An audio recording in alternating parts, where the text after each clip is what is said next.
Okay.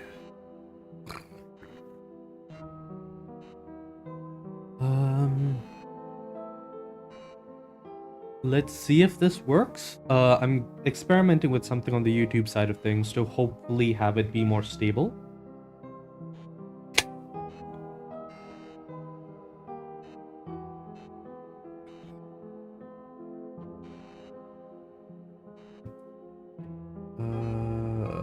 Actually, no.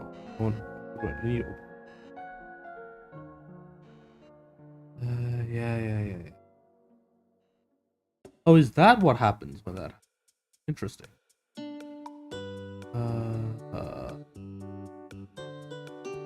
Hey, how you doing? Yeah, I'm going to respond to your message in a little bit, but generally,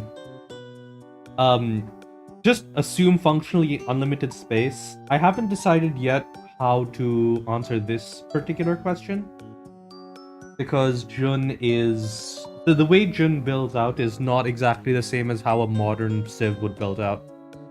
Um.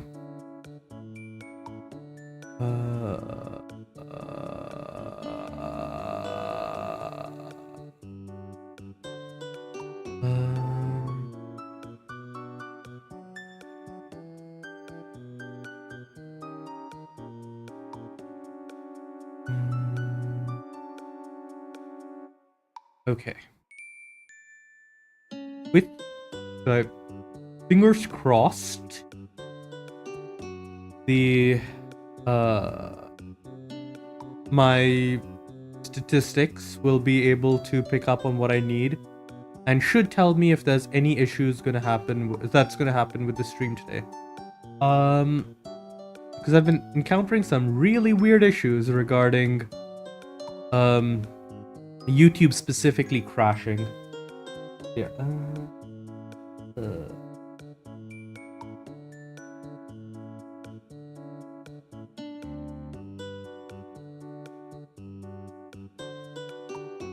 I'm not answering. The Illyria question. Ignoring Illyria for the moment. I can talk about Lithari. The first thing you have to realize is that optical can be overkill. That is a lot of for a majority of personal computing uses.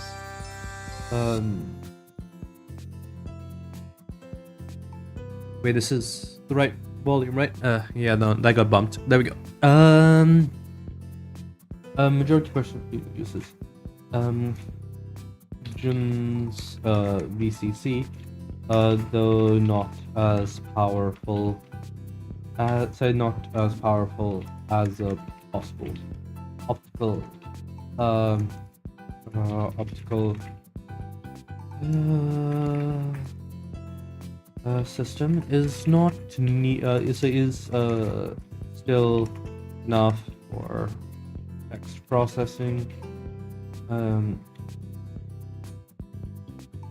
video editing, and most parts.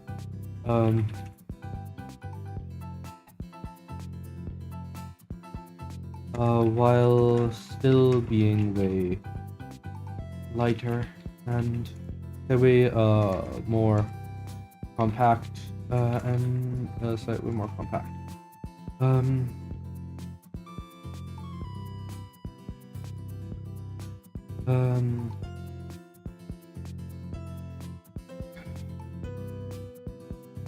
This is why Jun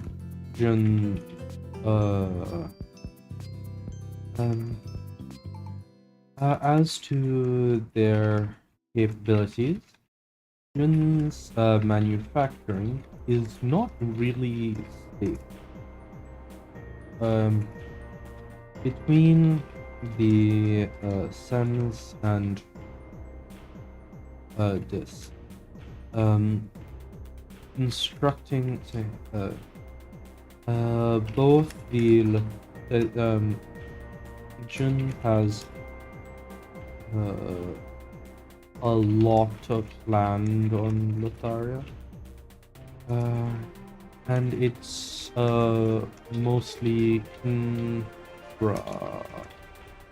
infrastructure investment that will that limits throughput. The current plant on Lotharia far exceeds demand, even with the Cosmos and the Cross systems. Though the future expansion will be needed and is planned for.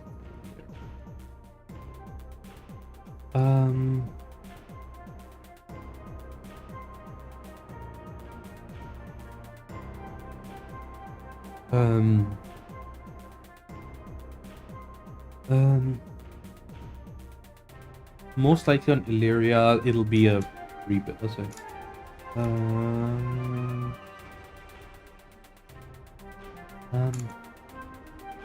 The Illyria system is much more likely to be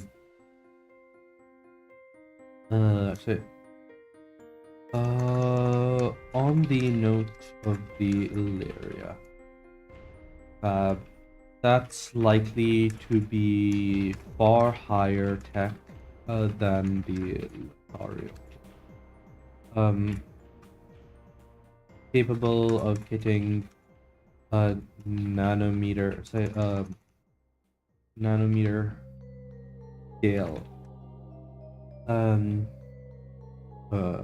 feature and competitive with current fabs nanometer feature. Not yet competitive with our current fabs, but roughly 15 nanometer scale. 15 nanometer for this generation.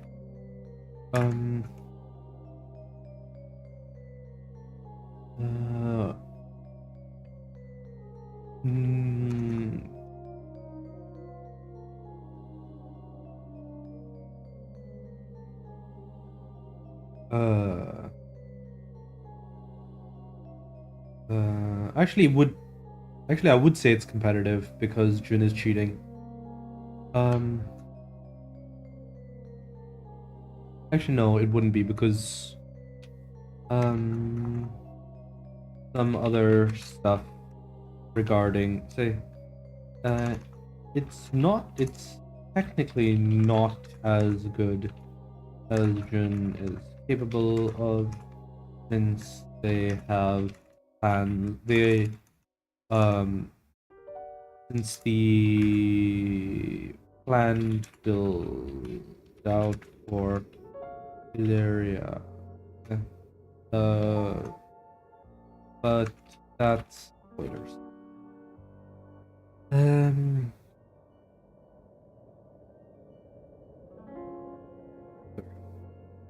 Um.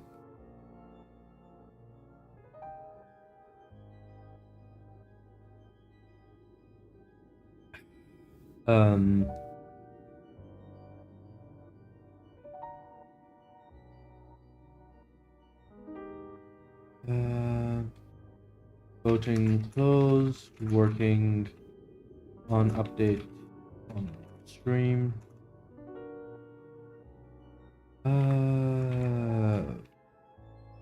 Voting. Working on the update on stream.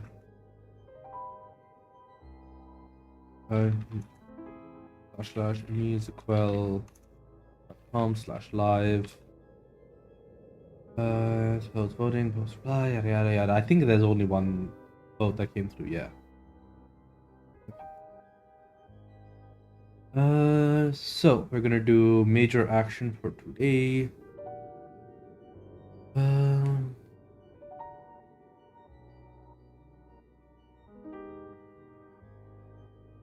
So the thing is, Jun uses this. Jun is very far away from from a lot of facilities, as in they have what amounts to a bullet. Like even once they have what amounts to a bullet train, it's going to be over 2 hours to get to Vatnajökull from Boulevard, right?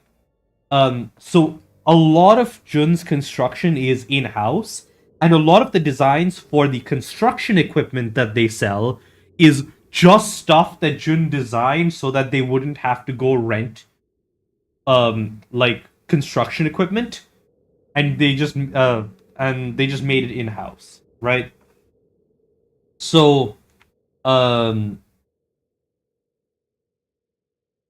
this is like basically it's self-deploying structure that is airtight and has environmental controls and everything, which means you get like this bubble shaped thing that looks a little like one of those inflatable hab domes that has like decent stability. I mean, it's not armored by any stretch of the imagination, but it's fairly reliable, and Jun can hook up a SEMS to it in order to make sure it's clean inside. So they can very easily hit clean room levels of cleanliness for facilities like that. And yeah, beyond that, like there's some stuff that's done with a build out, but the thing is, a lot of VIT is weird in that they have a lot of liquid capital, mostly because they are running into issues of having very few things to invest in, right? Like, they could build more production, and they're trying to build more production, but in order to build more production, they need more skilled workers, and they need to basically train all of their skilled workers to begin with. So, like, does it really matter? Oh, gods.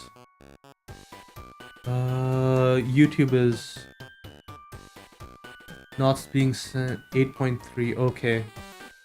Multiple output modify. Keyframe interval. What is the keyframe interval for YouTube? YouTube streaming keyframe interval.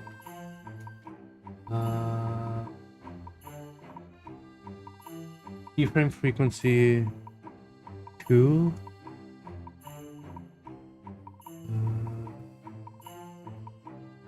Keyframe. Okay.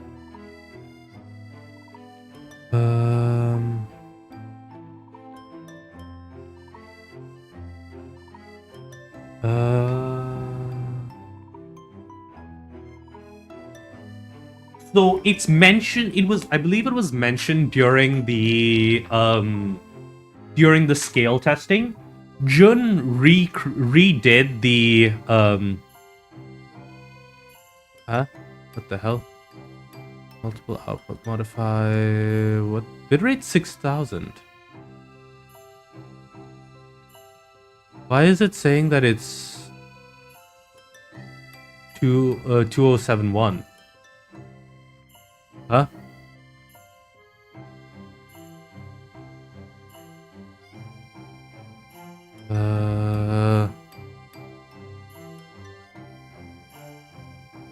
Why is it being weird?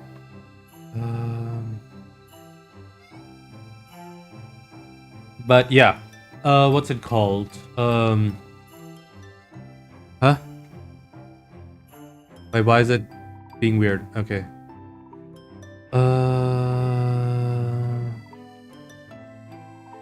What's my current bitrate?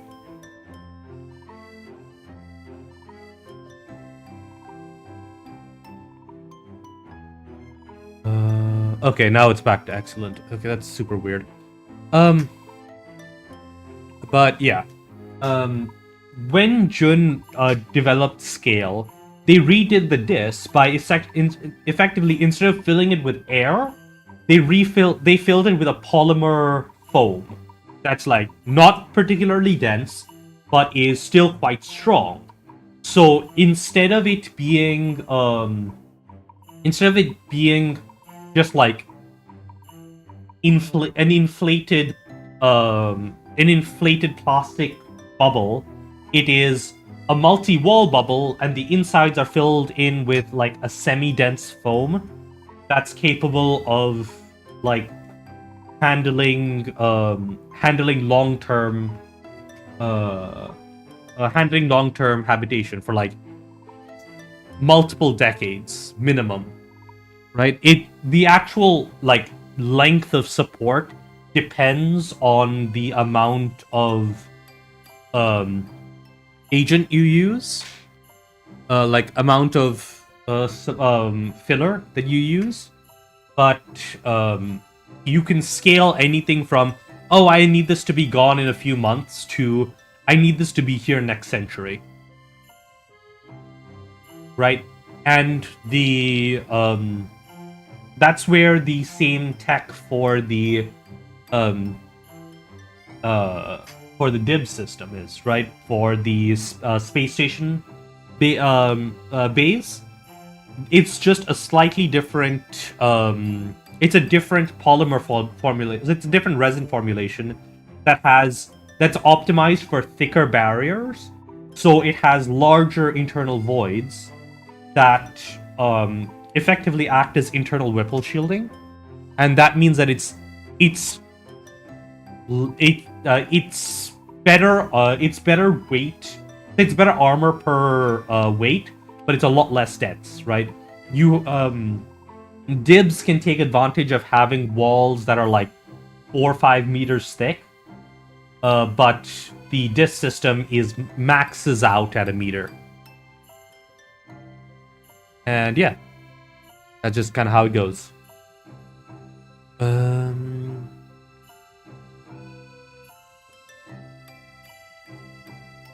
Yeah, like obviously you can use it for like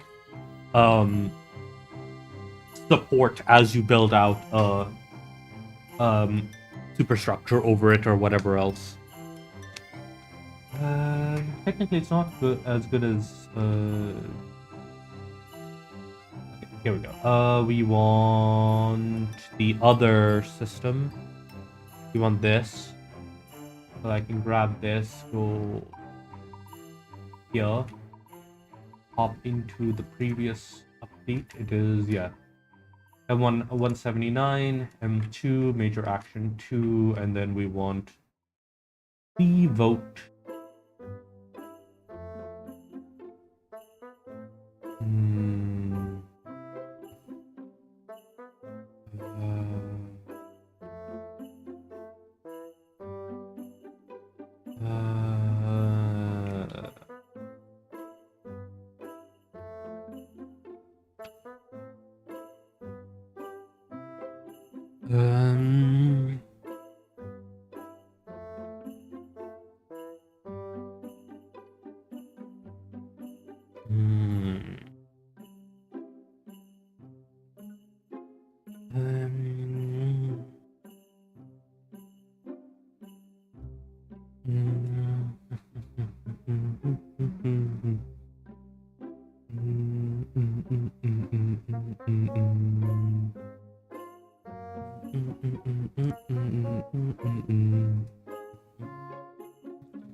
Continue building the temple complex. Astakami is reaction to your researching.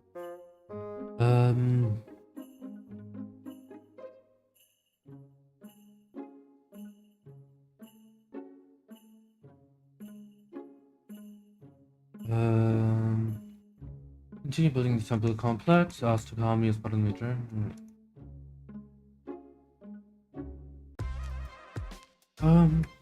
Answer.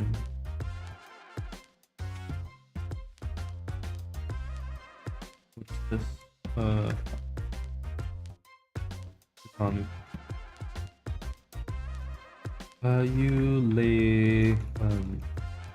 You lay out the design.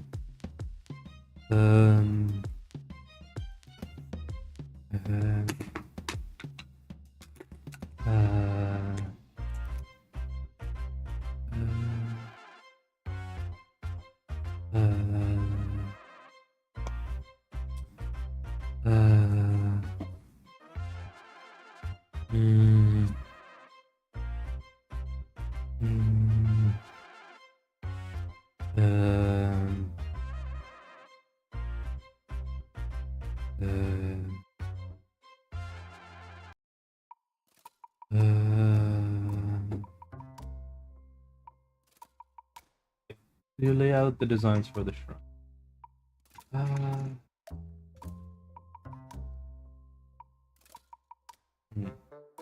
Yeah, the thing about the design for the satellite, like I showed you the when I sent you the link previously, right?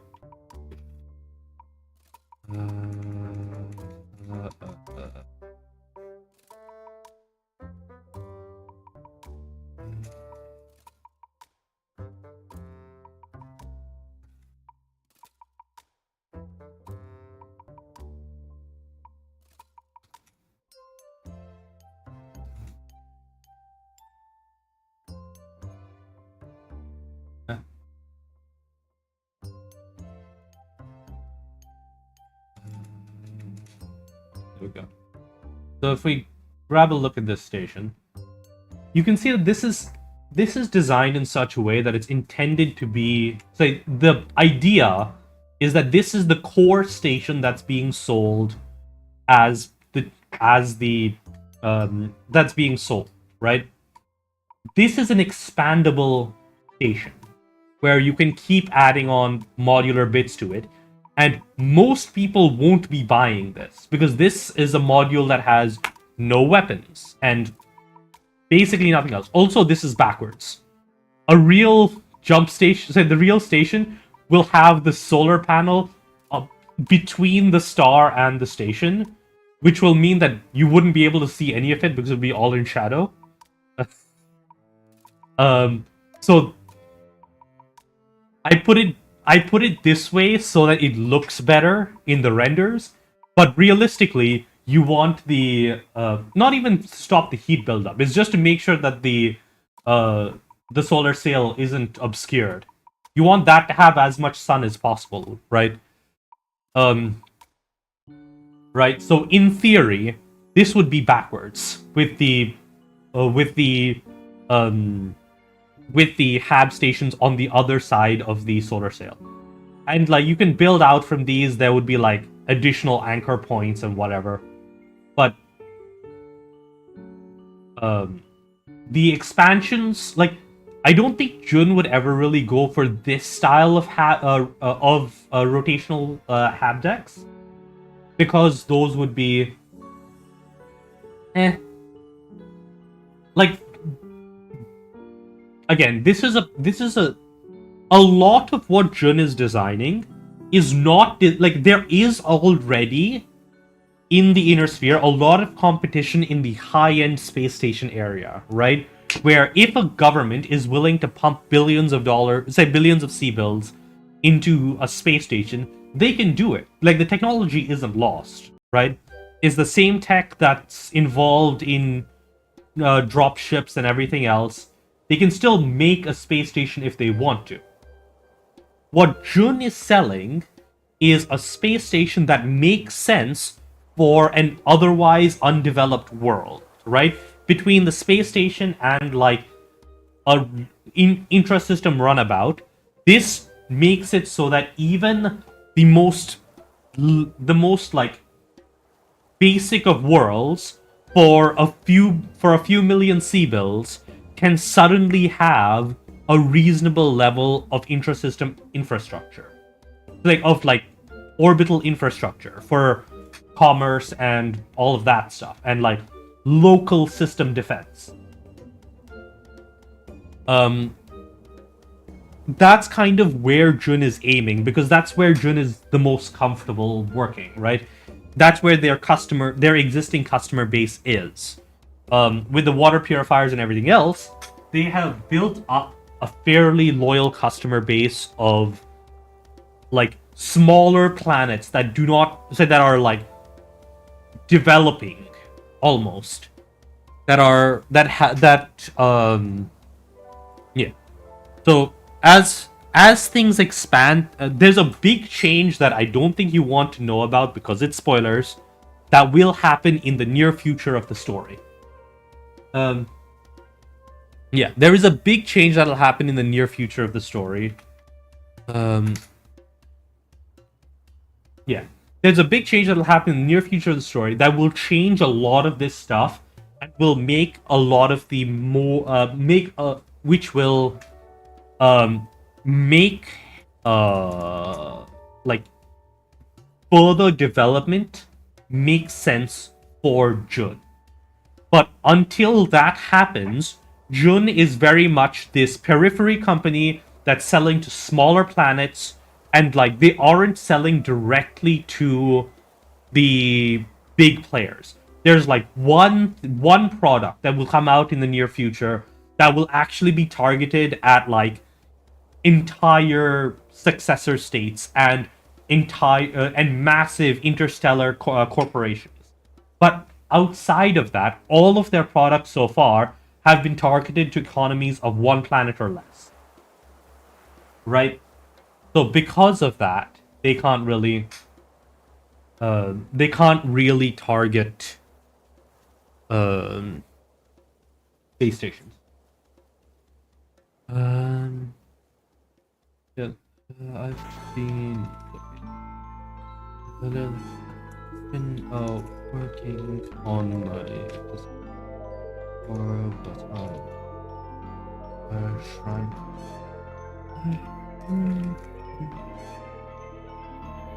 There's something I'm not entirely. She looks over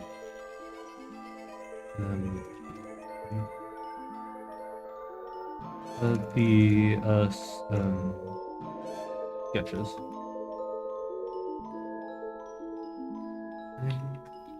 Wipes. Your hand motions over the storm pictured in the top.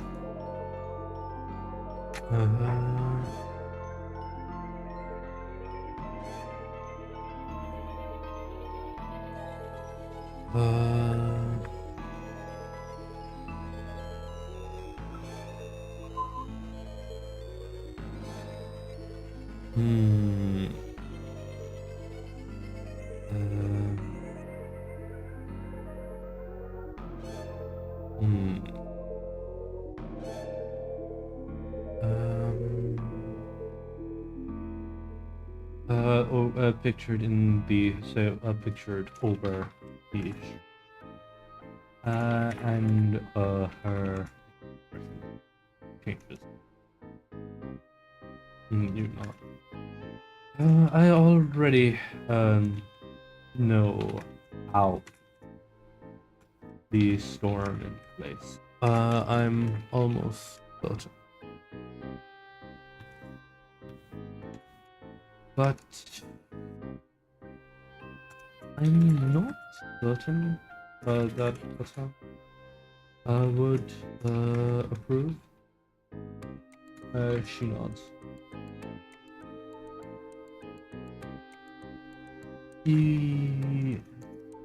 It's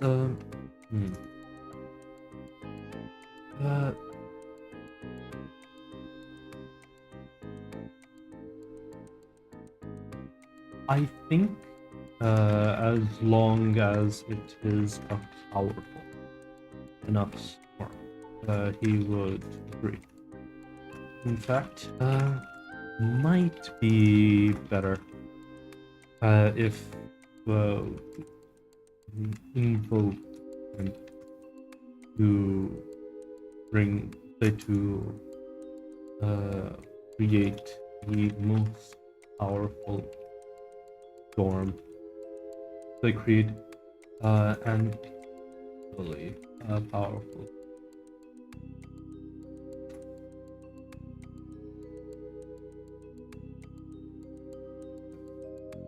Not well, kind of. Compared to an equivalently sized installation, it's slightly better, but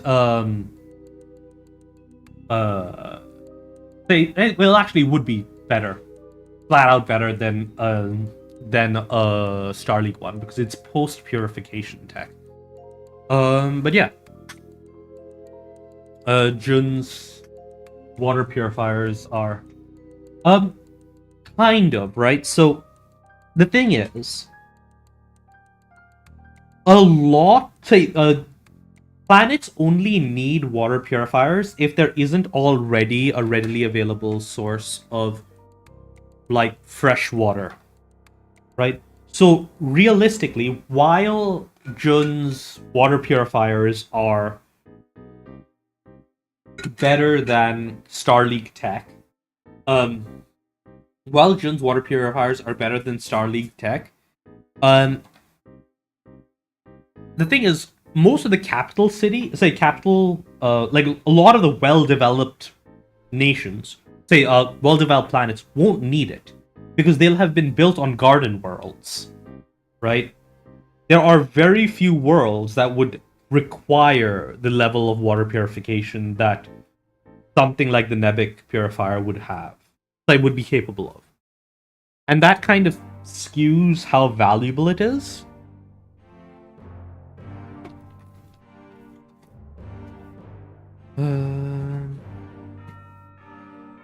At least to anybody except for certain groups of people.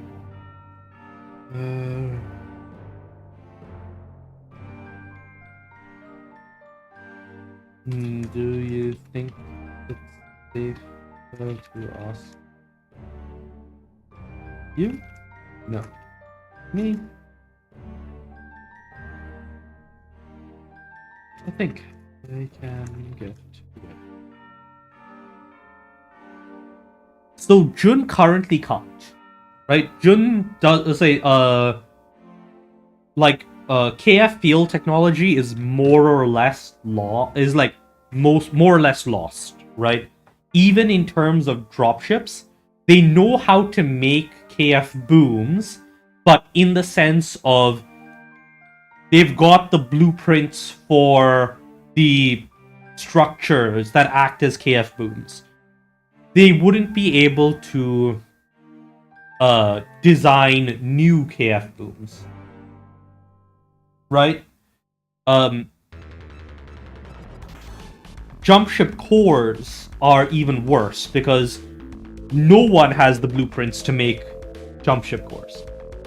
So Jun can't outperform anybody in terms of dropship production or jump ship production, at least unless they get they either roll for it, they get their hands on the blueprints for a dropship, in which case they might be able to do something along those lines. There are several roles that would mean that Jun could rapidly progress through the tech tree from scratch.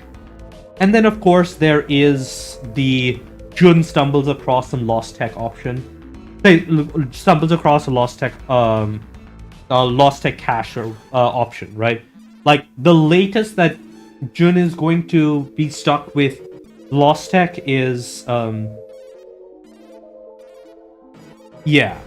So the what do you call it? The best the latest that Jun's lack of understanding of KF field theory will last is until 3025. In 3025, the Grey Death Legion releases the Helm Core cache, right? And the Helm Core was created by an admiral, say like a local commander or something in the SLDF, who figured out that the succession wars were going to kill everyone and like destroy everything. So they made a massive backup of a lot of technology, including KF field theory. And that's why a lot of tech says reintroduced to the inner sphere post 2035. Say 3025, right? Because that's when a lot of tech started no longer being lost tech anymore. And Jun has enough contacts that they would be able to get a hold of the Helm cache, and that would be the start of Jun building, at the very least, dropships. I don't know about beyond that, but definitely dropships.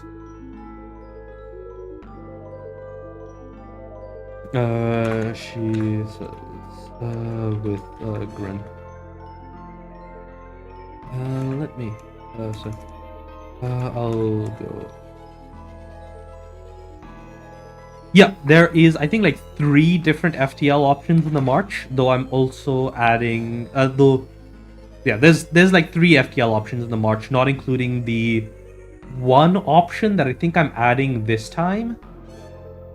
So if I go into my ideas option, blah blah blah, void warfare, physics, beyond zero, yet negative energy constructs. This is the stuff that would lead to warp drives, and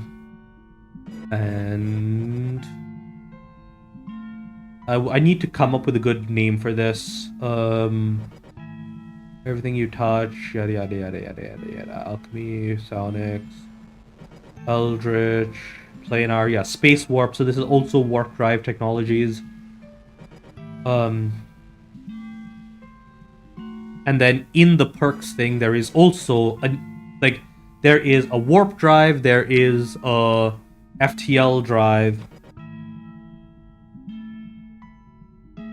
So there's a warp drive, there's a wormhole. wormhole gates, and there is the trip, I think they're called.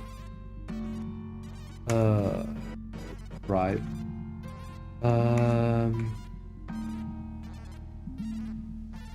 What's it called? Blah blah blah blah blah.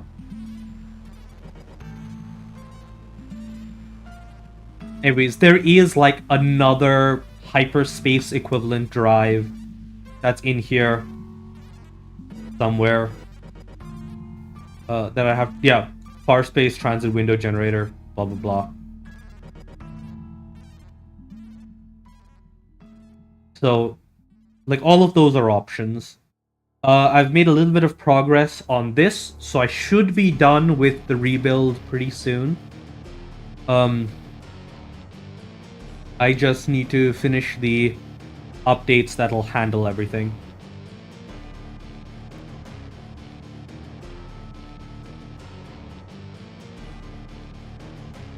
No,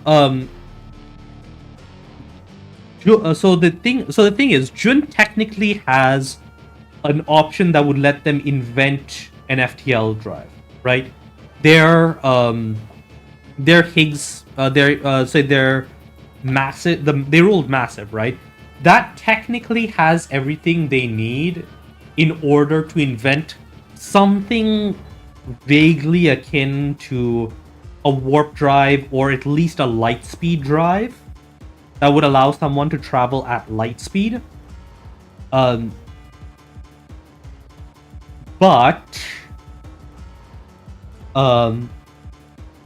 it would require effectively a nation-state's level of funding and put up all sorts of red flags, right? I said that it would be the equivalent of trying to redo the Deimos project, which is, you know, the friggin' Deimos project. It's the thing that invented the jump drive in the setting, and it cost ridiculous amounts of money.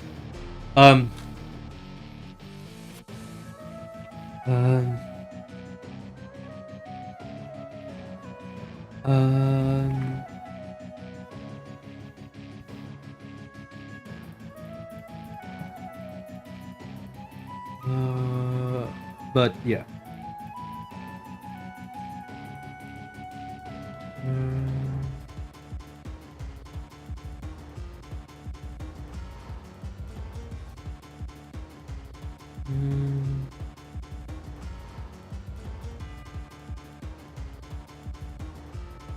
I mean, again, that heavily depends on how the story progresses, right?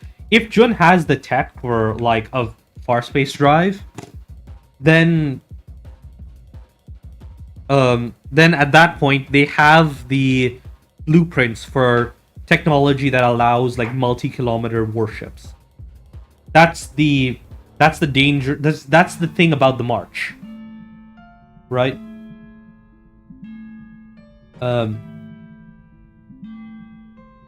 Right. So the March is basically founded on the ability for the character to gain the ability to make wondrous technology. And if Jun has the blueprints for FTL technology, basically any local power would be willing to back them if that's what they wanted to do. Right? Because FTL ships are a massive bottleneck in interstellar logistics.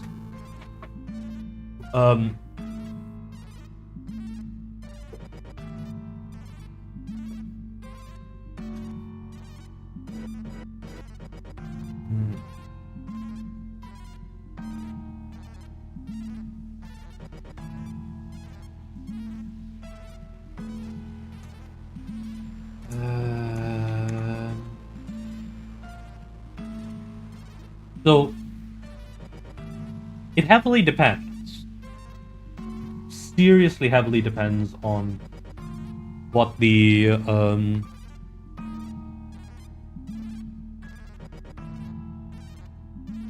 Huh? Wait, why is my hell? Why is my temperature so high? Is this really so power intensive?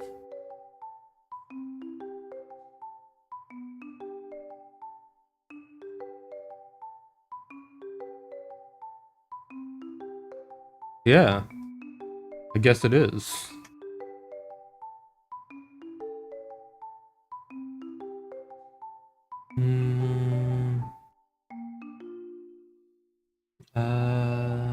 I'll have. I really need to add in a thing that caches results for this.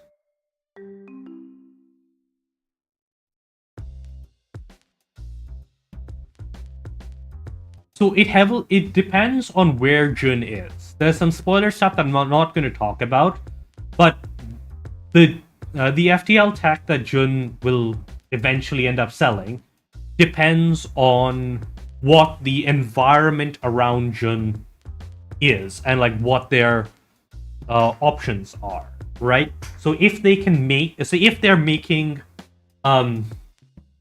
if they are in a serious state of danger where they need to be able to have FTL warships, then they might do that. But most, I'll say, outside of a situation that requires FTL warships, they would make largely civilian craft, right? And even then, like in this setting, civilian ships are very different.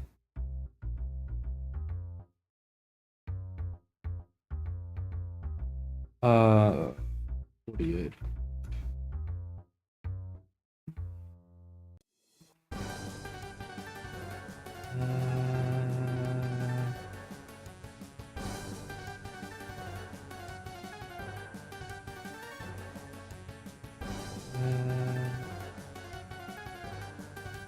I'm going to have to add a caching.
Takami returns the next day, with good news. Baton is quite interested in having a permanent storm as a feature of their new shrine. Enough that they are more than willing to contribute the storm in question. Granted, he will not be helping whatsoever in the creation, so in the anchor of. Hey Zed, how you doing? Heads up, the YouTube stream has been kind of unstable the last couple of days. I have tried to fix it. And I've made some settings changes that should, in theory, have solved that problem. That said, I am not certain that it is actually fixed. So, if it does crash, I will recommend hopping over to Twitch if you're okay with that.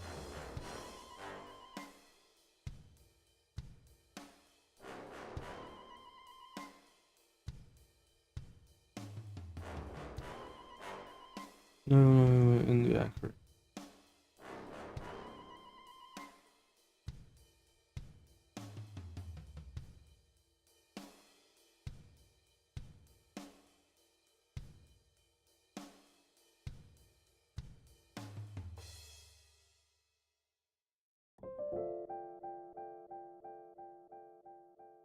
Long story short, YouTube crashed. The YouTube stream crashed the last 2 days. I think I fixed it, but you may want to hop over to Twitch if it does crash. But yeah. I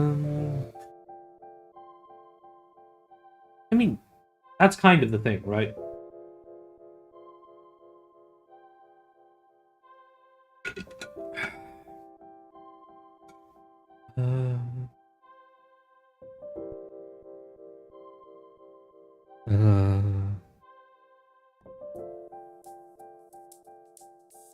Yeah, it's been happening. It's been I've fixed. I think I fixed it. I updated the streaming protocol to AV1, and also did some tweaking. But yeah.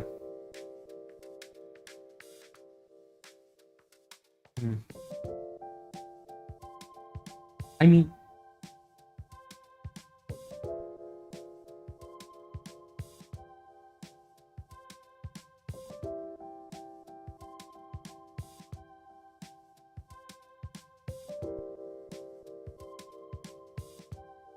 in BattleTech, the reason battleships exist is because jump ship production was always super expensive, which meant that realistically most of the cost of your warship was the KF core. Ooh, that sucks. In the anchoring of those. If you fail to anchor, you would be releasing an enormously powerful into the Sumi Valley. Still, you never shy away from a challenge. And so you get to work. You get back to work on finishing up the terrorist parts of the shrine.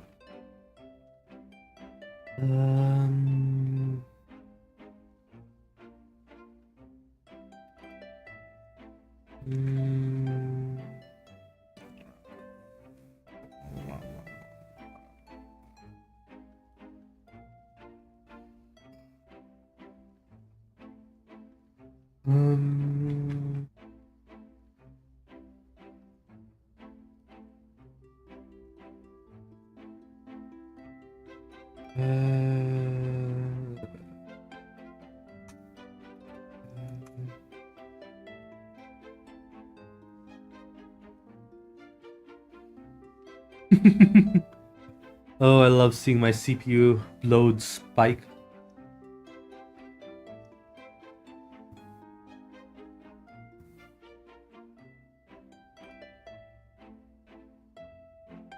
CPU load. 99.9%. Package temperature 90C. God, it's hilarious.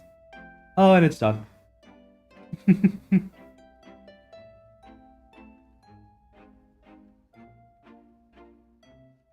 48.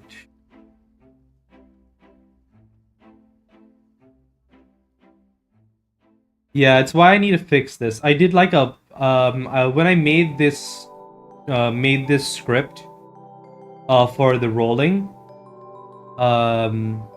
I made it like super optimized for the purposes of what I was trying to do. And actually, here it is. Yeah, when I made this script, I made it super optimized for what it was meant to do, but I kind of forgot that I needed to cache shit. So I'm going to update the script at some point to like export the roles for. Not really. But I'm gonna have it at some point export the roles for export the roles for the for the system, so it caches it, and then it can pull it back up, and it'll only run all of this thing. You can like it only the peak was like so it was, if I look at it, it's like 2 seconds. That is how long it took to do the calculation. So not very long at all.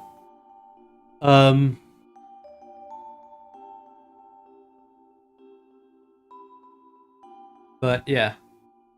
The other option is I do GPU acceleration for my I do GPU hardware acceleration for this, which is another option. Like, it's perfectly reasonable.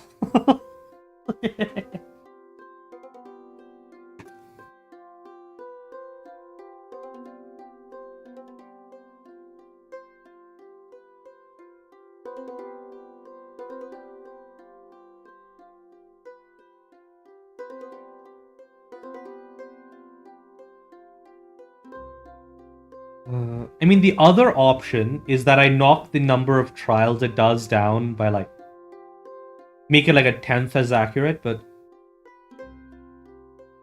it is New Year's Eve tomorrow.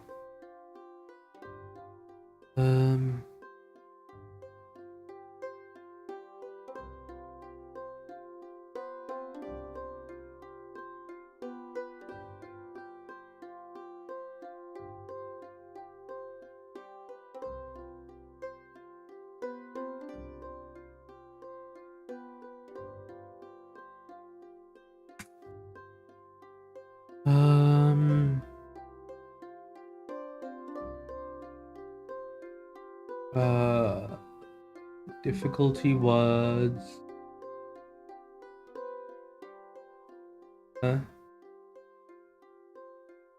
Oh yeah, 500, that's right.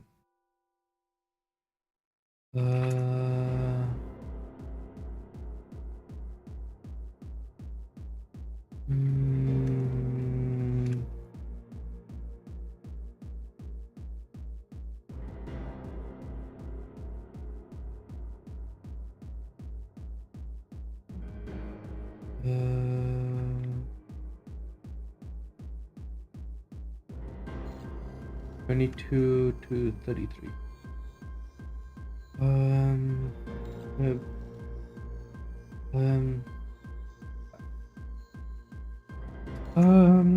The shrine continues is to come together with the pits being so with the pits for the shelters being and the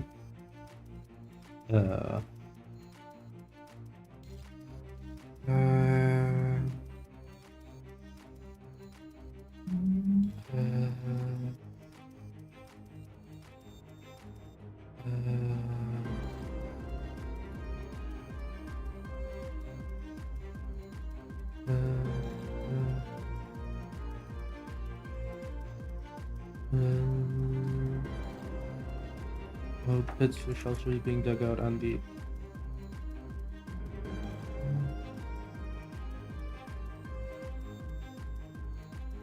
in terms of defenses, Jun is, well, it depends heavily, right? So Jun is, say, in terms of lasers, yeah, Jun might do lasers, but the other thing Jun is more likely to do is missiles, just because they're comparatively cheap, right? Missiles don't need to be reusable, so you can get a lot of bang for your buck from missiles. Eventually, they're probably going to do like a space alat, but that will be after their tech base improves.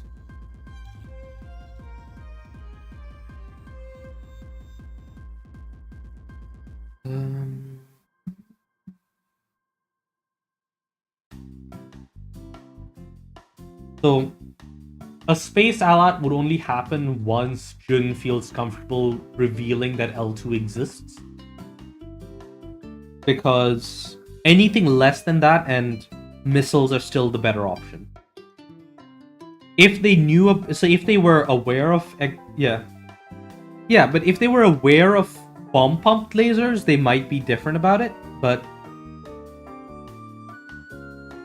honestly, like a standard ALAT would not be great in space because they like the diffraction limit on an ALAT, even in space, is like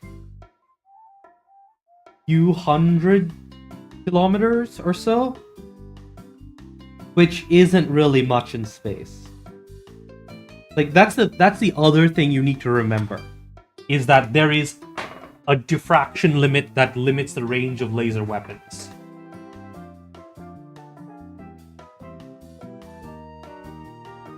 Like if I looked up diffraction limit, the diffraction of lasers in a vacuum.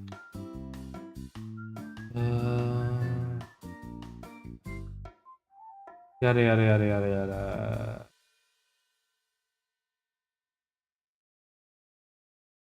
yada. Anyways, point is there is a diffraction limit. And Jun would need to. Oh god. Light by light. Its point is, like, I'd have to go hunting for a calculator. Vacuum diffraction calculator. Yeah. So if we do a wavelength of, like, I don't know, something in the X-ray spectrum, right? X-ray wavelength. So if we look at an X-ray wavelength, it is 3 times 10 to the 16 wavelength. So if we say like 1 nanometer, 100. Okay, I do not know how to read this. No, not Snell's law. Here, diffraction angle calculator. Yada yada. Oh gods.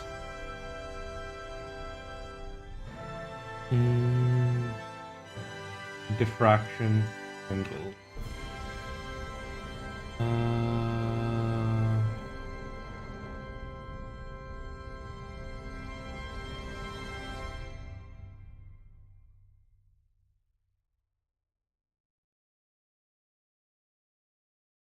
It is annoying to do this. There is, like, in theory, a way of calculating it out, yada yada yada yada.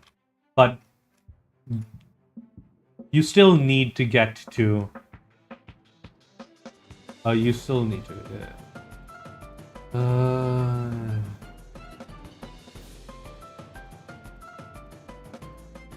Even if this was like 100 wavelength.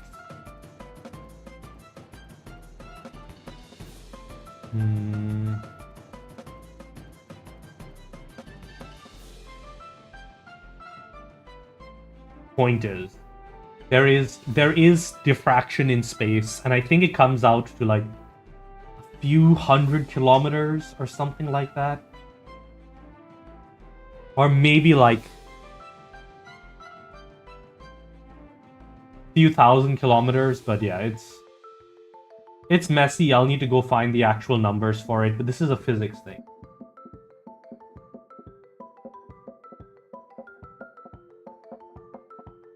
The L2 missile is a missile that basically has a reservoir of L2 around a small explosive charge. So that when the charge detonates, it vaporizes all the L2, causing it to flash into light. Even as little as like 1 liter of L2 has like enormous amounts of energy, like kilojoules, so like gigajoules of energy. I think like it's something like 6.66. It's so TNT equivalent. 1 cubic centimeter of liquid light is about 1,000 times stronger than RDX. RDX is already like twice the TNT equivalent. So I think it would be something like each cubic centimeter of liquid of L2 is like 1 ton of TNT. So it would be like so it would be like a kiloton bomb for just a liter of L2. Right? And larger payloads, of course, exist, which means that you could have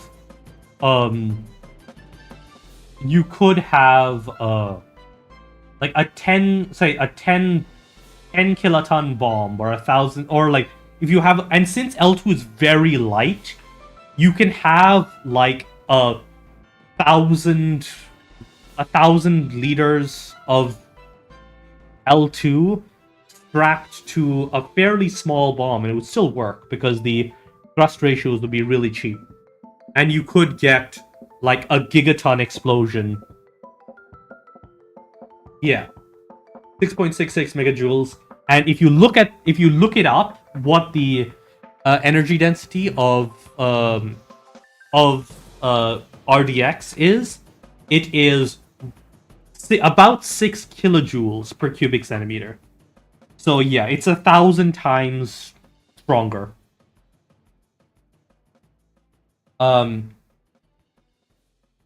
So yeah, a liter L2 payload is a megaton bomb, and a 1,000 liter L2 payload is a gigaton bomb, and 1,000 liters is like a 10 meter by 10 meter by 10 meter box, which is fairly easy to shove into a missile housing, especially if you're planning on doing a gigaton payload's worth of damage. Plus, L2 can be shaped into a much more directed collimated beam, so you could use it as a bomb-pumped laser system. The default L2 payload is just explosive in a thing for simplicity, but you can effectively do a system where you have a liter in like a long tube and then point a laser through it to massively amplify that laser until it hits until you're delivering delivering a kiloton blast as a single collimated beam of light, which would core basically anything. So that's like in one option. One option for L2 missiles is the L2 pumped laser missile, which is basically a one-shot drone. Hey Salman, how you doing? But yeah, an L2 you could think of an L2 pumped missile as a laser, say a single shot drone that flies and shoots a really, really powerful laser pulse into whatever you're aiming it at. It would basically destroy itself, but eh.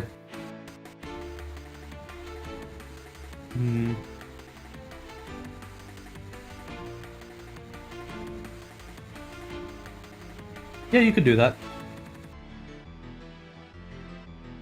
But again, that requires Jun to actually care about making weapons. Yeah. But the thing is, you just need to care about...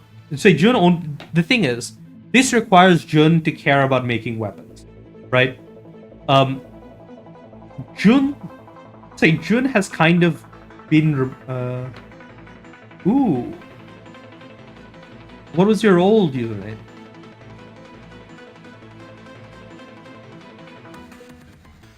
And the overall.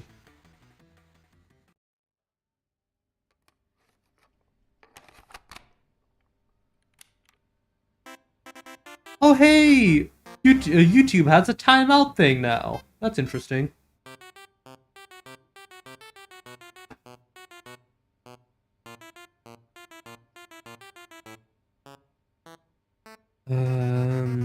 But the overall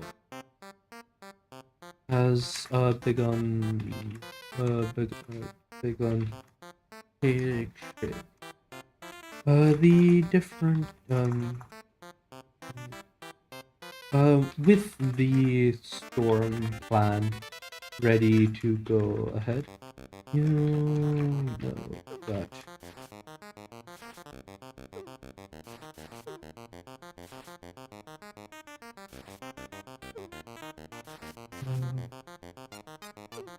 I'm assuming it's not Koba.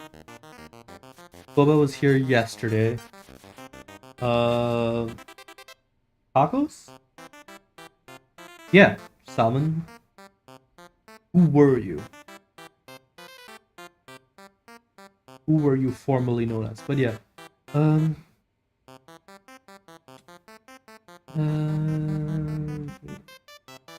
Yeah, so... Oh! There's Alrix.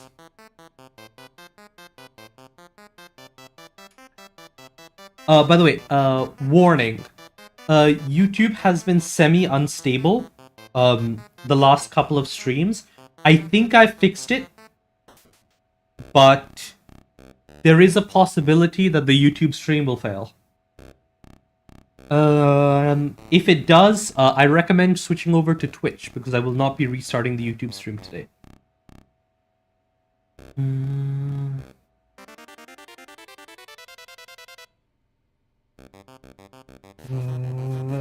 With the storm plan ready, go ahead. You know,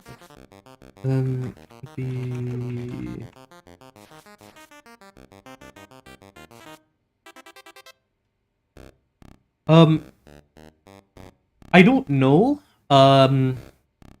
Like there were some settings I changed. Well, I got my new graphics card because I wanted to... Hey Muffin, how you doing? But yeah.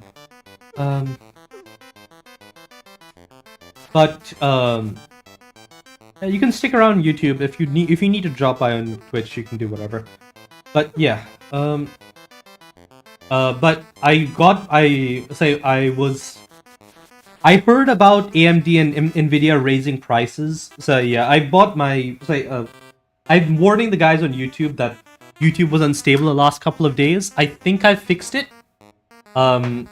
Because I did what do you call it? I've adjusted the settings for YouTube and I think I've solved the problem that was causing issues. Yeah, it's nice. It's nice having more people around.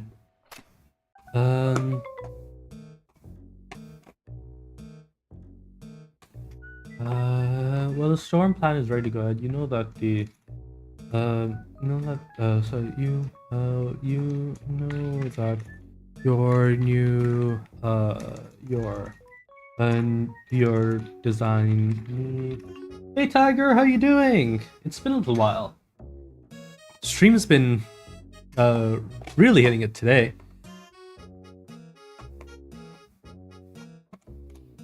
How were the holidays?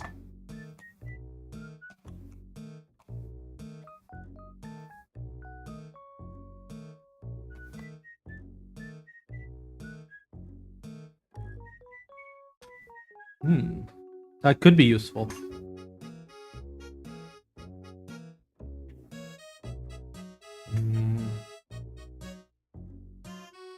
And it would...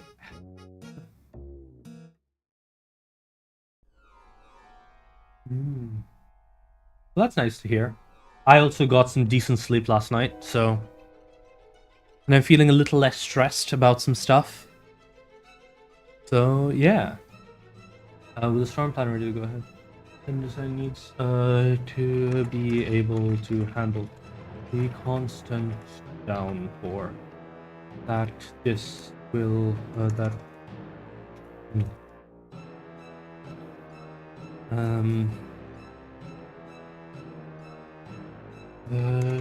to distant.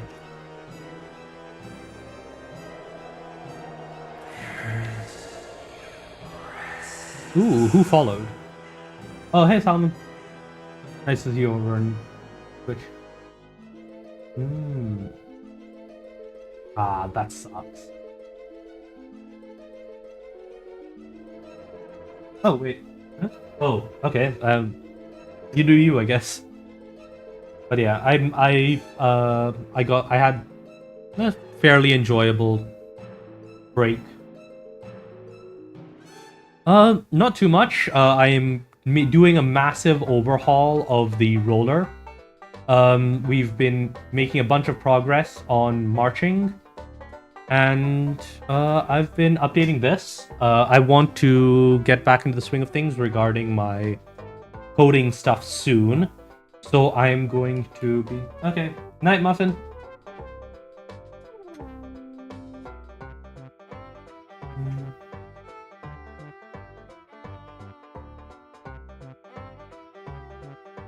Mechs in this setting are almost all fusion powered.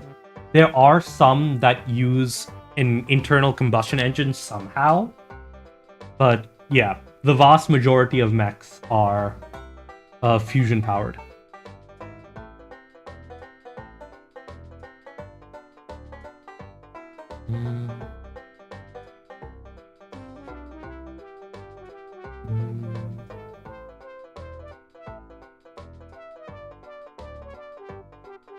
With this term, yeah.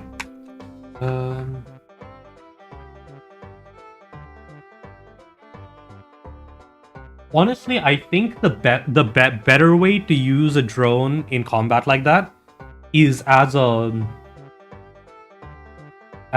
cross spotter, right? So you have a cross unit built into the drone, and you have like an operator that is doing an FPV flight over the drone, and they're like spotting, and then whoever is in the back lines launches a bunch of cross missiles to take advantage of that, and you have targeted information. Or if you're within range of an ALAT, snipe you through a wall. To this end, you start. You begin carving immense drainage channels into the earth.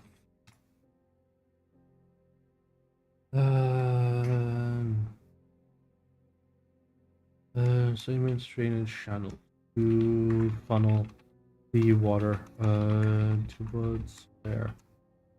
You will want spanning not only the temple grounds, but the immense 2 kilometers.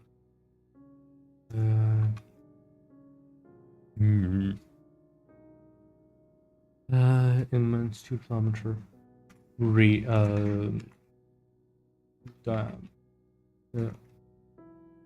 immense area that you expect the storm to encompass by the time you with that the broad your construction is nearing completion.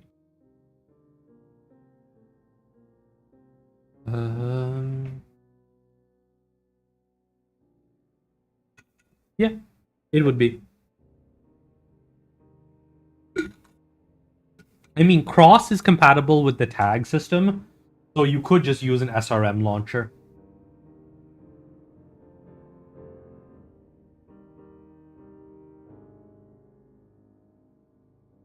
And those are like basically commodity goods in the inner sphere. The broad strokes of your construction. What would that mean? It is time to focus in on the details. You will be leaving the storm, filing for law, but you do say, but It doesn't make sense to mm, uh, have to deal with a storm while also dealing with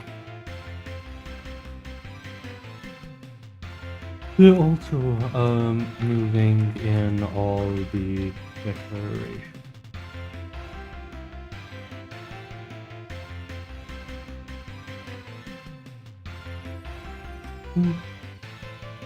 Yeah, drones can be pretty useful for that. Yeah. While us is constant. Uh, with much of the broad complete, you really need to either need time help to get this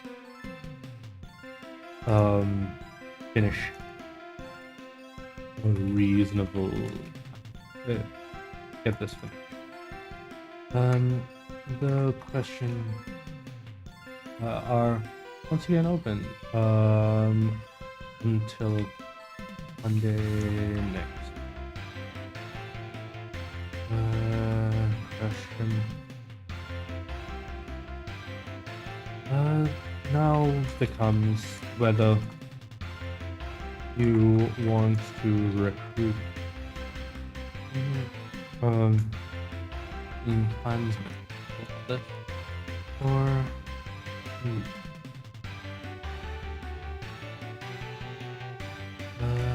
or if you will limit the aid to just the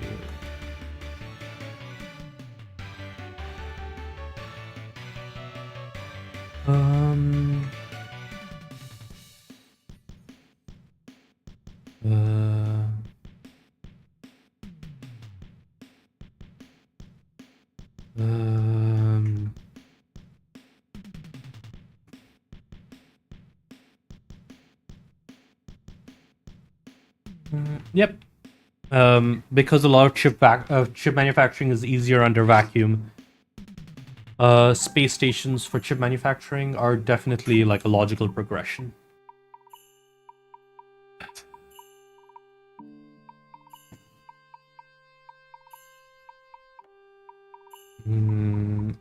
Aid to just. Okay, hold on. I'm gonna be right back.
Okay, sorry about that. The question now becomes whether you want to recruit. Let me just watch it. As if you don't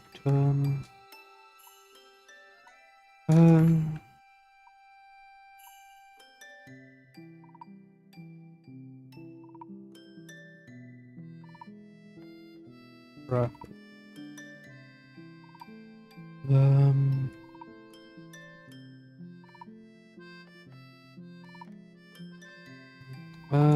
The.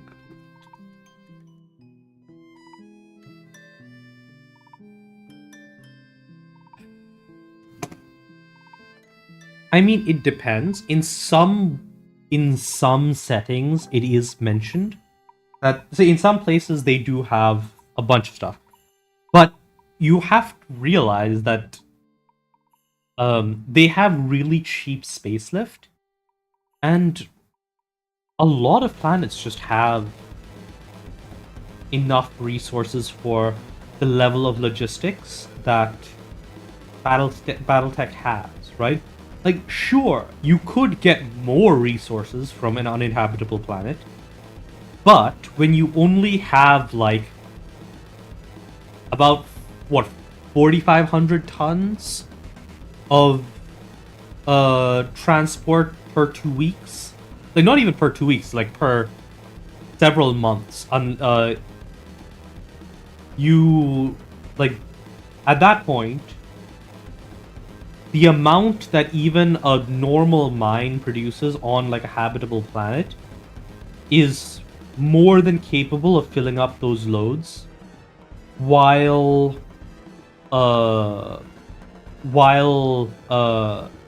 avoiding the costs of having to maintain, like, all of the infrastructure to mine on an uninhabitable planet. Like, you would either need, like, stuff to handle robotic mining, or you would need to have, like, something set up to keep people alive on an otherwise uninhabitable planet.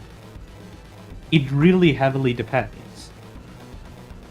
Like, when I say 45,000 tons of transport, that is the total capacity of a merchant laden with cargo unions, which is basically the most you're likely to see in any one given jump.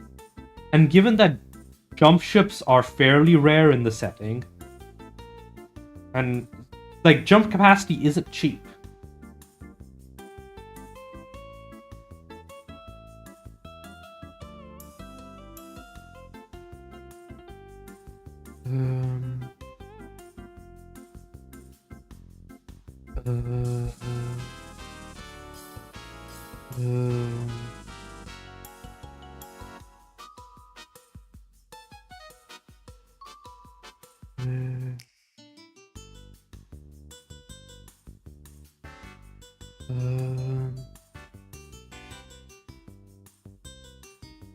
Hitachi are already helping you with the.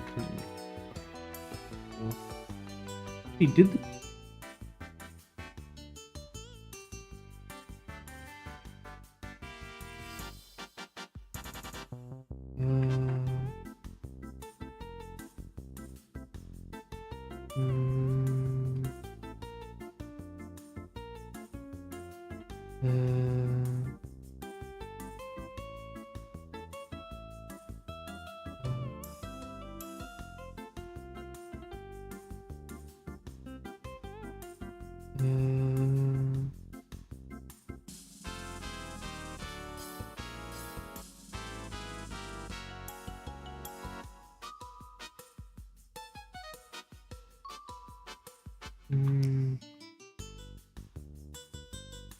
Too much. Knees up.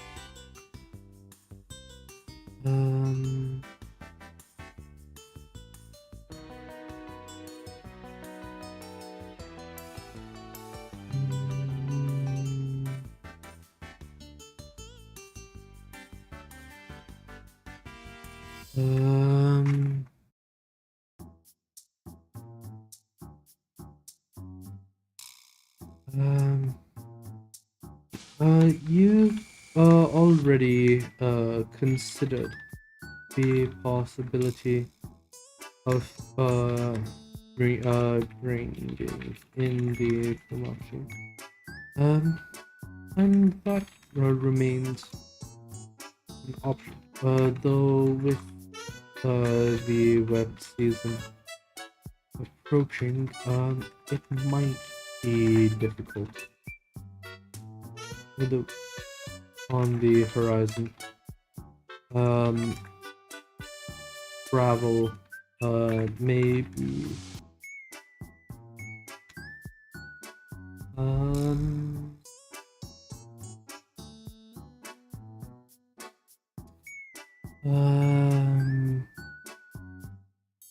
There is, of course, your clans, people.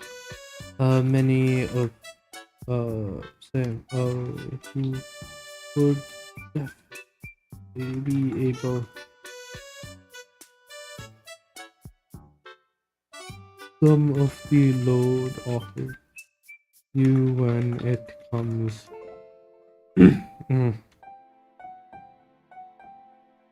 When it comes to getting this place adequately.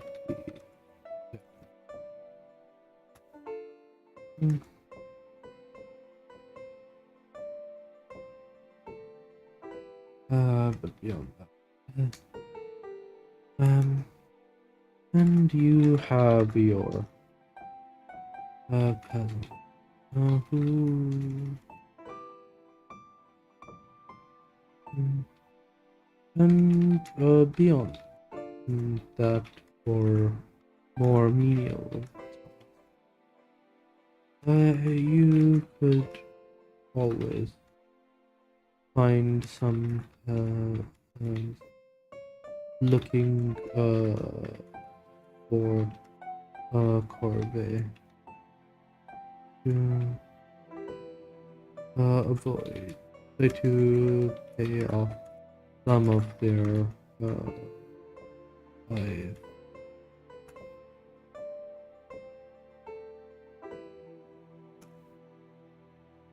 That's the thing. Almost every planet in Battletech is reliant on jump ship trade.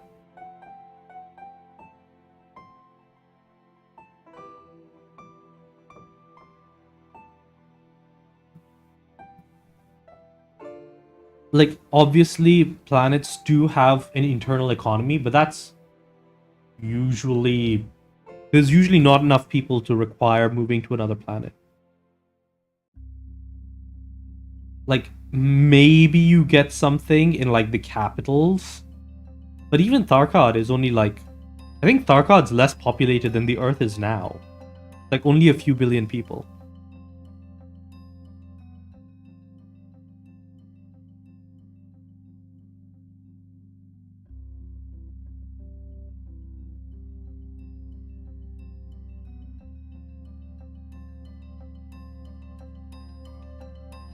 Apparently it's 7 billion people, so it's about as populated as the Earth is now.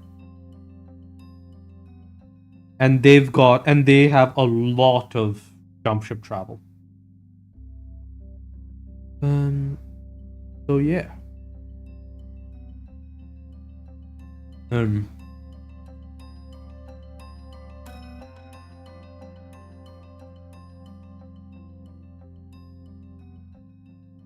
Sorry for the flashbang.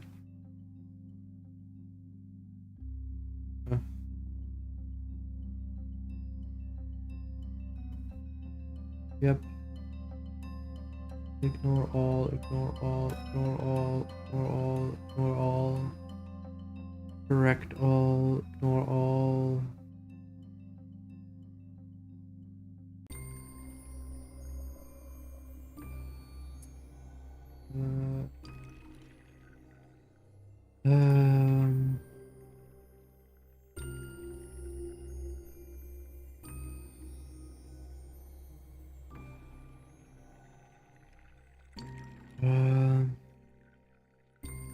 Because the more they concentrate in a single system, the more vulnerable it becomes, right? And also they don't really have the resources to expand that way, right?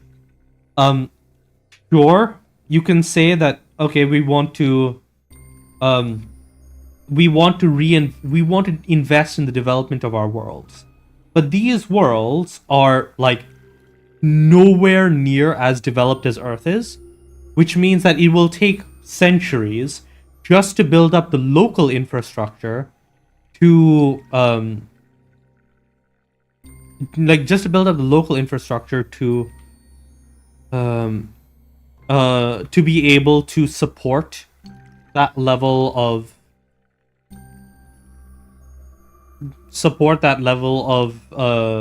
build up, because you need to be like, if you don't make the tools to do all the mining and everything in the system, which requires all sorts of industry by itself, you need to get that shipped in, which means you're again limited by jump ships. And you really need those jump ships for defense purposes, especially if you want to maintain your giant interstellar polity with thousands of worlds. Right?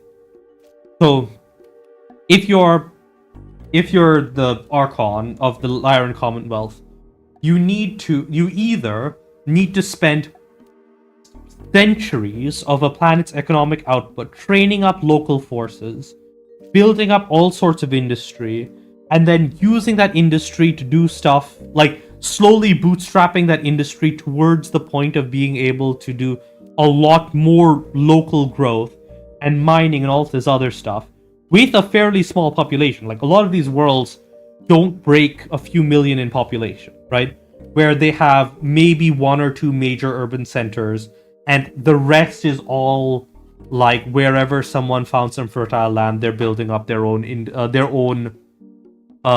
like little homesteads, right? And like, outside of that, you get some trade once a year by jump ship, right? And if you're talking about places in the same, so that's kind of what you expect for 75% plus of all the planets in a successor state, is that like upwards of 70-75% of them are all entirely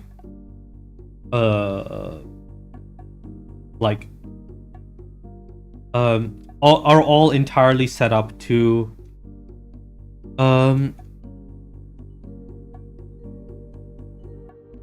civilization. ED.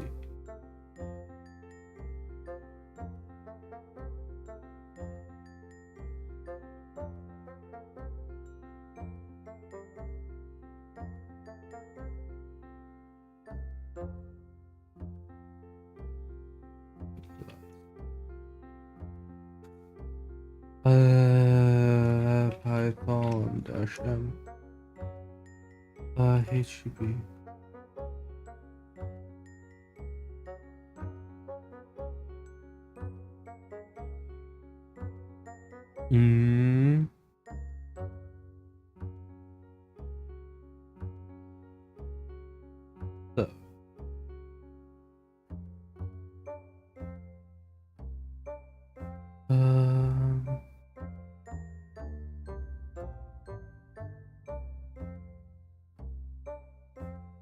So yeah, like, you've got thousands of worlds, and those are all, you're trying to bootstrap them with like a few worlds that have good industrial capacity.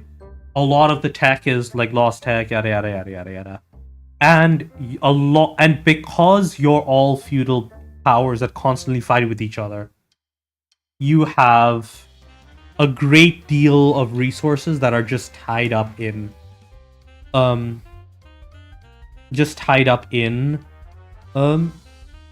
all of this. So yeah.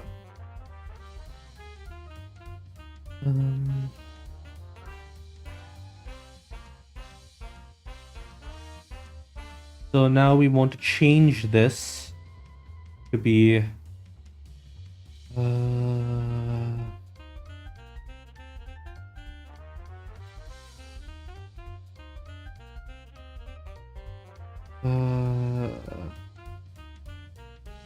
per listing format string.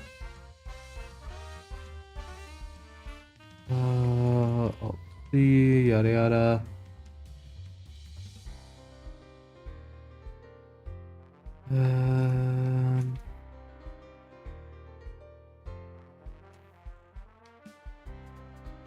Yeah, basically what happened is the inner sphere is in a state of Cold War. The entire inner sphere, all the successor states, are in a state of Cold War, and everyone is Russia, right? Because they can't give up on defense spending, because otherwise one of the other inner sphere polities is going to come wreck their shit and wreck their shit if they don't spend on if they don't spend on defense, which means that a lot of their industrial output is tied up in the defense industry, right? Now, if they had more, they could, in theory, invest in local infrastructure, but that ties up that infrastructure behind the lines where it's not useful. And if you don't want to spend literal centuries building it up locally from local resources and going yada yada yada yada, then you're basically limited to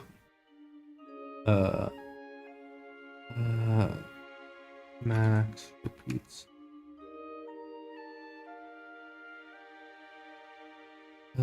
You're basically limited to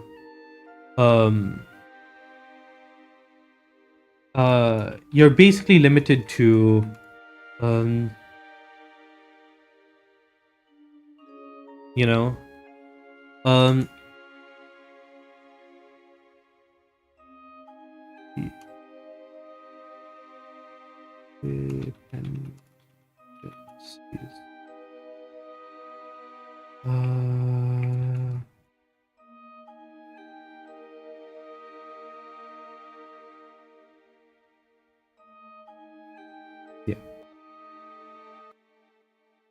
yeah. In theory, there is a way out of it, right? But it depends on the nations in questions being willing to think long term and being willing to, like, sacrifice land in the short term, right? So one of the big problems with the successor states is that they're all free and huge, right? So if I pop over here and take a look at the Inner Sphere 3025 map, just from one side of the Lyran Commonwealth to the other, like from Sonhoa to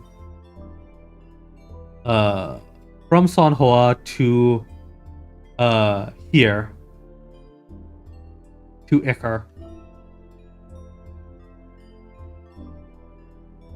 is 25 jumps, right? So since they want to protect all of this space, right, they need to be able to move arms and armor throughout this space.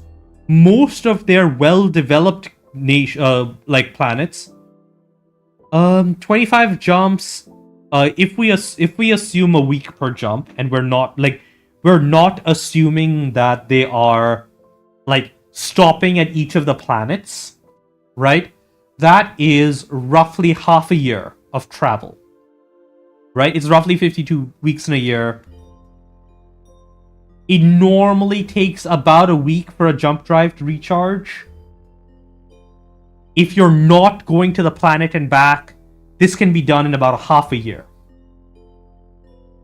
Which is, as you can tell, not great.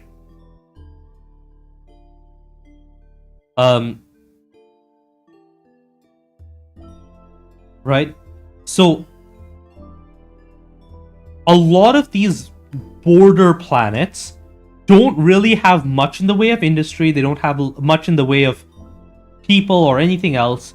If you were somehow willing and able to transport all of the valuable shit from all of this edge of your world and concentrate your manpower in a smaller space, right? You could get away with way more population, way more development, because you have the manpower for local development. you could, in as little as a century, maybe, get new industrial worlds that are producing large amounts of stuff. Problem is, all of the good shit, right? All of the good shit that you want to make, like battle mechs and other like useful military equipment and all of that crap, is all reliant on lost tech factories, right? If you wanted to make if you wanted to make jump ships, that's still reliant on like a limited number of factories. Even if you gave those factories more germanium, they wouldn't be able, like, that's not really the like the limiting factor on jump ship production. It's not, oh, we don't have enough germanium. It's, oh, we have enough germanium. It's just that we have like 10 factories that can put out that can work on, you know, one jump ship a year or something, right? Yeah. So there are theoretically ways to solve it, but at the same time, you're not really going to be able to because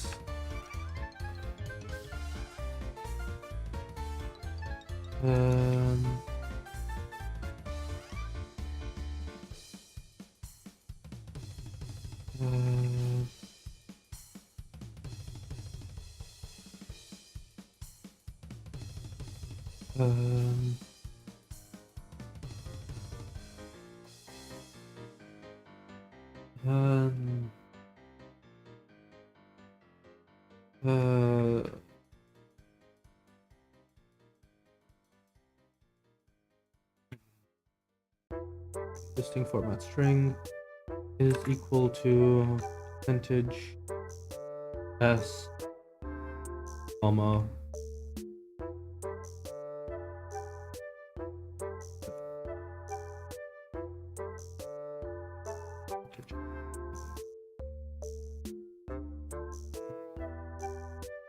yeah, because Comstar is basically so when Comstar was founded by Jerome Blake, right?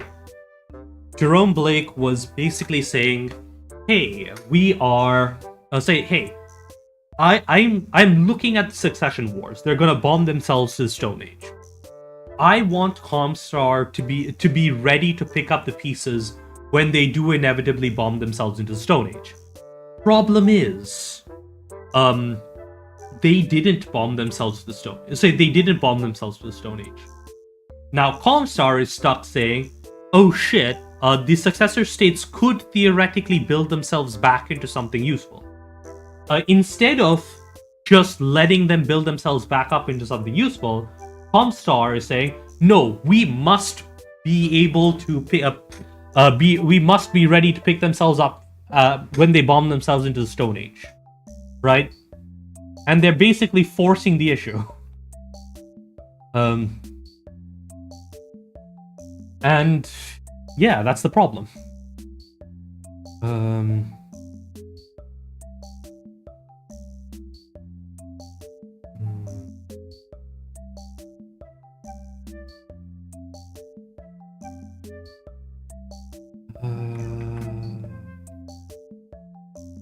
Yeah, we're gonna say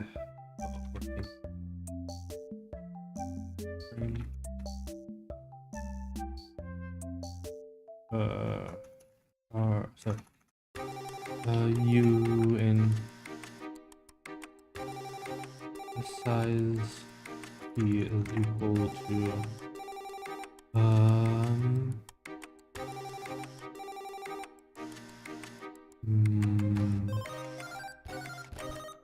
listen per depth.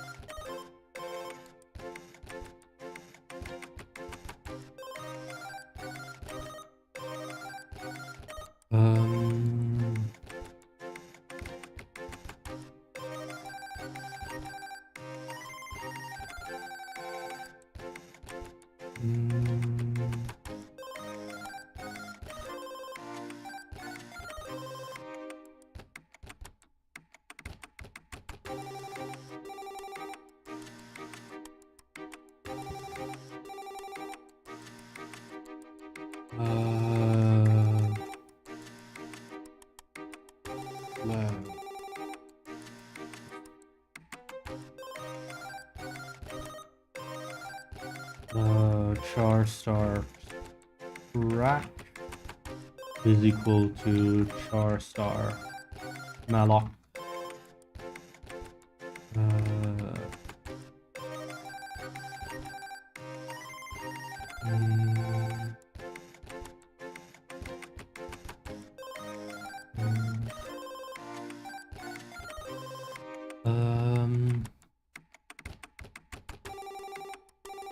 Good. Yeah. Fries.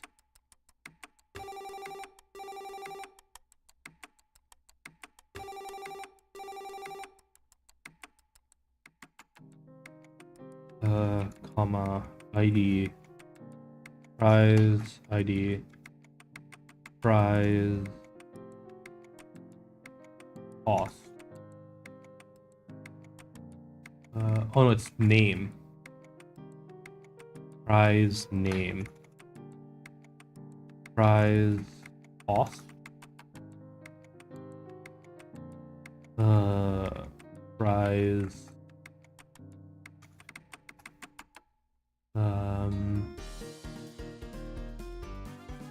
Fries. Mac.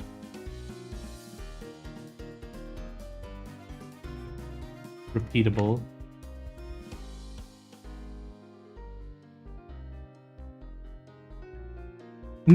No, Comstar is designed as a post-apocalyptic failsafe, right? Comstar is designed to say, hey, the apocalypse happened, let's rebuild humanity from the ashes. Problem is, the apocalypse has not yet finished happening yet. And Comstar, their quote-unquote divine purpose, as defined by Blake, is to rebuild civilization in the post-apocalypse. So to do that, they need a post-apocalypse. So they want the apocalypse to happen, to finish happening.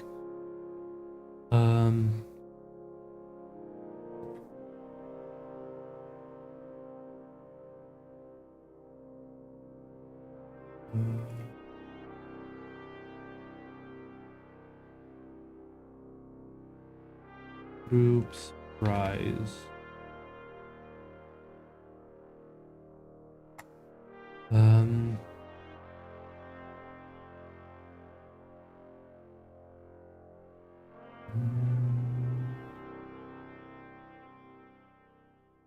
Size of card time.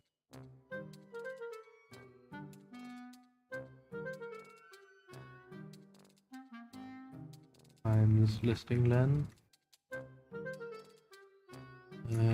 Char star.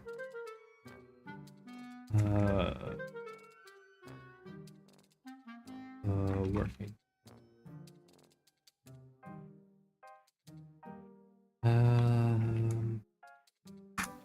Working. Rat.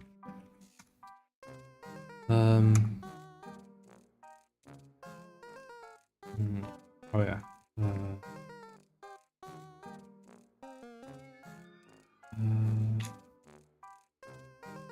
Some printer.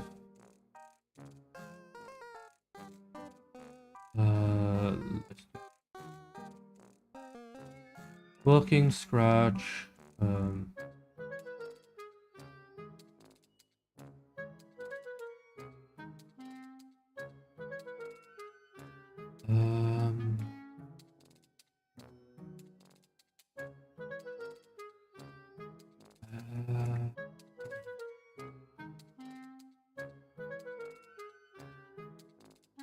Okay.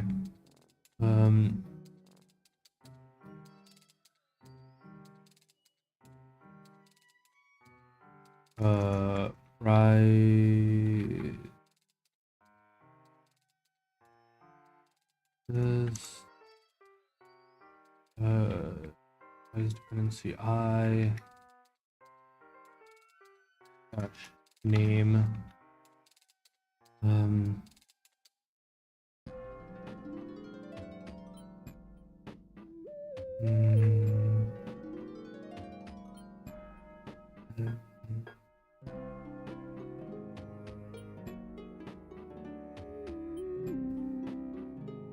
Looking.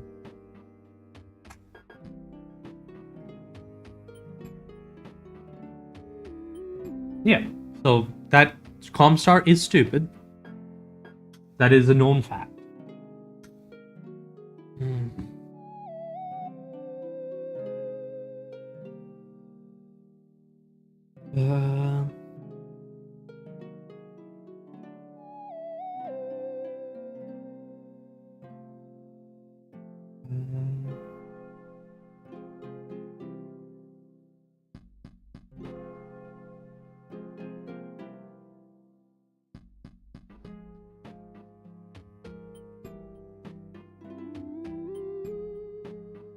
Three.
Working.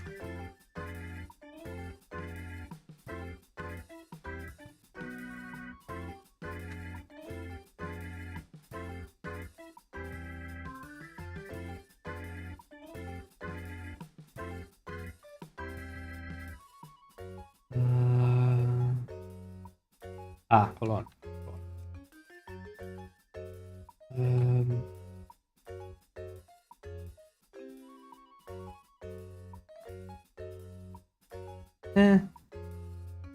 I'll say they're slightly better than the Adeptus because they actually understand most of their technology, right? They're not like they don't have the lost tech problem that everybody else has. The problem with Comstar is that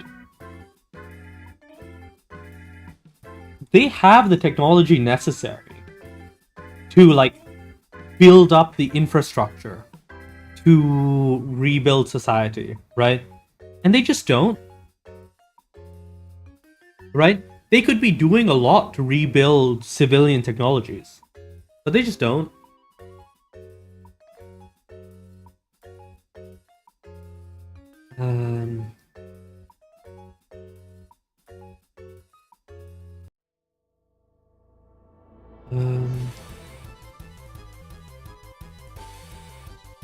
Percentages.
Batch.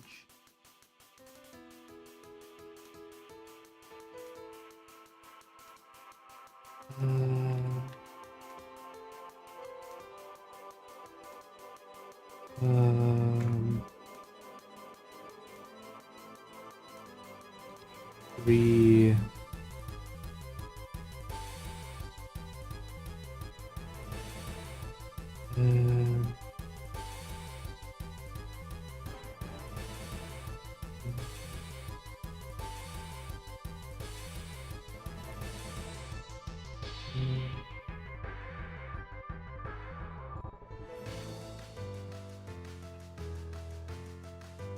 Scratch.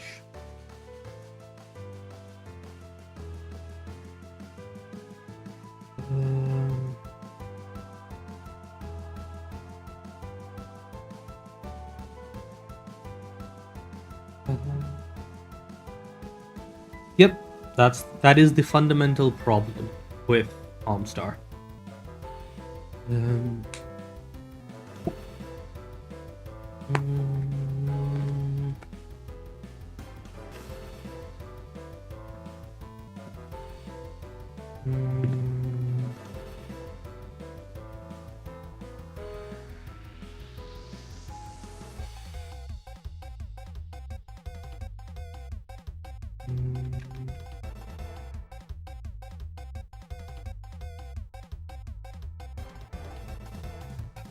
Yeah. Like, it wouldn't even be that hard for them. Like, they had one of the biggest problems, right? Where they had, like, all of their Comstar troops were super green. And, like, is there a reason why you didn't have, like, you have all of these secret agents. Why couldn't you have, like, secret mercenary companies going around, like, being useful? And, like, being not green so that you have the best military in the inner sphere. Right?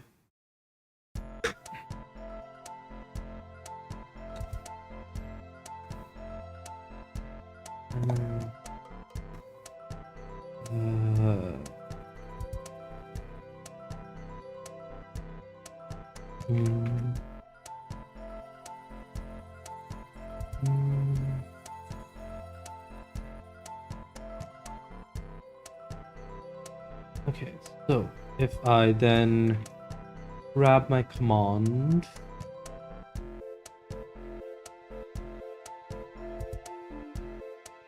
Oh god, so many warnings.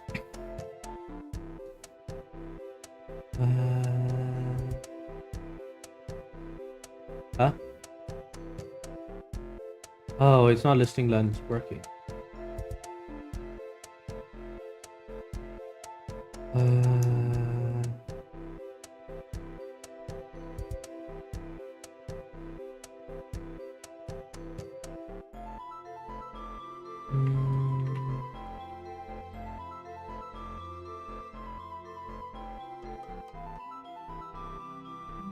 One warning generated per format.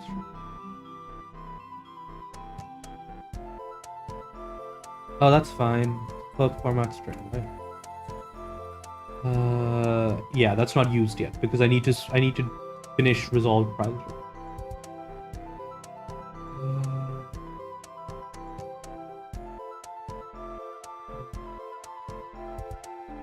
Refresh, and then we're gonna do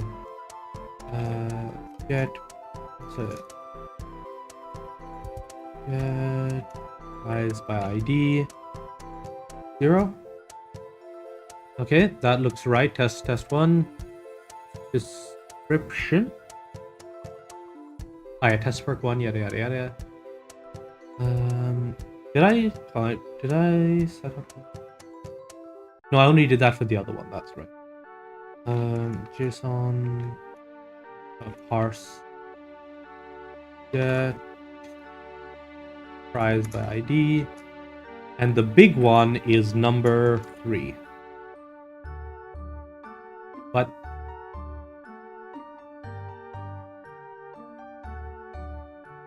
okay, if I do 2,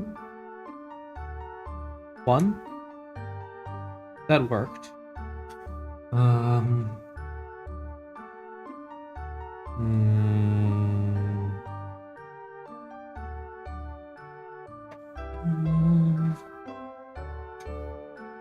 wait, that's right. I can't actually do that. Okay, so here. It'll give me that. That's fine. But why did 2 break? Something to do with this.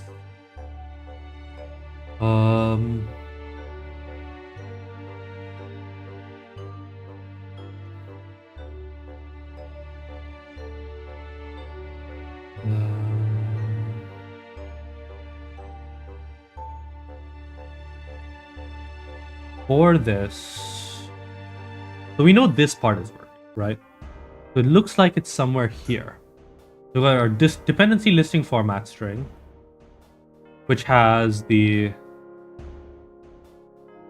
listing length. Wait, why is listing length here? It should be working.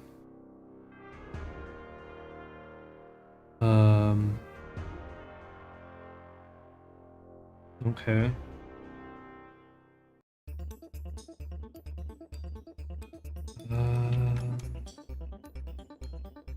Hey, that worked. Okay, what's up with that?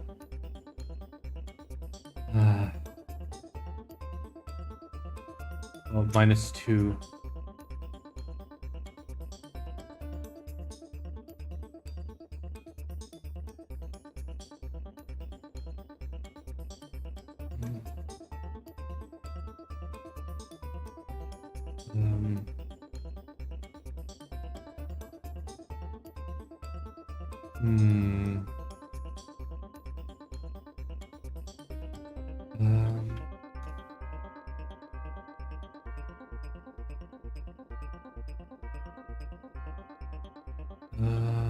Perfect.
So we know that's kind of known good.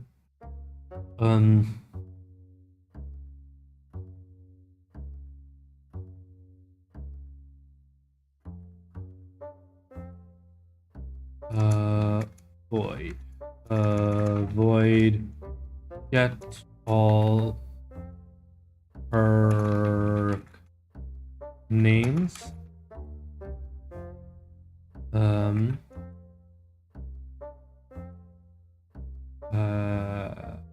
Unscripted, keep alive, void. Okay, so in this, we want to effectively write a very quick script that will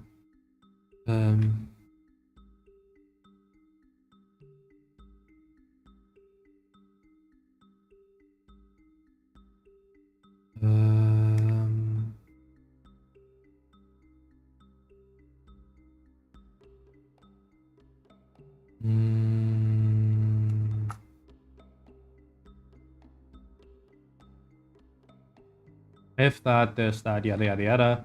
We're gonna do that as a thing. Null.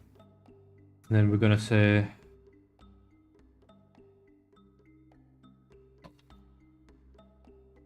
then we're gonna do the for prizes, then created prizes.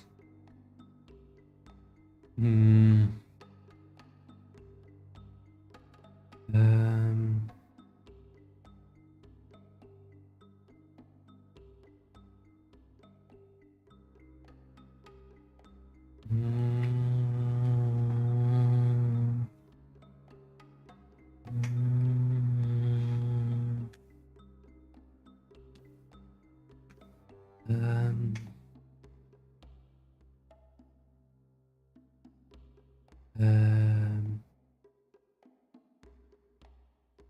know what? Actually, hold on. I'm gonna do something.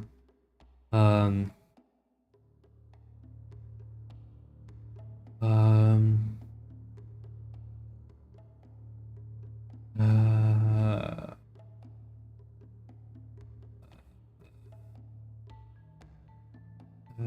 Here. It was a message. Void. That was a message. String. Char star new.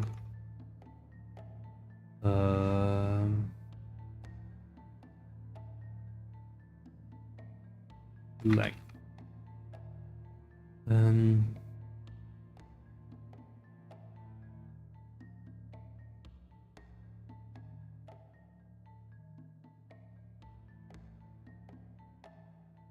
I'm trying to do this properly.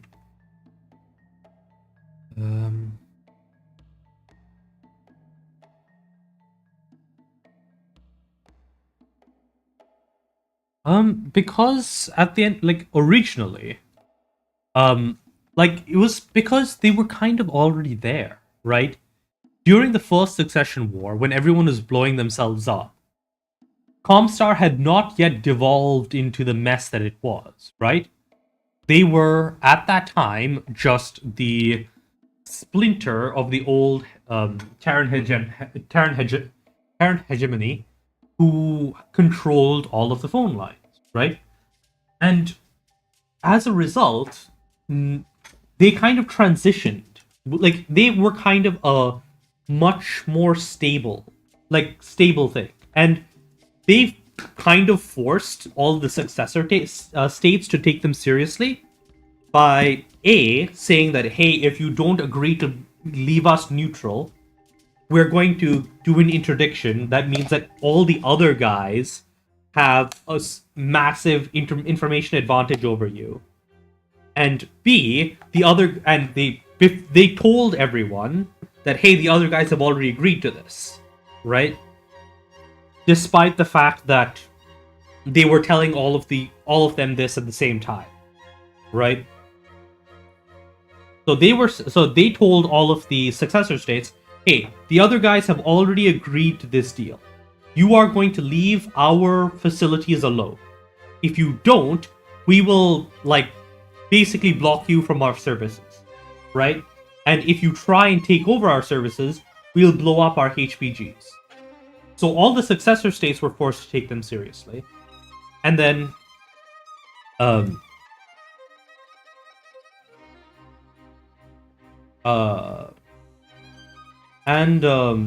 then because all the successor states were taking them seriously, all of the other states were forced to take them seriously. And that's basically how that happened. And once they were taken seriously for long enough, nobody cared. Nobody really considered them a threat.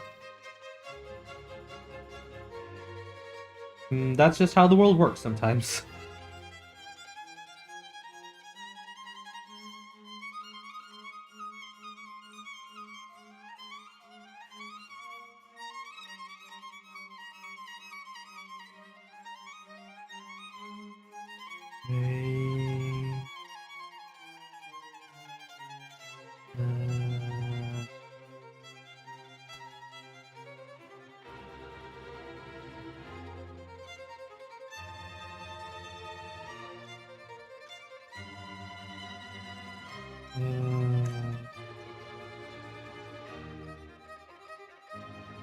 That wasn't a string. Scratch.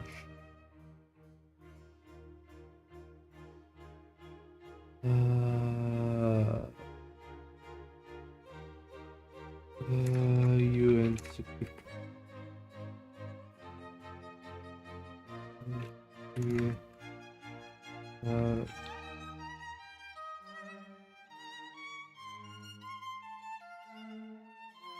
I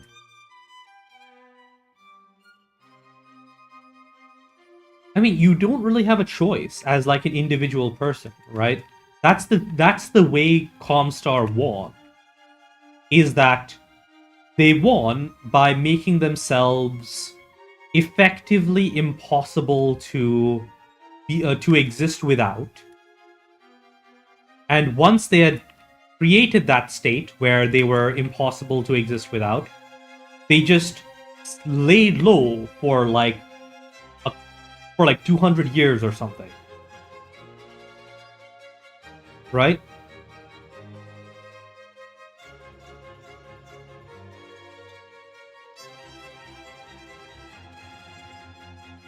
And once they had set themselves up over the course of that 200 years, they just like went, okay, that's I guess how we're doing things. Nobody is around to complain about the fact that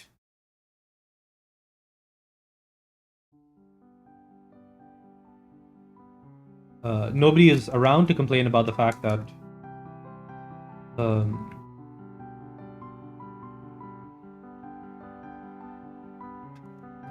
nobody is around to complain about the fact that we're doing this. Um,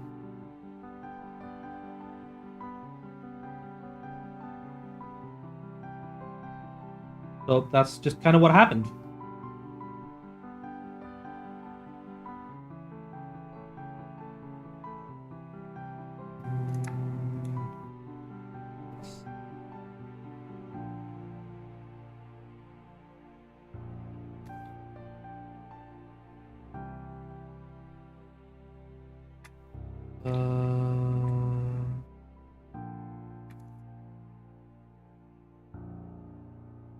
Like, basically, the thing is, Comstar was, uh, Comstar was, um,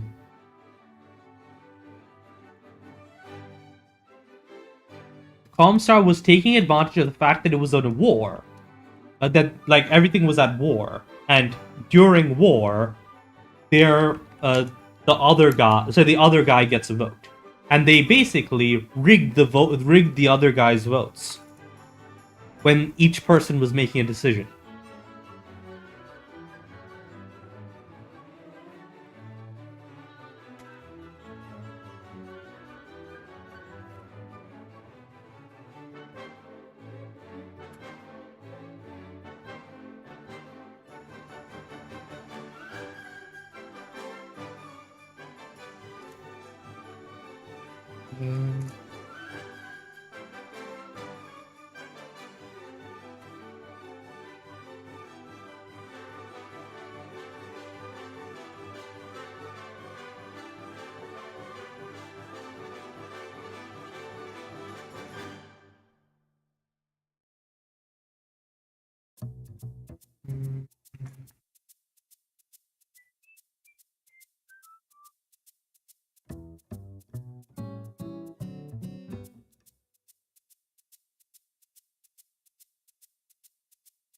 Um,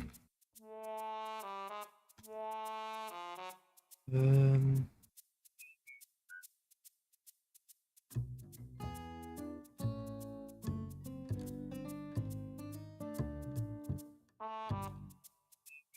um,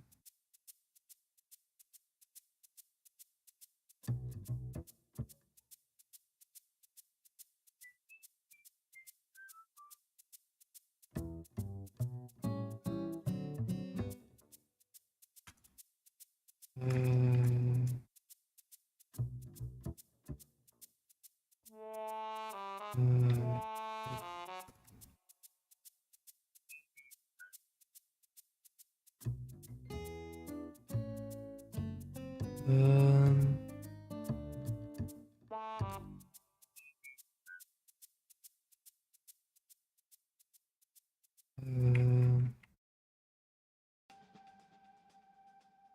eh?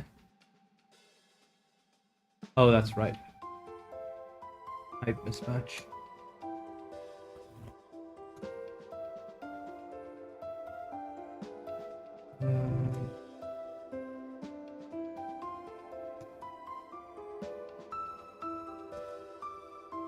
Then we do.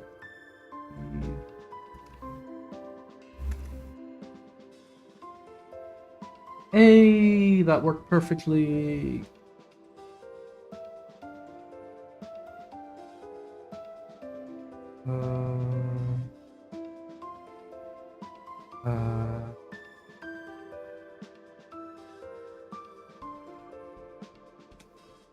Huh?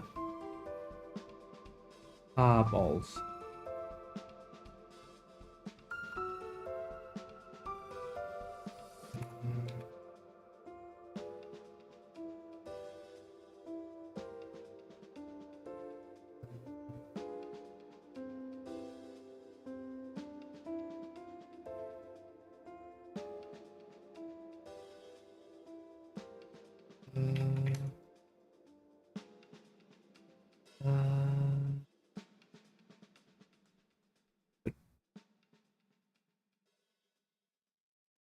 Um,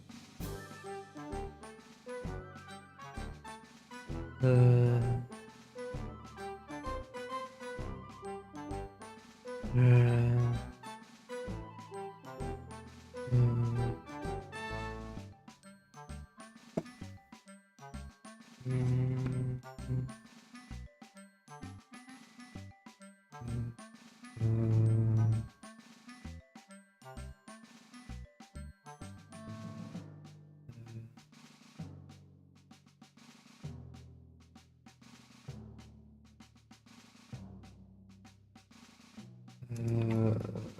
that trash. Um,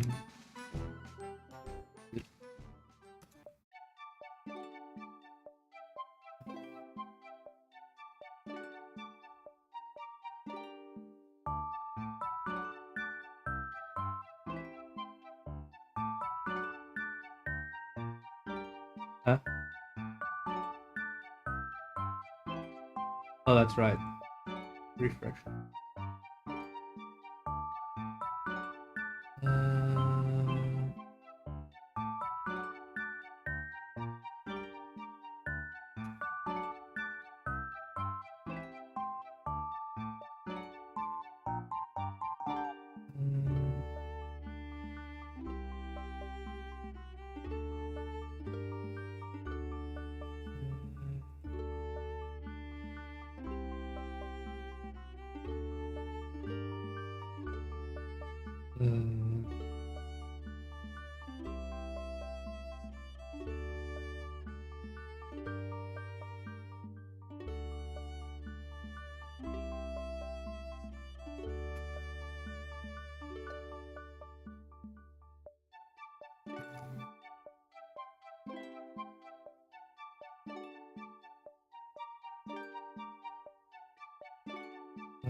But why?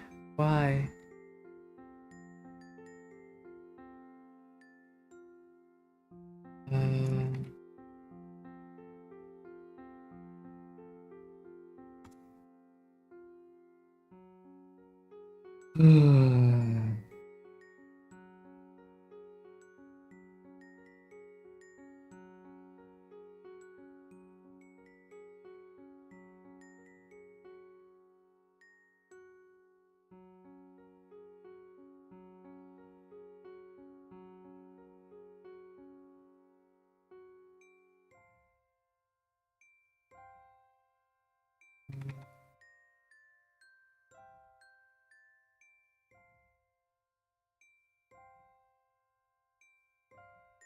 Okay, that seems to have kind of worked. I don't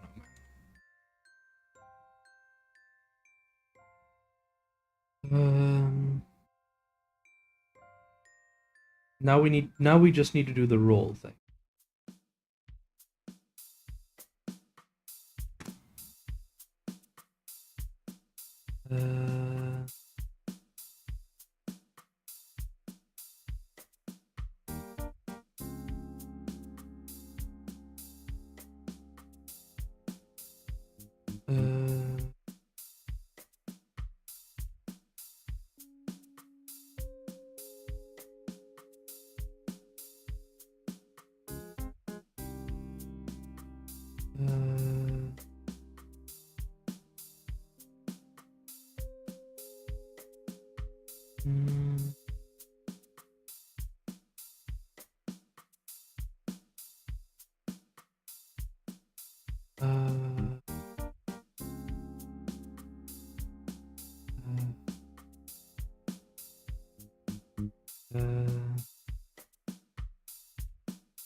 Oh, wait, I forgot. I need to change this to program.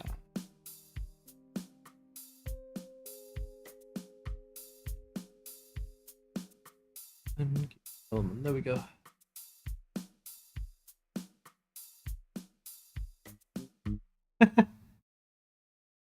Robert, Robite.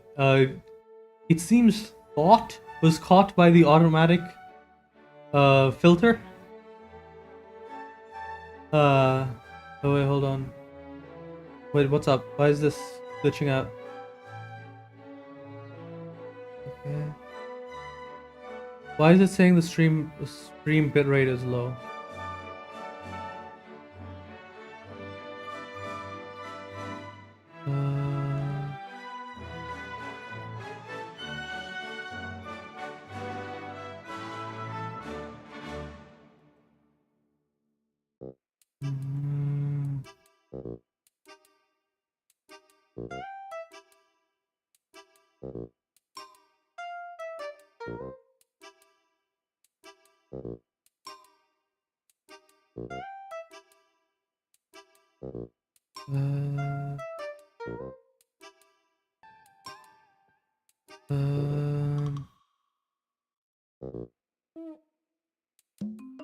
Hopefully that fixes something vaguely.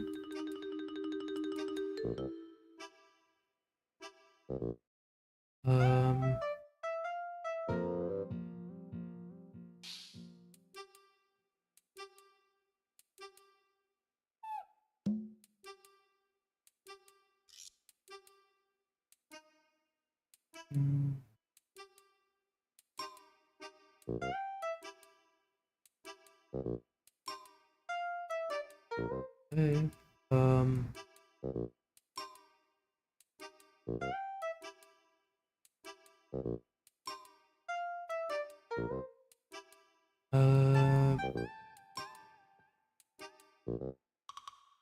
Wait, what?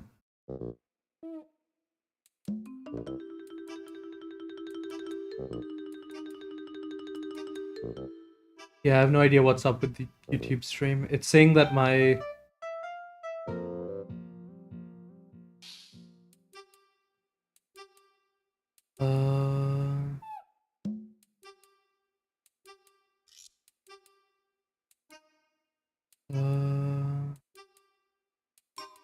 OBS switch rate control.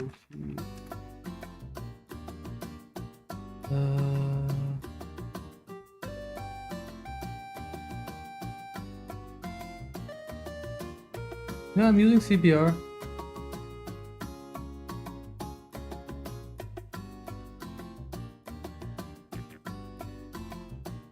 And I have it at 6,000.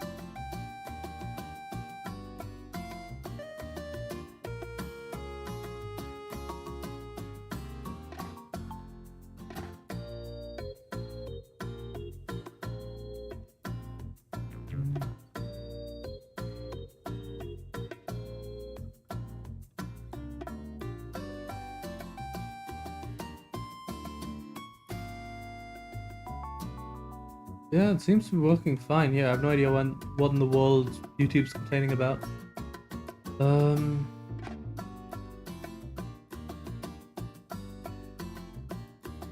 Got get prize by ID. Now we want to do the roll.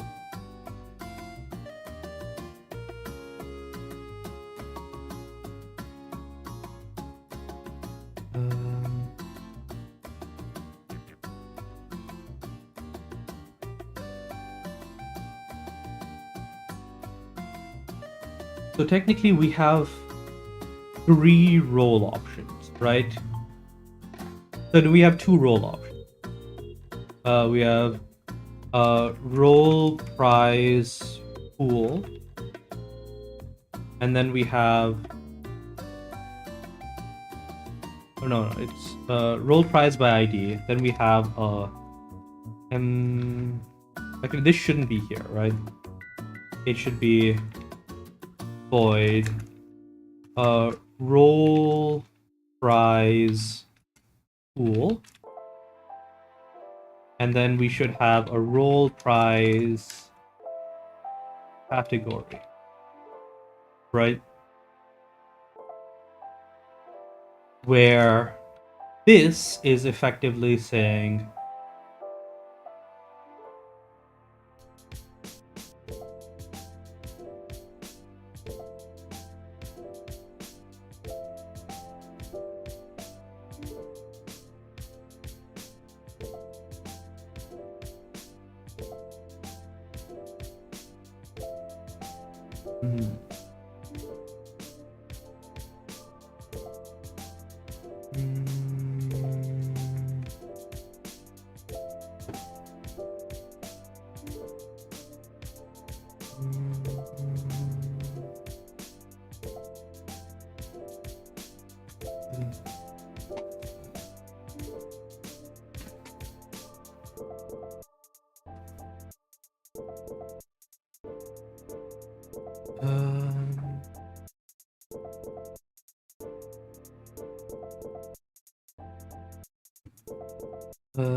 roll random prize is yeah.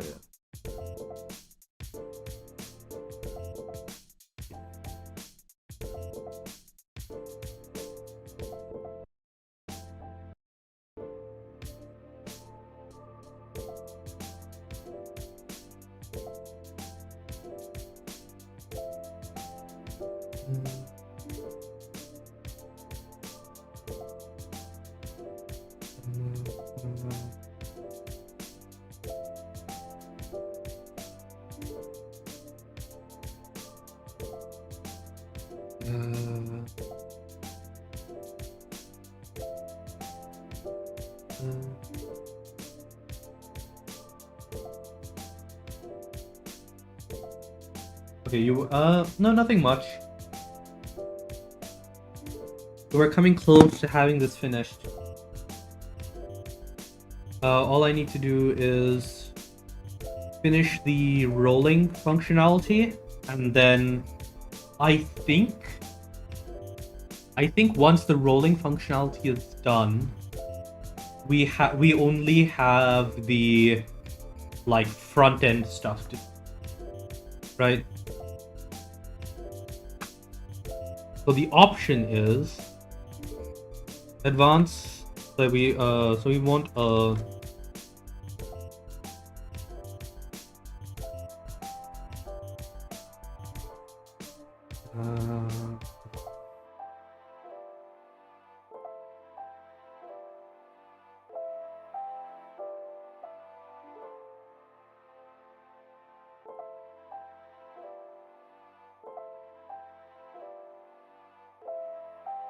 I mean, to keep functionality the same, what we want to basically say is, hey, we want to say, is this...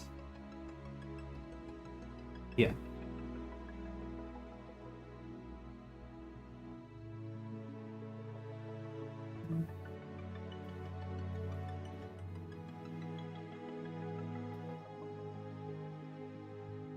Um,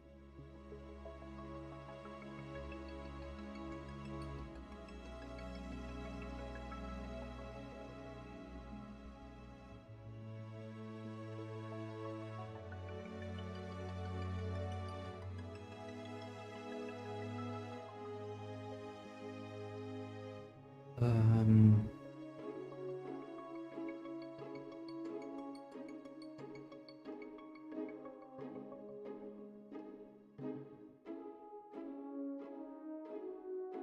so we want to say, hey, we want to do an we want to say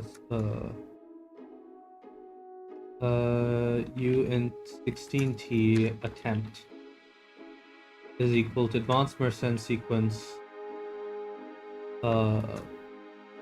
created prizes. And then we want to say while true,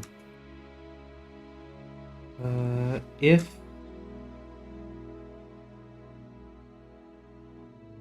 prizes attempt dash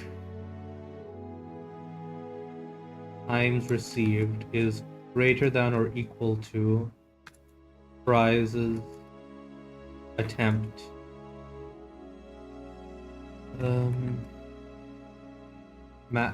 repeatable.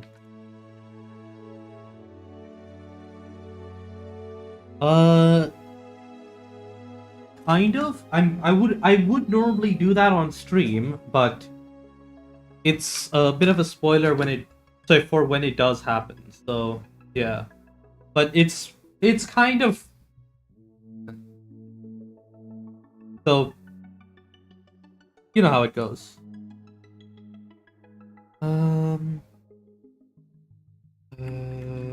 Repeatable. Continue. If prizes if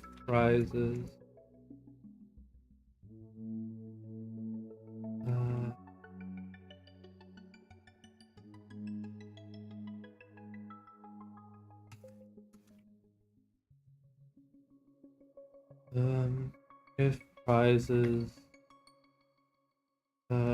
attempt if enabled groups prizes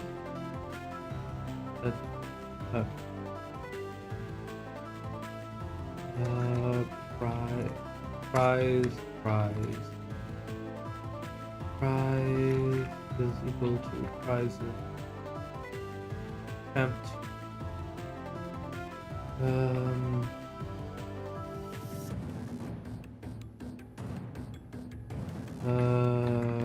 group.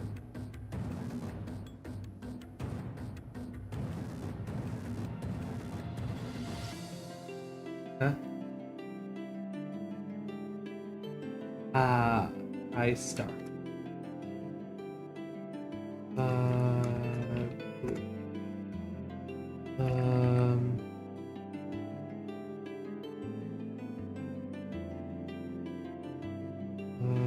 If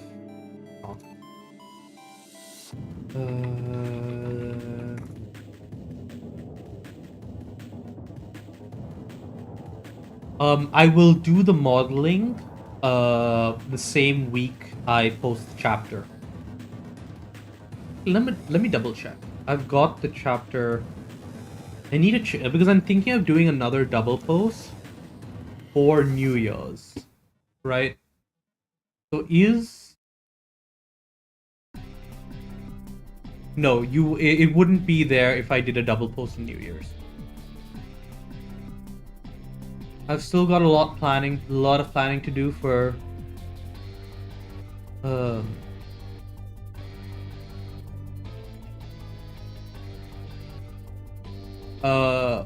some upcoming chapters. But so if I do a double post in New Year's, we wouldn't get to the point where we would know what the thing is.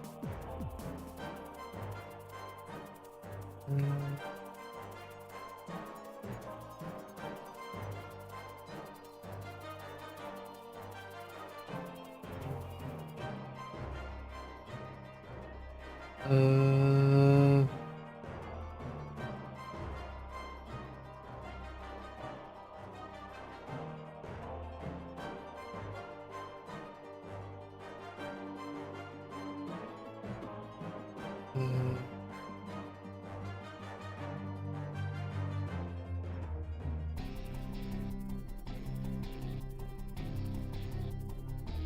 break, print, adjust, come on, prize, dash, name.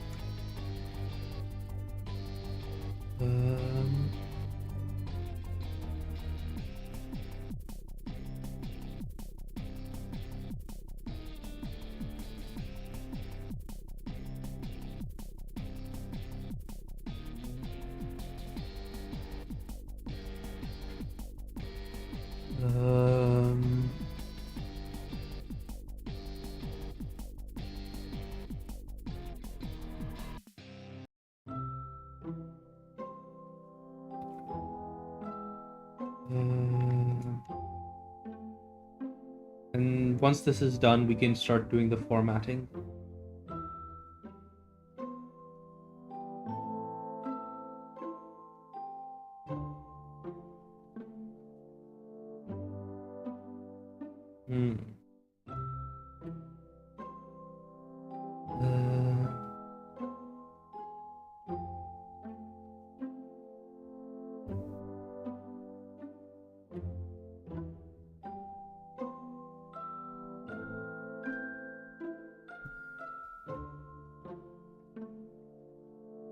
Okay.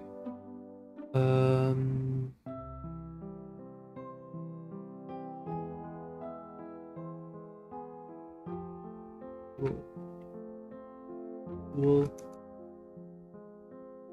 Okay. Oh. Got that. Refresh. Test 2, test 3, test 2, test 4, test 2. Yep. We're getting good random rolls.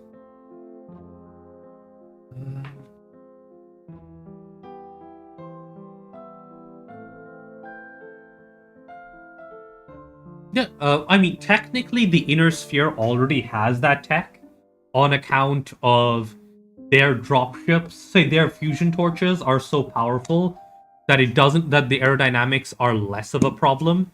Like the most common kind of spaceship in the Inner Sphere is called a spheroid ship, which are basically just big balls that optimize for outside surface area versus volume. But Jun's is like semi aerodynamic because they can.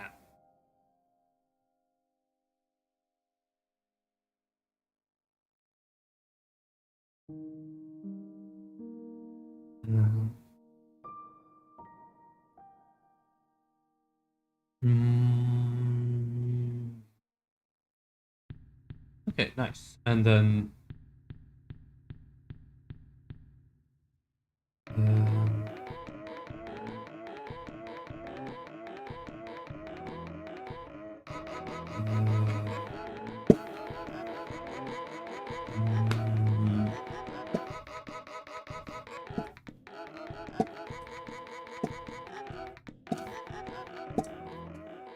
hmm.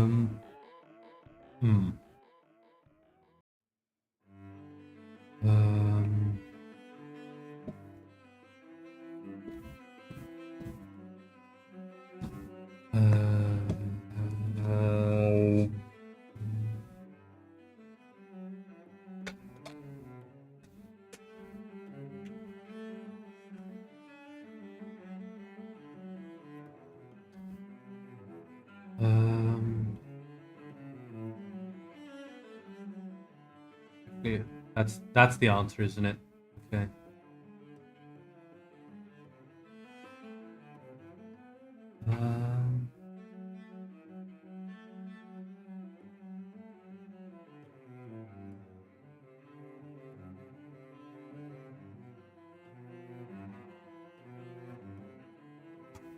I think you underestimate how powerful fusion engines are. You have to remember that even casual nuclear reactions have like millions of times more energy than chemical reactions, right? So even if you compare a like hydroxy rocket burn to a normal, like, if you look up the Project Orion, I think is what it's called, and that's just fission bombs, right? A fusion torch is more powerful than that.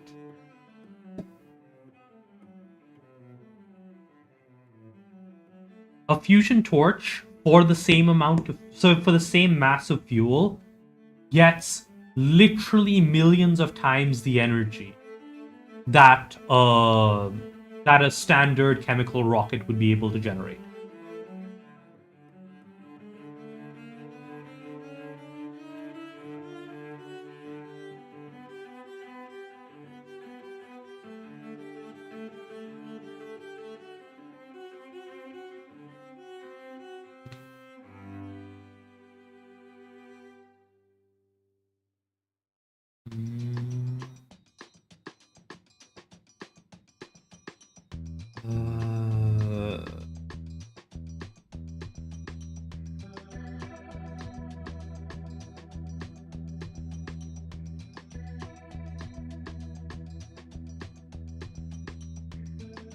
Okay.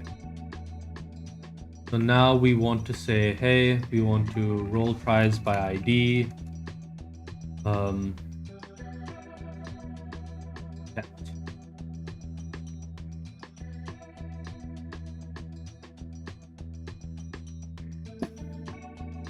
Unless you're using some kind of high-power magnetic nozzle, which is what I presume they generally use. Like, yes, fusion engines are big, but like, you get a lot of power for not much engine.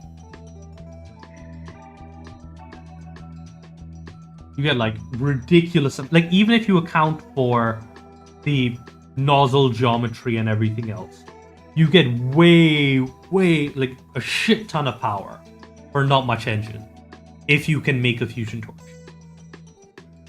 right? So at that level of power, what you need to deal with is not, oh, am I wasting some power by not having my ship aerodynamic enough? No, it's, hey, am I burning up from the amount of air friction that's pushing me through the atmosphere, right? The problem is not, am I wasting energy? It's, oh, can I deal with the maximum amount of air, like heating from air resistance and like pressure from air resistance? They do not care if there is, they do not care if there is, if there's a thing like that.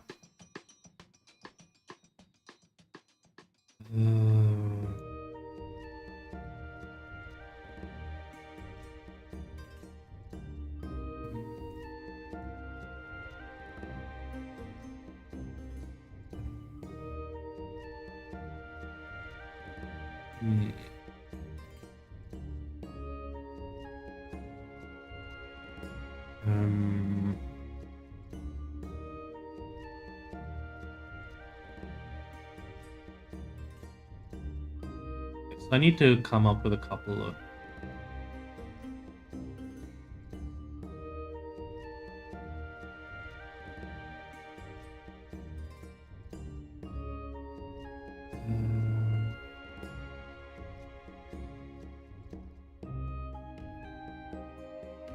Yeah, so like Jun could get away with that if they were willing to do that, but like honestly, Jun is a perfectionist enough to say that, hey, I'm going to make my systems like at least vaguely aerodynamic because it lets me get away with like a cheaper fusion torch, right? Like, even if it doesn't optimize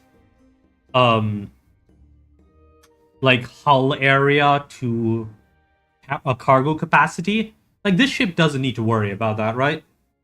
Like that's the other thing that dropships in the inner sphere need to deal with, is that they need to optimize for mass versus cargo capacity, which means at every extra ton of mass you dedicate to the ship itself, the less you can transport in the ship, which means that the less you can transport via a jump ship collar, because the maximum a jump ship can weigh is, I think, like 100,000 tons or 1,000,000 tons or something like that.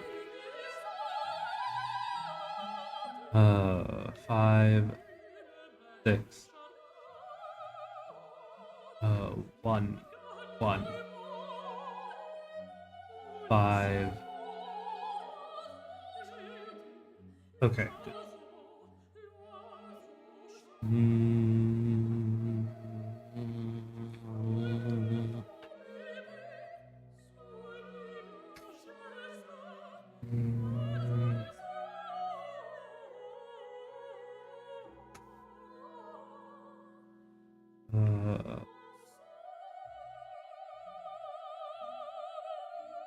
Error. A roll prize.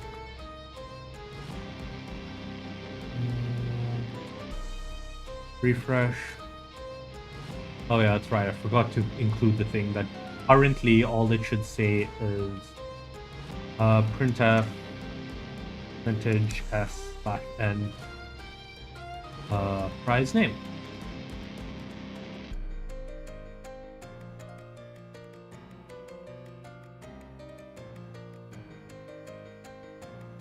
Refresh.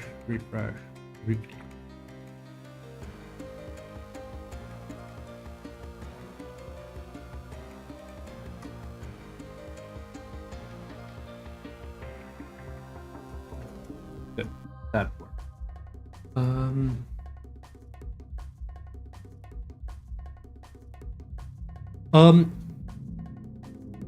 I feel like that's the kind of thing that will eventually happen, but that's once that is the point at which you need specialized ships, right?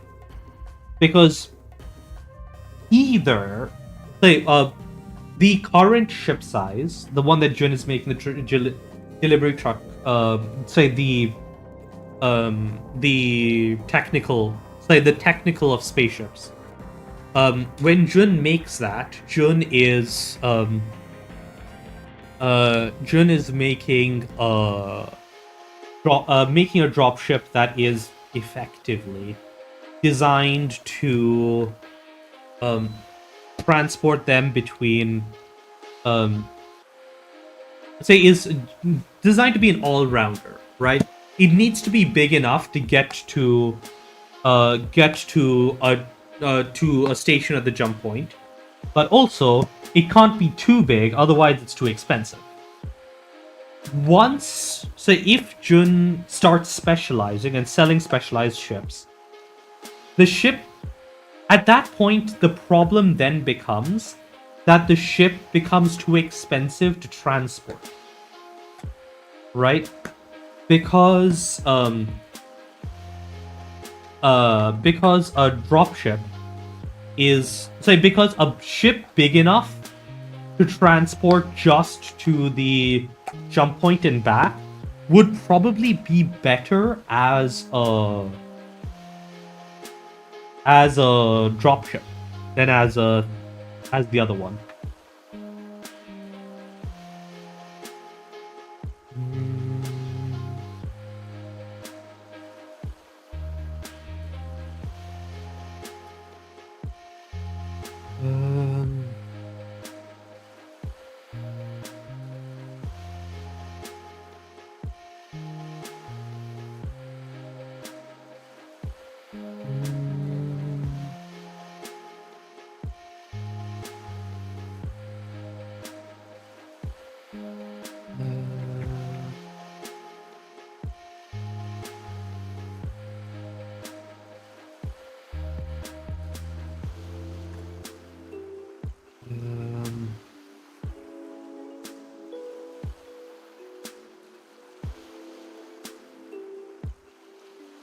ID name cost.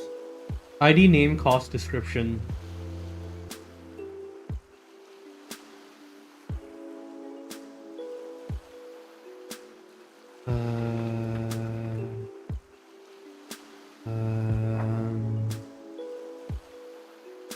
Times received.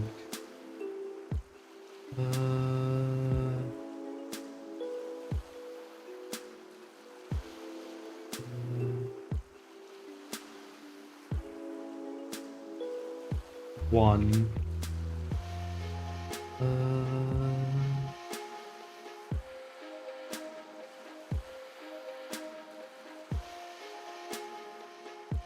Groups.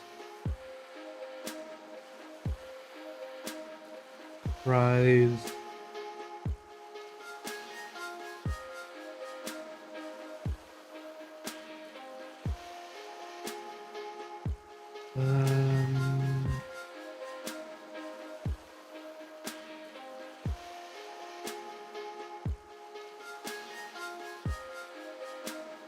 Okay.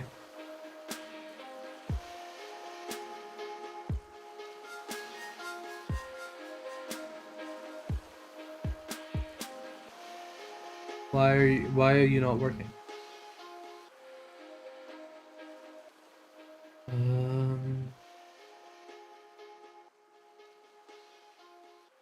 Oh, I didn't do a new line at the end of it. Okay, whatever.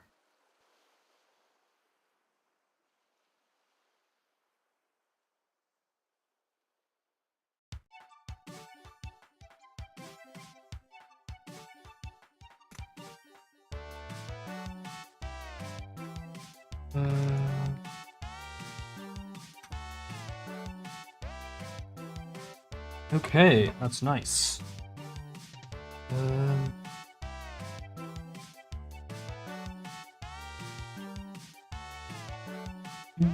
True. I mean, I guess it ultimately depends, right?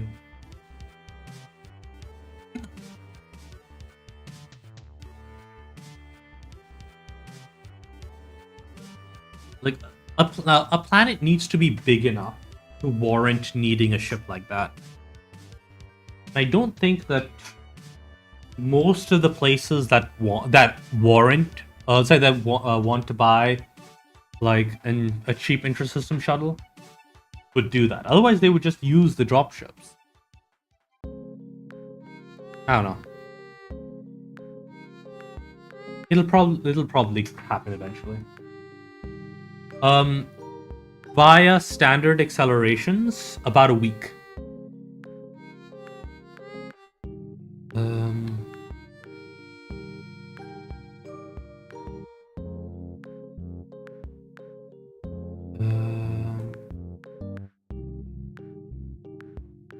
Okay, so now we say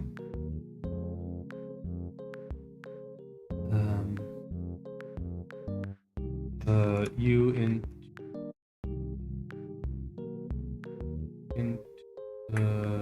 8t group equals 0.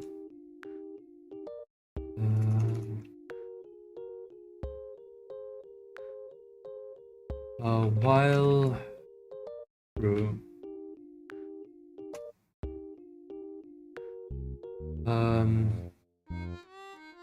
group is equal to that created groups if enabled groups group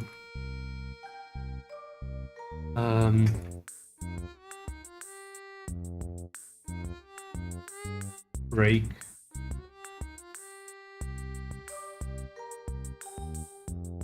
and then we're gonna say, hey, if prize group is equal to group break. Actually, I should probably update the other one because I like the way this looks better. If enabled group.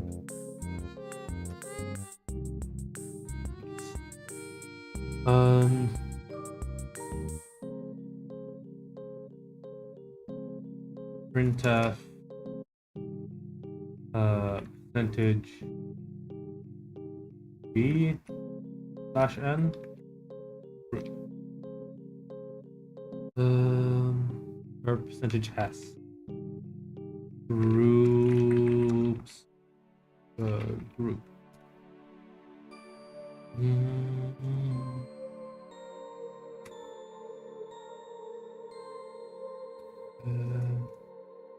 Role prize category. Physics, general. Set group able by ID. 1 false.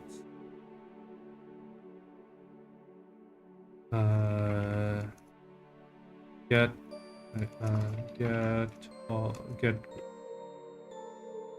okay, and now if I do role prize category, I should only get general. Yay, it works!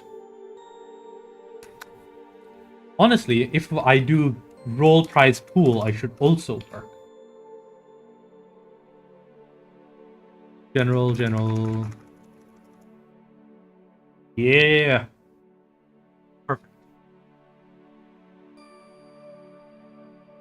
So, the thing about Jun's durability is it's hard to test because Jun always like the coat that Jun is constantly mentioned wearing is actually a cover for a barrier generator harness, right? So,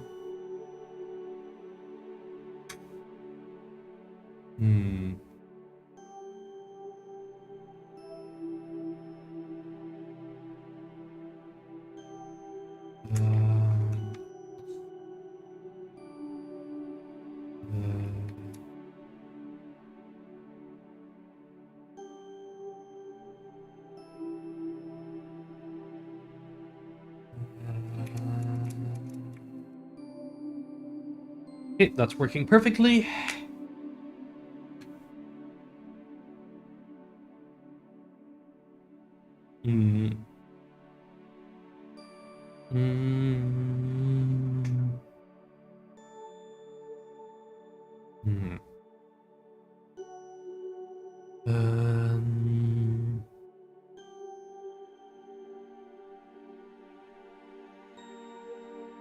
So we have a role prize, we have a role prize pool. I think I'm going to have to do yeah, actually hold on, I'm gonna 1 sec.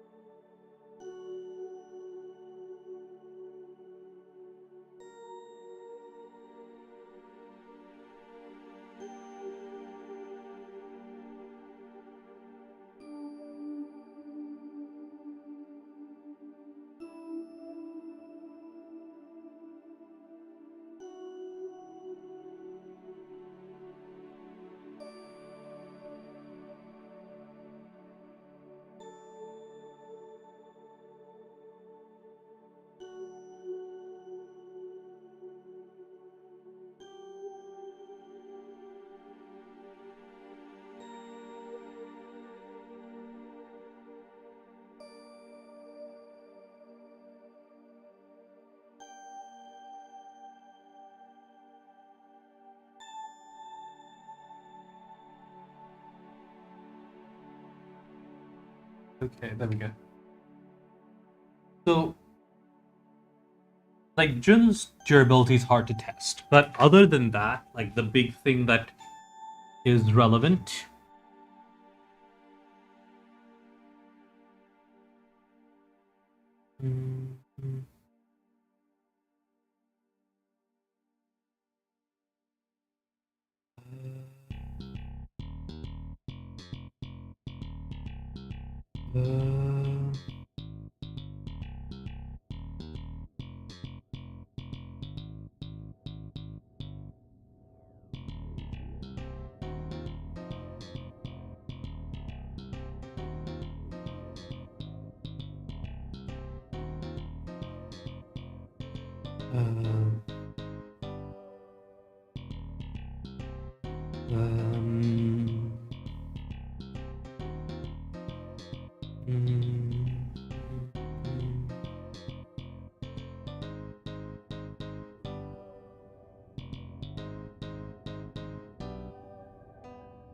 No, I mean they're still vulnerable to knives, right? Especially a good sharp knife. But they're able to withstand significant blunt force trauma. Like their bones are a lot harder, their muscles and everything are a lot tougher, yada yada yada yada. Knives are like they're much harder to get deep into the body, so they'll still get like superficial wounds and stuff.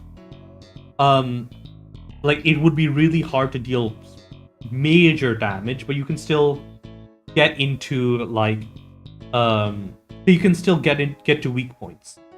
But that's like it's the equivalent of wearing like reasonable, like not plate steel armor, but like modern armor at all times.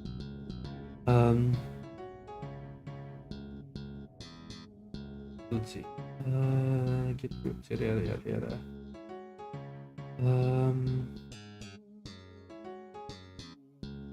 Need to update my dependency generator for my prize generator for all of this.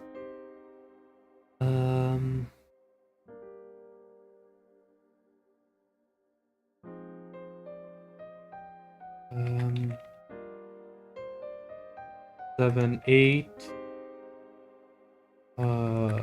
0 1 add prize 100 100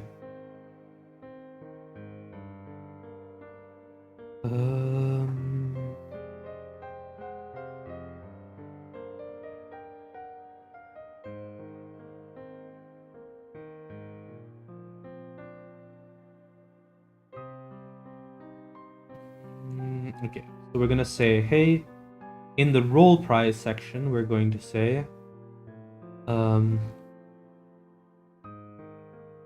currently it just says 1, which is technically a fail, but yeah. If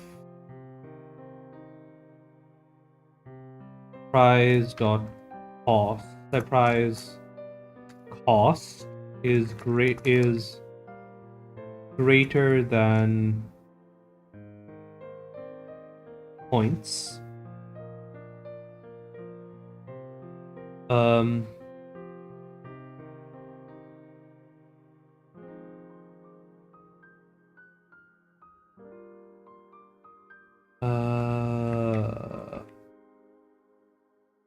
actually, yeah, they would be here, and then that is 1, right? Where we're saying that, hey,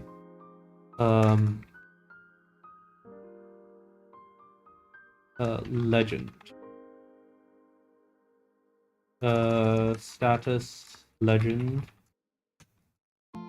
0 success, 1 insufficient points.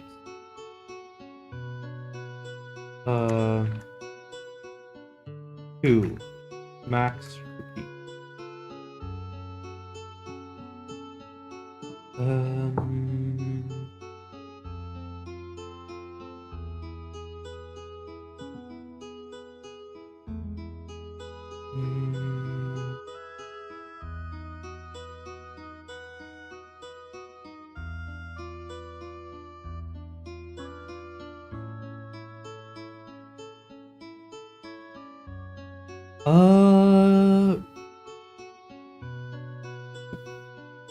As of right now, no. Mainly because they can't do so without inviting too much interest. And once they can, they will be behind the static defenses of their actual company campuses, right? Weapons upgrades will happen eventually, but You know how it goes.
I mean, right now they're kind of relying on just their barrier generator, and they do not yet trust any of the other major players at Fit with the barrier tech.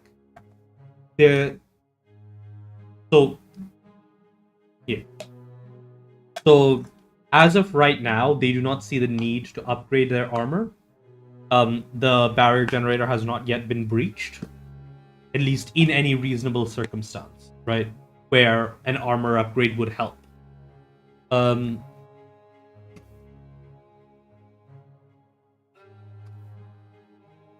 um,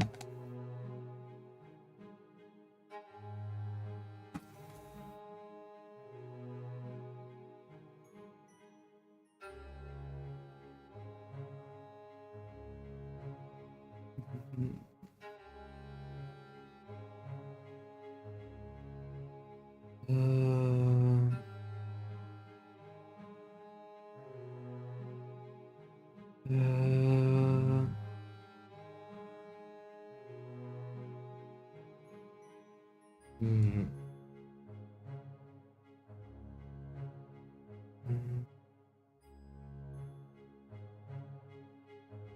Okay, so if we get... Oh, then... Oh, I forgot. I'm...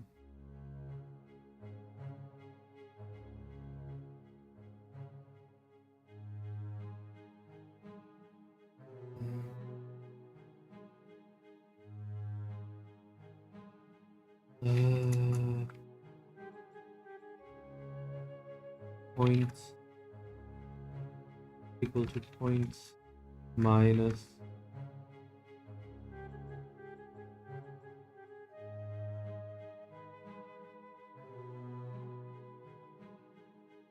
If I refresh this and I say, hey, roll prize pool, we've got a success and a failure, because that has a cost of 100. I haven't given myself any points yet, right? So now if we say increment points by 200, we roll that.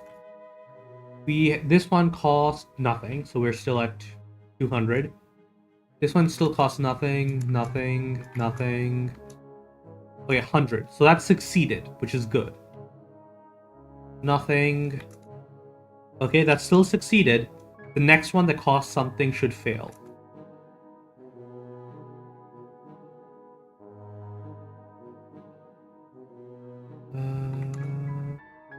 Yep, failed. Perfect.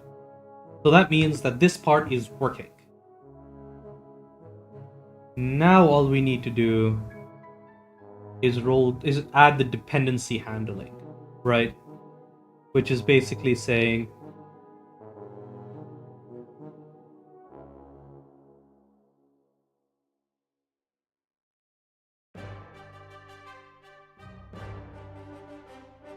if prize num dependencies is greater than 0, we say, hey,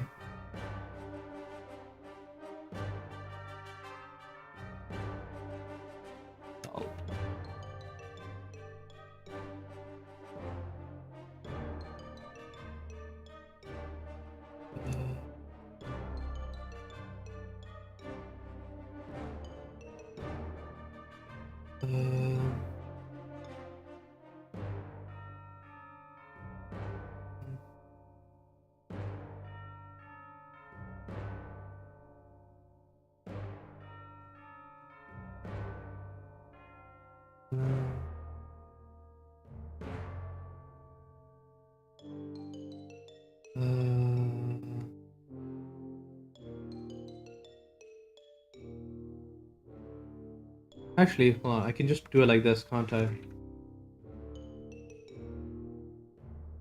While dependency is not equal to null. That's safer.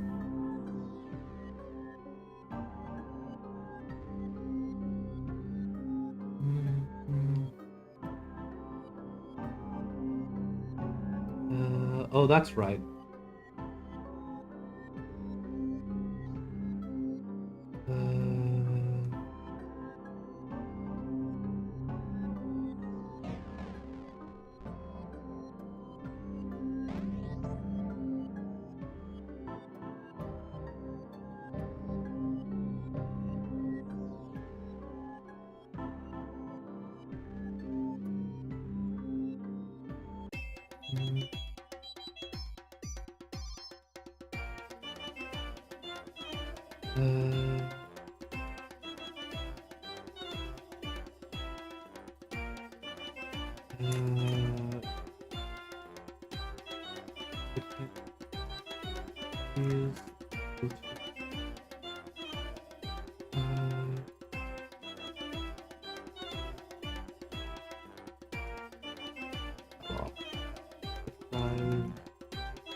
Oh, it's calloc, right?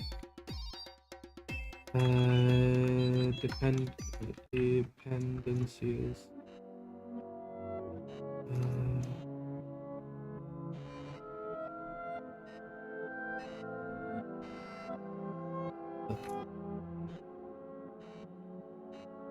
Dependencies to prize ID.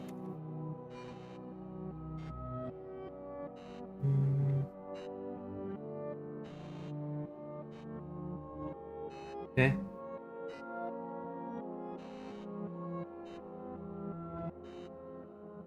Oh, 1.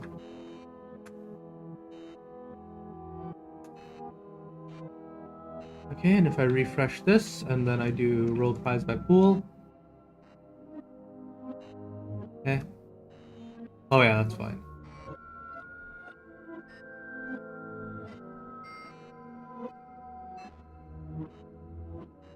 Yes, that's perfect. I'm getting good dependency.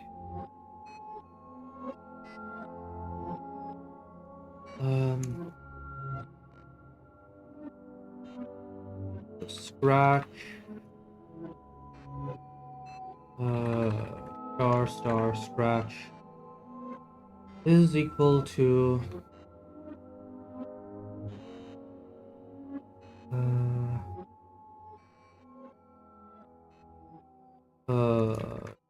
star malloc. Sorry, calloc. 2 size of char.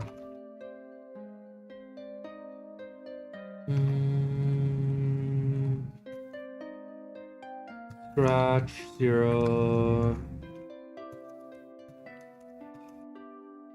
is equal to open that.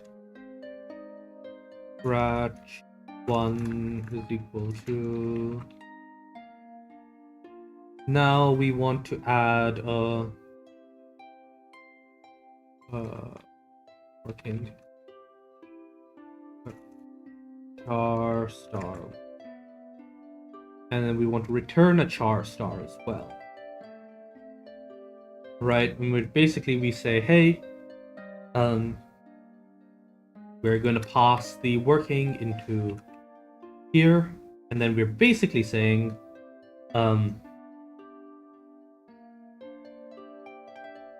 we're doing that loop with the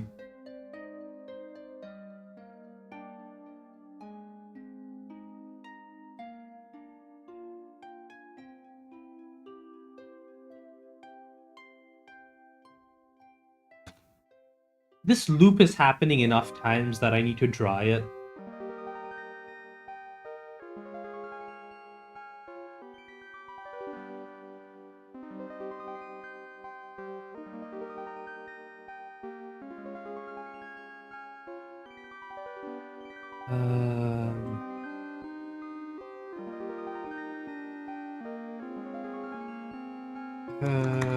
Char star append append to a string with format.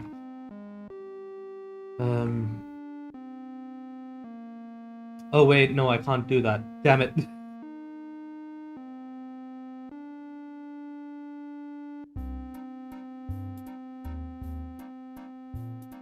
Yeah, that's why it was, because I don't want to do macro coding. This isn't a dry, this is...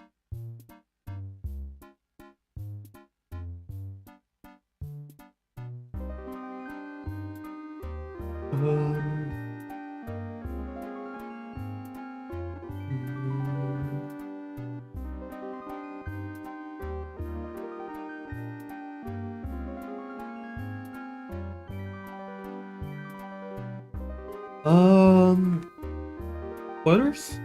Can I say spoilers?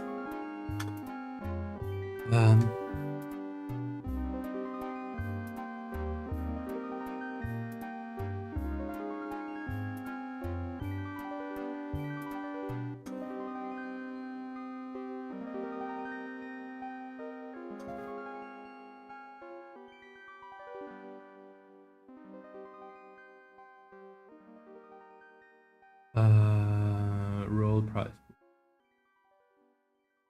Okay, so we're gonna say, hey, we've got a dependency, sorry, I've got this, yada yada yada, char dependencies, comma, scratch, and then we're gonna say scratch is equal to that. And then we're gonna say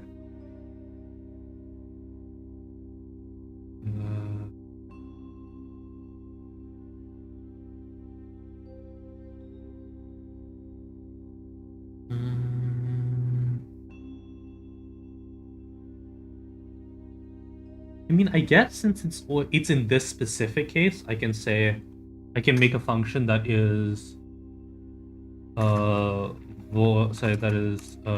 char star append prize to list, or do a char star working, and then I say,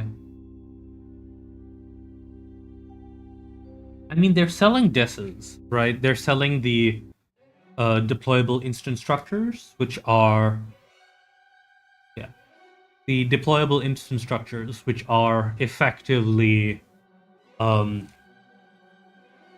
which are like really easy to transport, really easy to set up.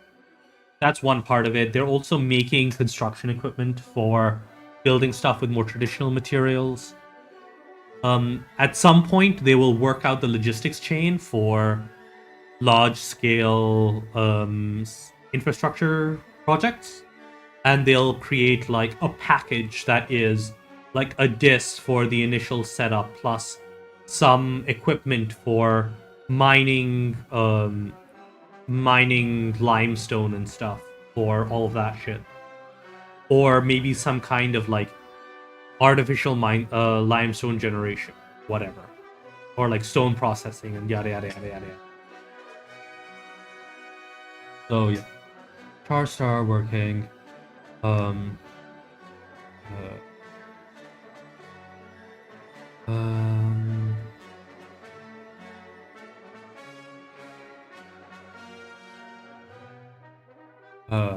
comma, prize, star prize, comma, uint 8t.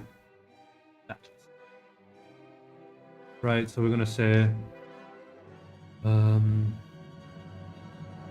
sn printf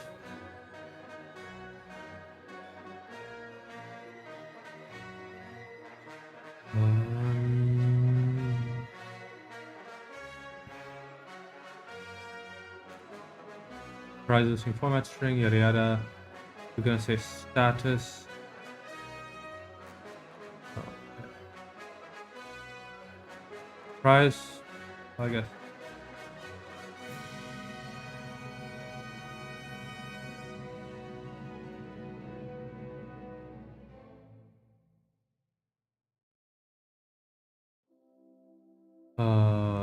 Working, comma.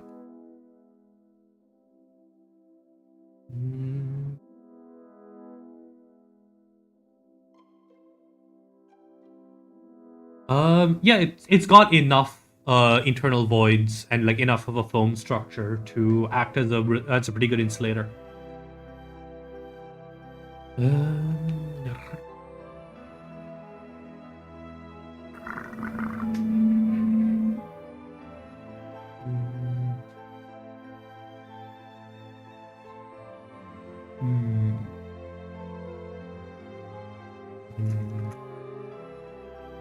Star scratch is equal to char star malloc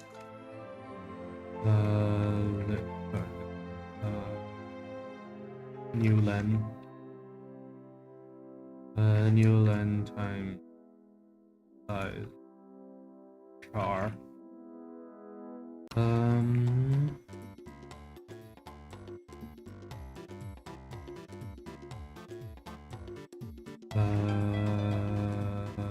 send printf yada yada yada.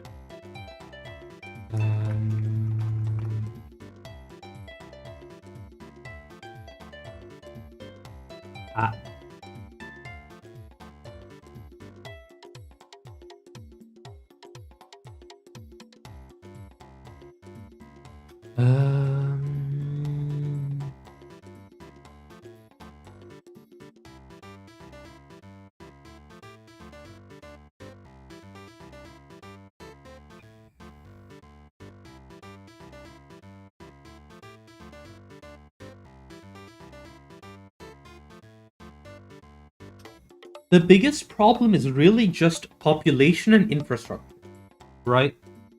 The population problem is that a lot of planets have like in the millions of people. It's like even Lothario and Illyria, which are basically the capitals of their specific interstellar polities, only have like tens of millions of people. Which then the other part is infrastructure, where they don't have the infrastructure to build more infrastructure, if that makes sense.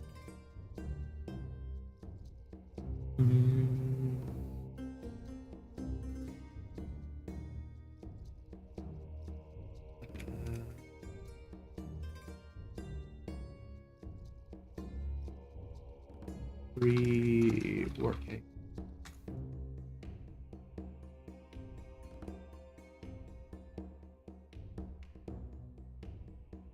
Yeah.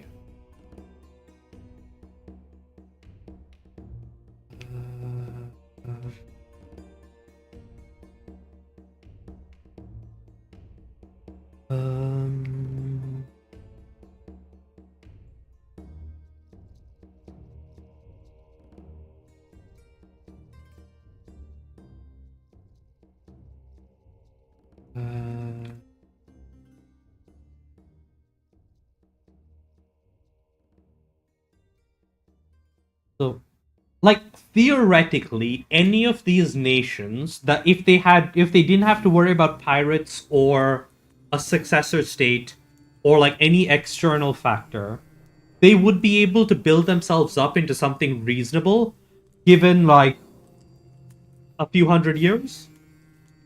But the problem is like trying to bootstrap them faster.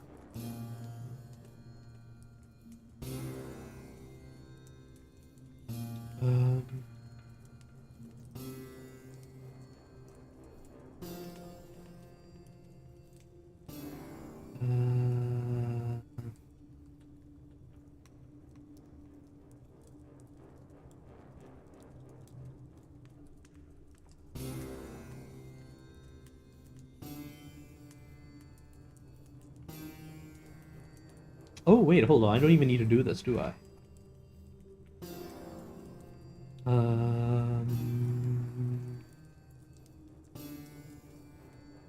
I can say, hey,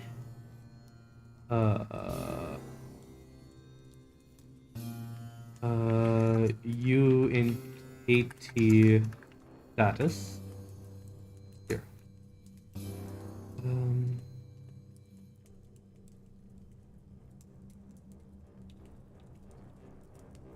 Um, Usually because they still have the more resources than the pirates, right?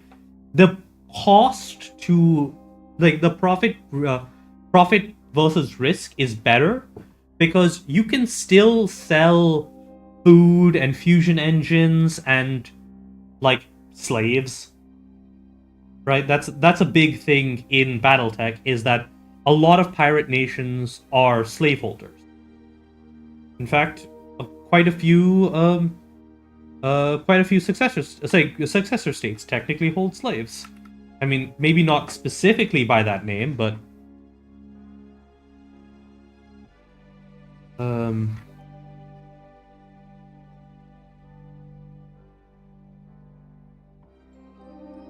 yeah. If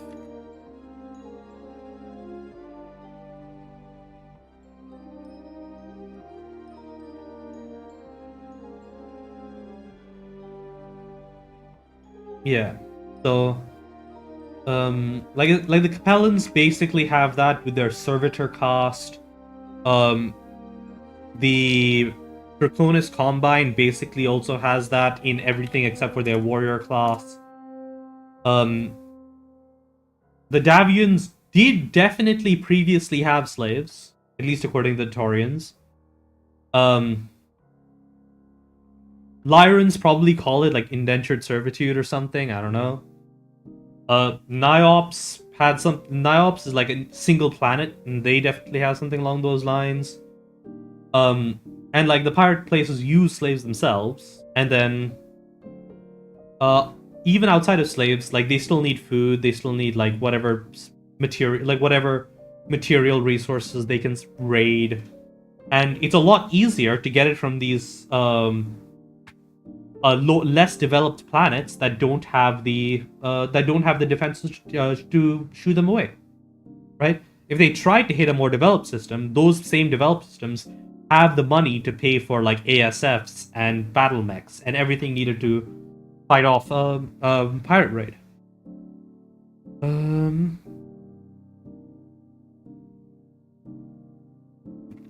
this two. Um,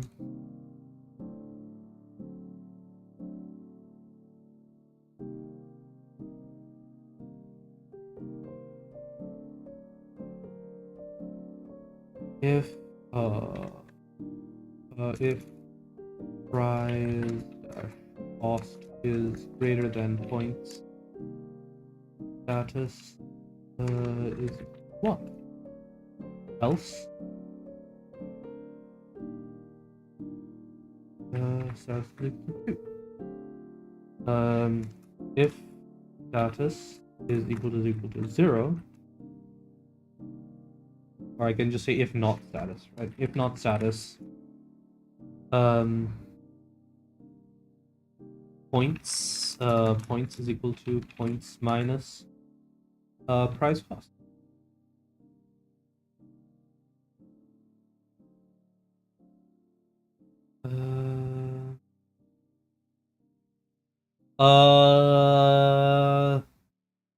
The size of like a car, like a maybe bigger than that.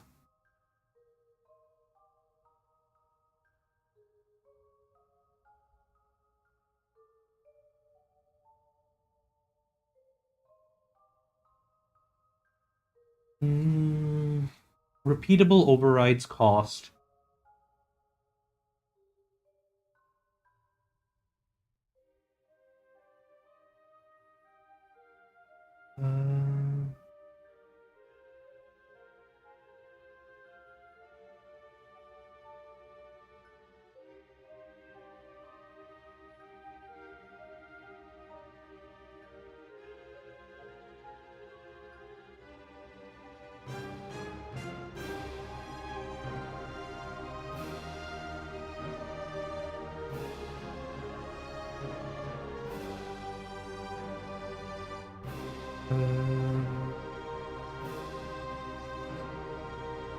Scratch.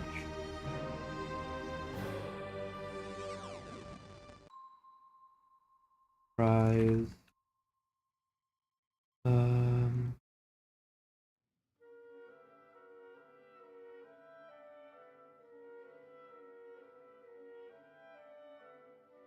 Equal to printf percentage s scratch printf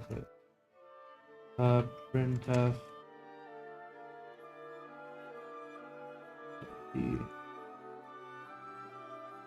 size of scratch printf the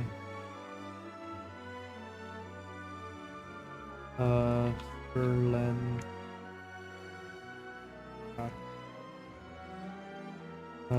free scratch.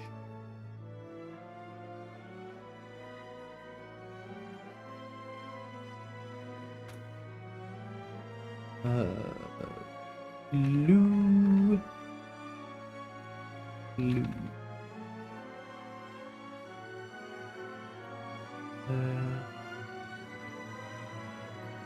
Yes.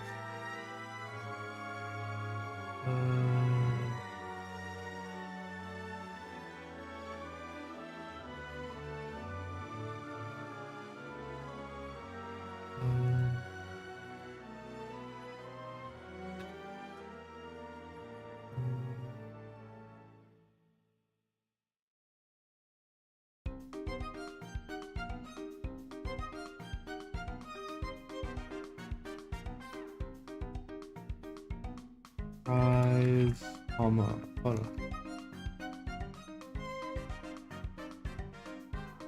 Prize.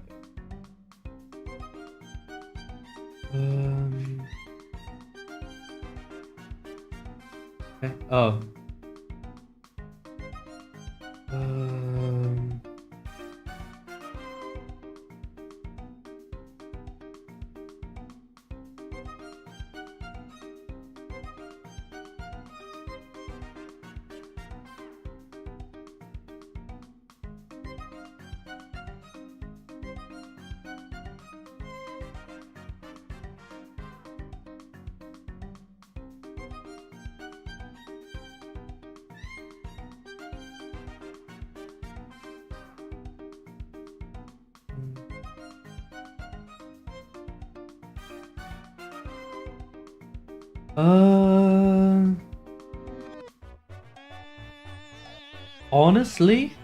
Honestly, not all that much. Well, actually, a lot. It depends on the size of the L2 missile, right? Because even at even at a leader load, which would basically be the standard load, it would be the equivalent of a small nuke, which technically some dropships, like it depends on the size of the dropship as well, right? And some dropships have been known to survive small nukes, especially the pocket warship class of char star check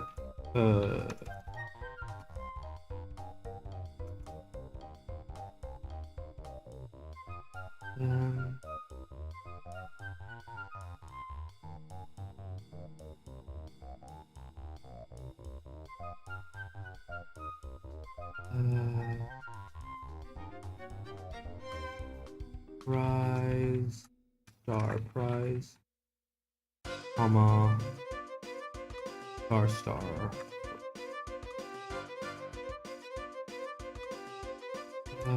return working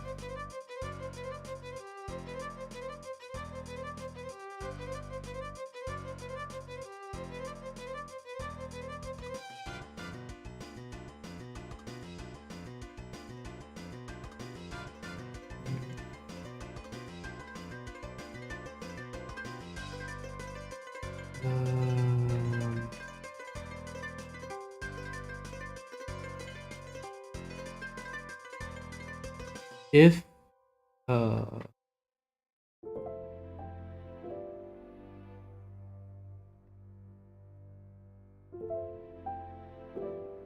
Ah, this needs to also exist. Um...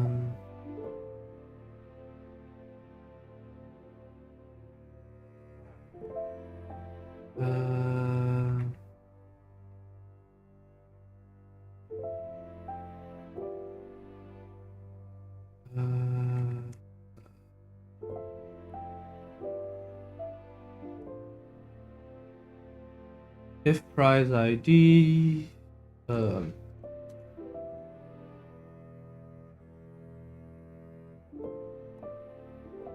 um,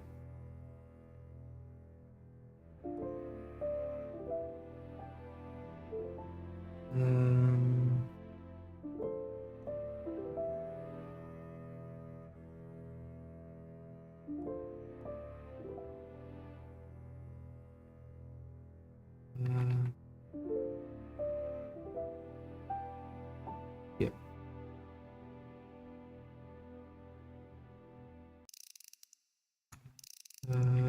Check dependencies, prize, comma, dependencies, comma.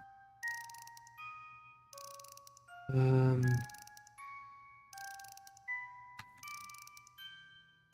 mm,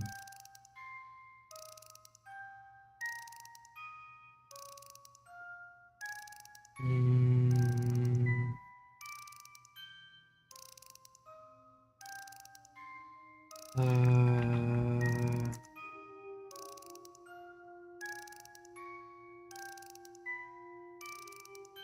prize.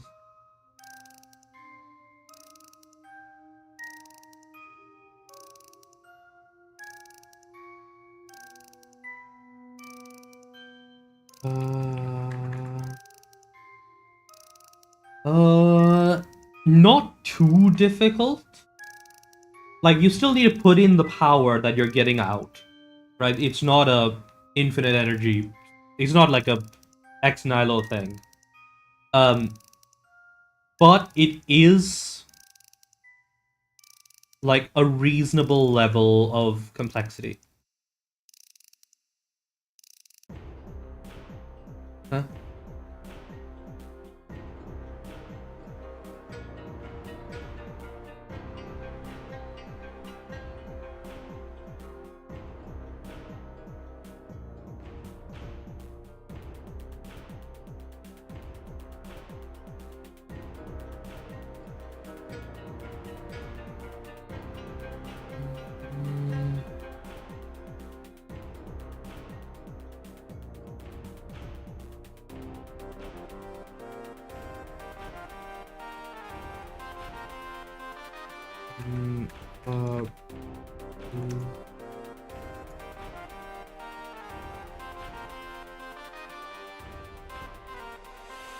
Why is that glitching out?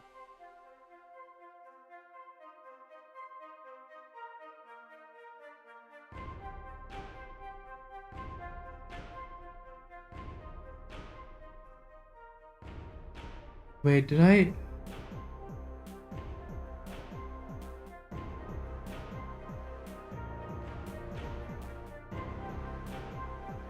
No, I have that.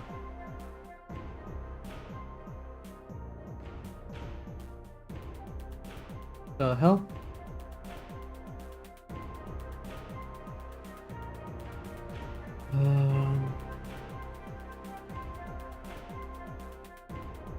Yes.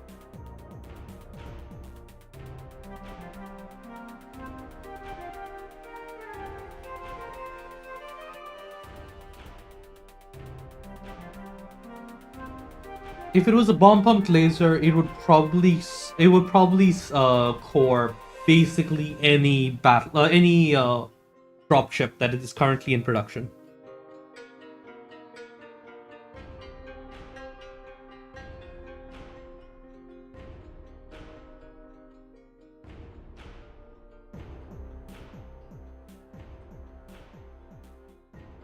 Am I missing something over here in the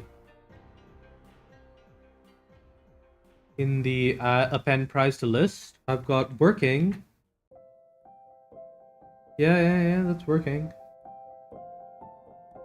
Printf %s/n scratch.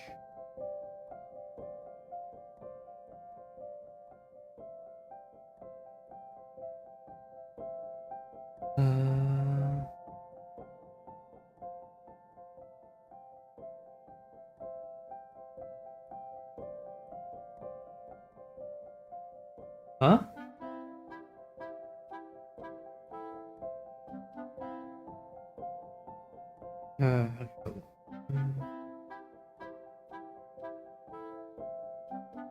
So we've got that. That's coming in. Test 2.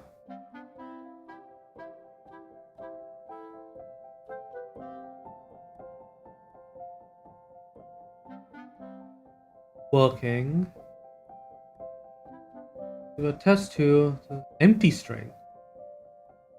Why is there an empty string?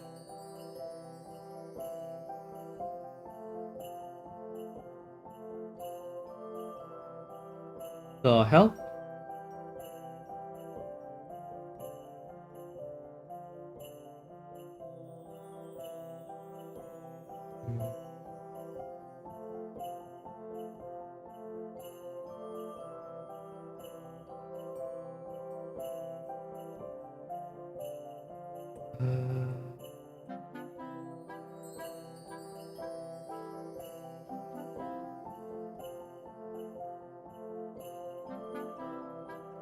Oh yeah, hold on.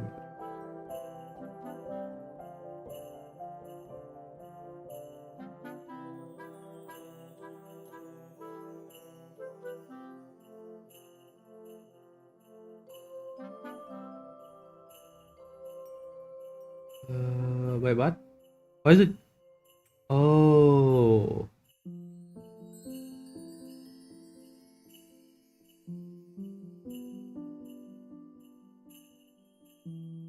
Whatever.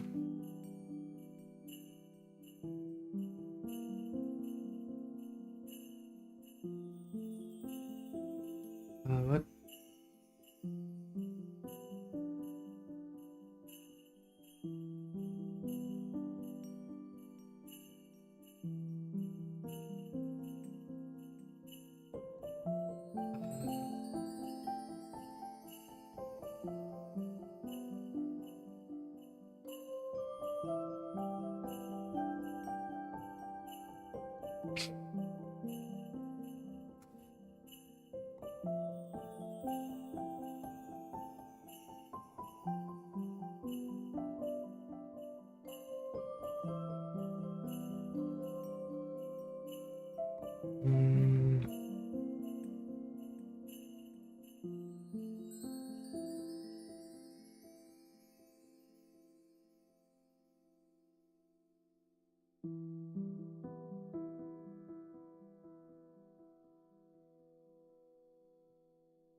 Okay, what in the world is going wrong here? Right, I am.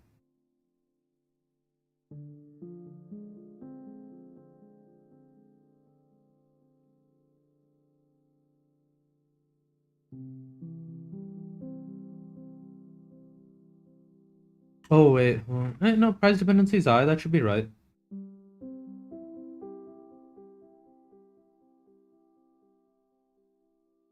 Printf %s/n.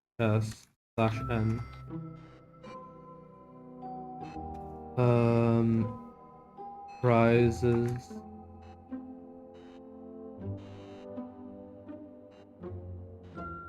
Prize dash name. Oh no, it's way lighter than water. It's lighter than air, actually.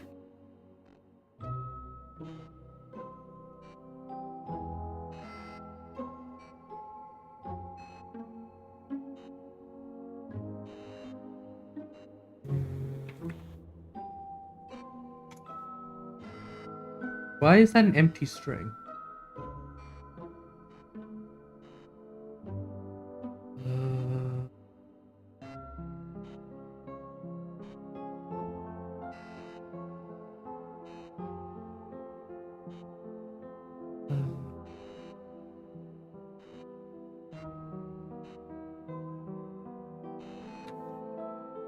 Mm.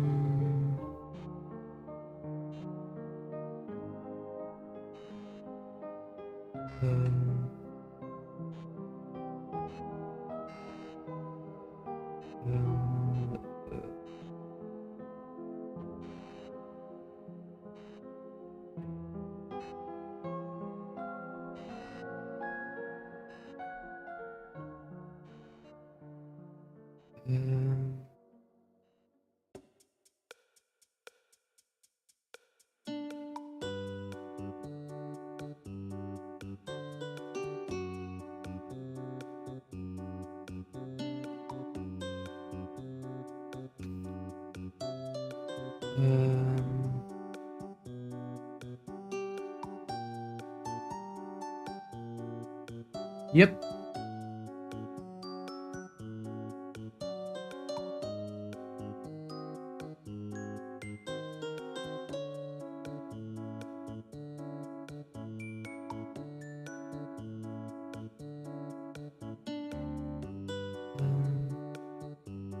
Why is that saying an empty string there?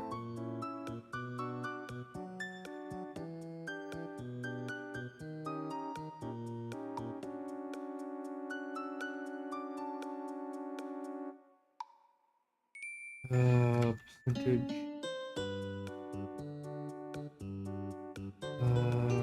Free. Prize dash ID. What did I set for ID? I said 16.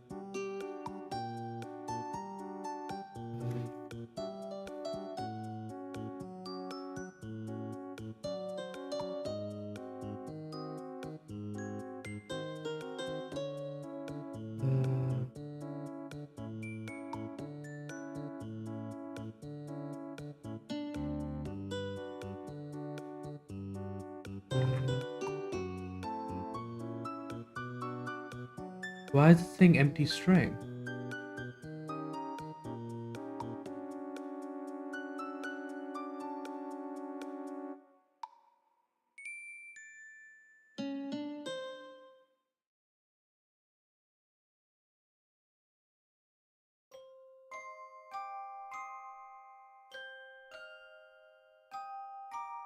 Test 2 doesn't have any...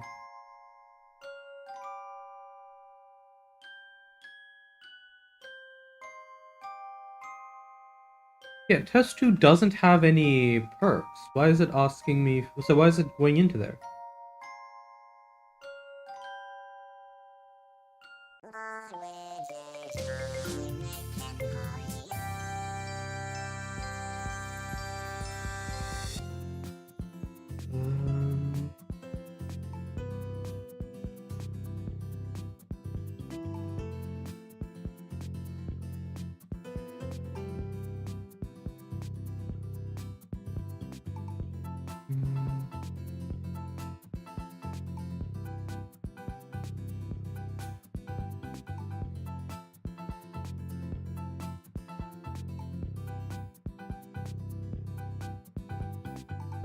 Three D8.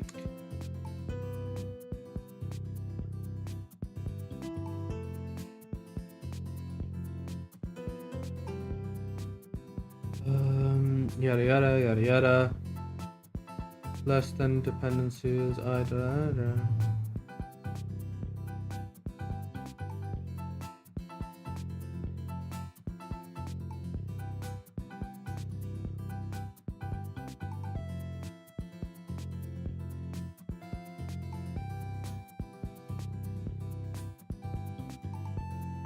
That's this. Okay, I don't need this anymore.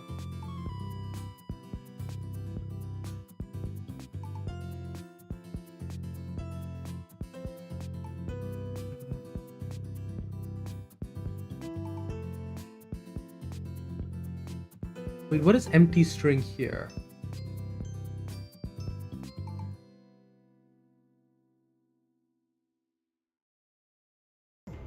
Oh, we need to get rid of that. That's one thing.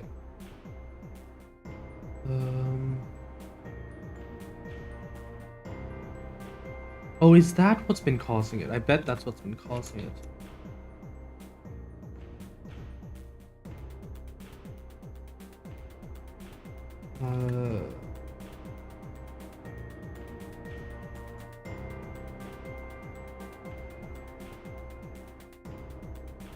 That's much better.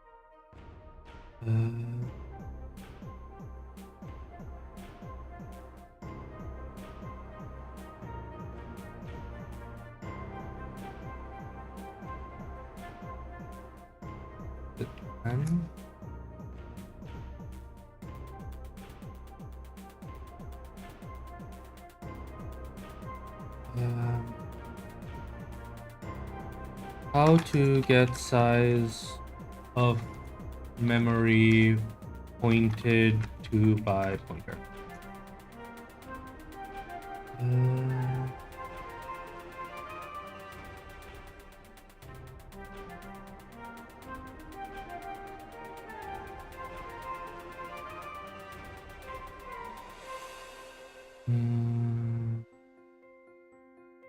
Okay, so that won't work. Yikes. Okay. I think what I do is I do type def struct tract string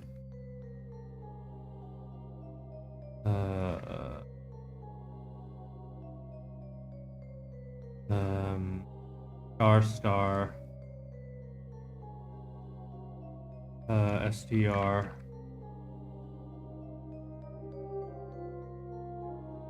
len tract string wasm. That's it.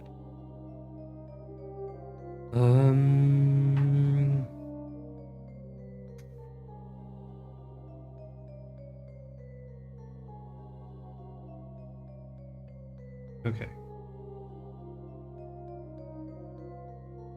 Now we're going to have a bunch of errors. Wasm message dash len.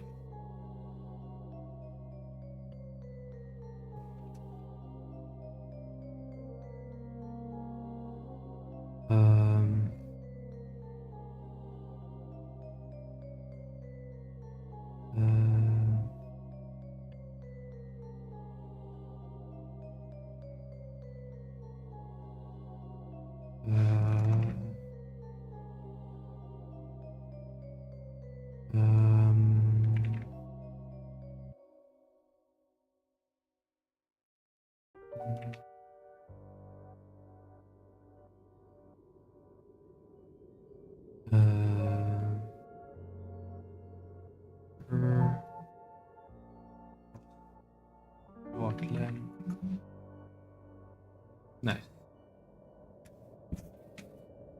So the thing about mechs in BattleTech and the justification that FASA said that that the game devs make for mechs is that mechs are really good damage per mass, right? Even and they're also super like they're also super adaptable, right? So when you can send your mechs, when you don't necessarily know what terrain you're sending your mechs to, or to your armed forces to, and when you have limited transport capacity, mechs give you the most damage per ton, and also, like when you account for crew and all of their support stuff and yada yada yada, right? So mechs give the most damage per ton, And also, mechs give the most mechs give the most flexibility because you can deploy them to whatever planet and they'll be able to deal with it. Like, doesn't matter if the terrain's super rocky or if it's just too muddy for so not even too muddy for tanks, but like if it's like too rough for tanks or whatever, or if it's too mountainous or whatever else, they ended up, it's like that's the reason they give in the setting, right? What this means is that mechs are really good offensively but pretty shit defensively. And yeah.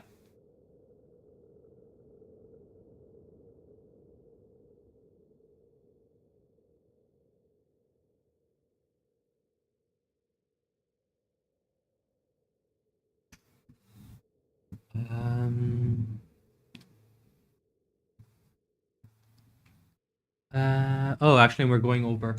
Okay, as soon as I'm done with this.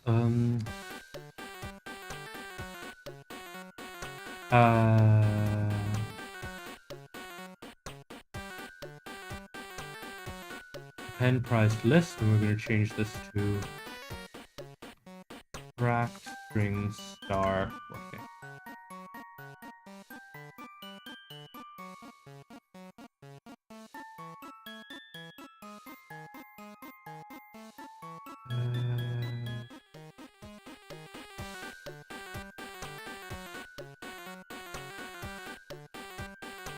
Working dot cur.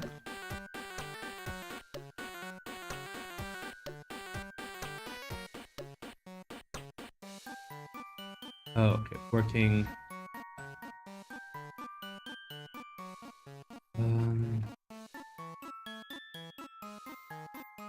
Re.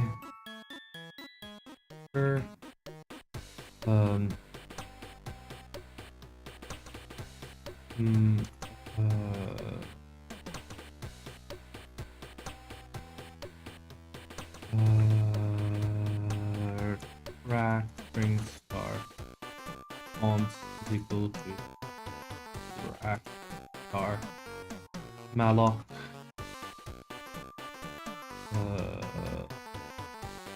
size of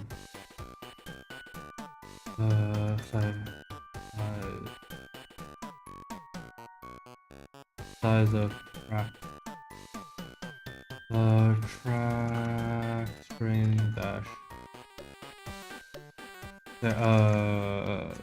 response. So the thing is, it might not be cost efficient, right? It's not, it's used so much in defense because because for a majority of troops, defense is more of a defense is more of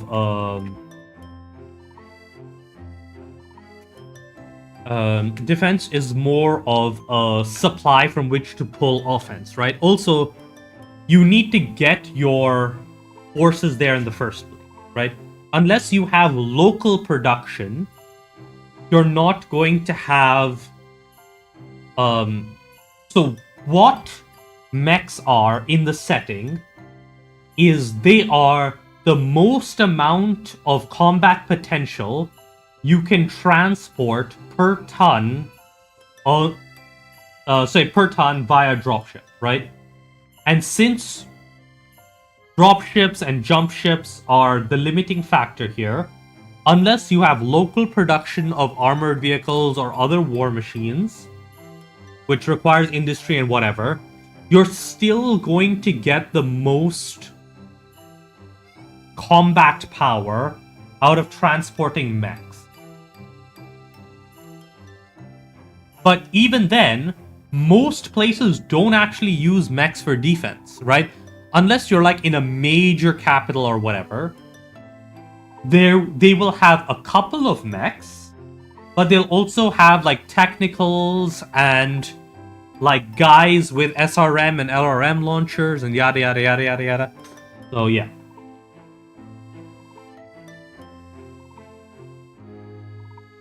Um,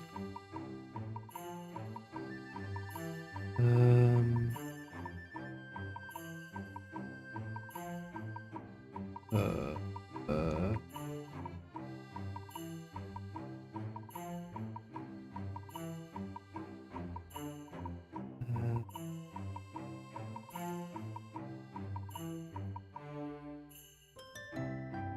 um,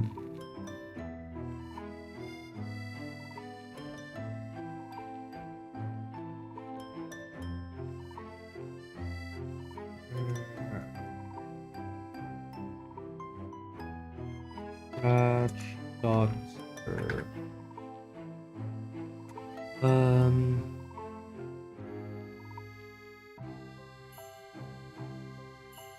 Hello.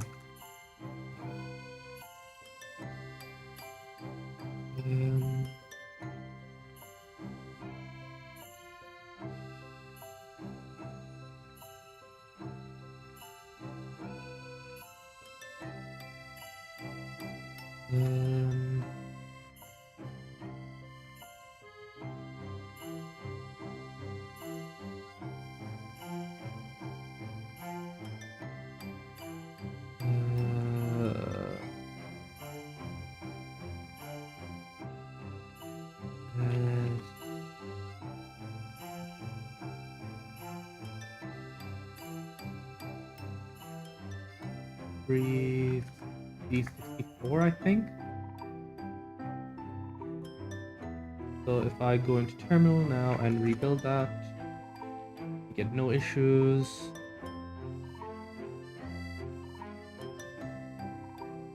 Append.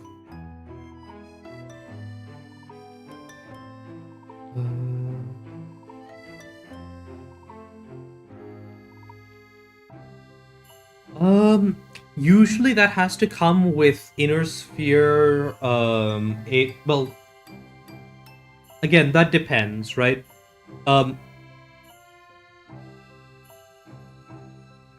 At least according to Sarna, Inner Sphere jet technology is kind of shit.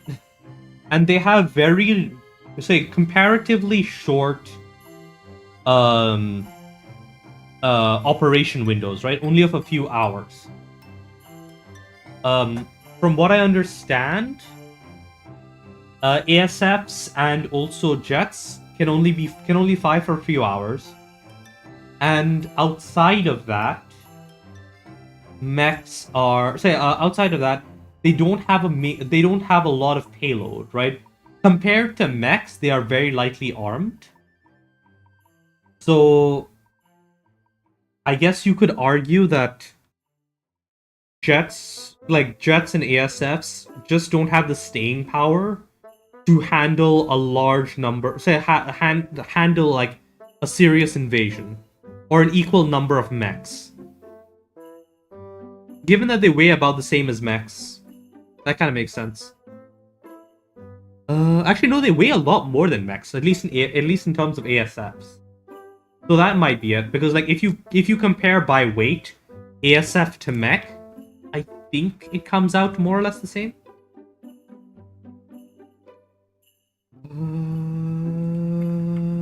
Or it comes out to better on the favor of mechs.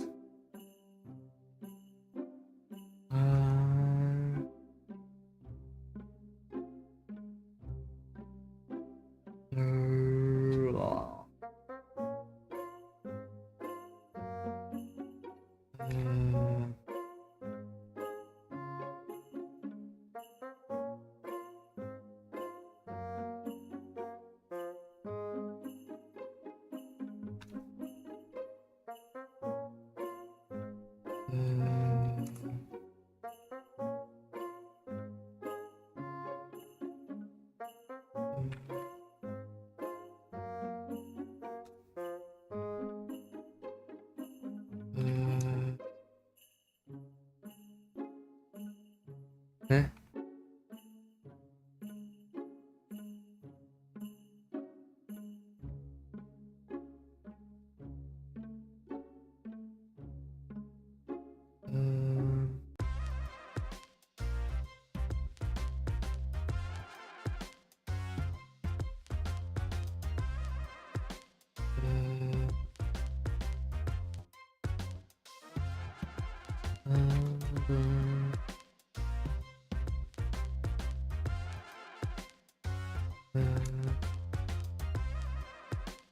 That looks about right.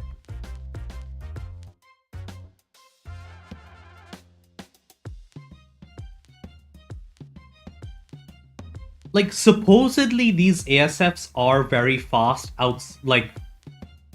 these ASFs are very fast, but there's like limitations on tracking speed or something, which means that they don't whatever. But like supposedly ASFs move very quickly through atmosphere and they're really good, but they only last a few hours, right? I don't know why. Like, it might make sense if you do like a bunch of math, but like honestly, it's a bit of fastonomics there. Um,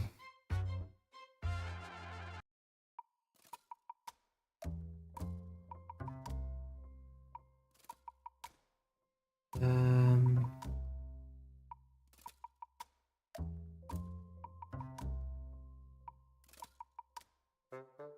mm,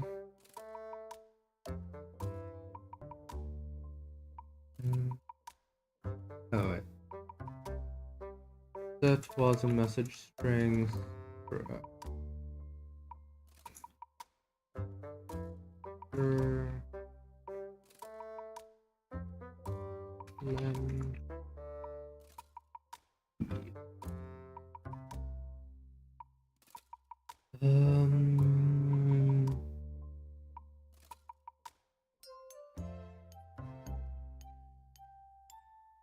Okay, and if I refresh this and I roll that, and I do get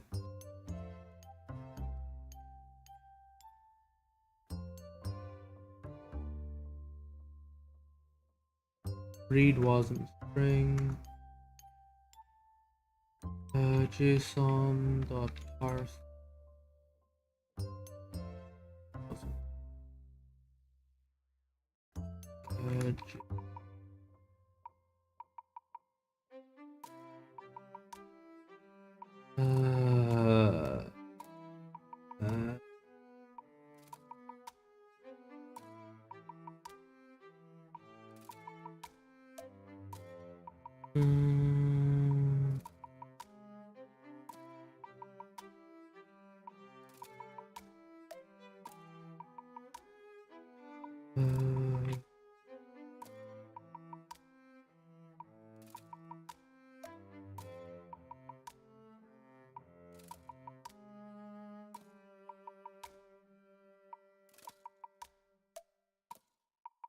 hell?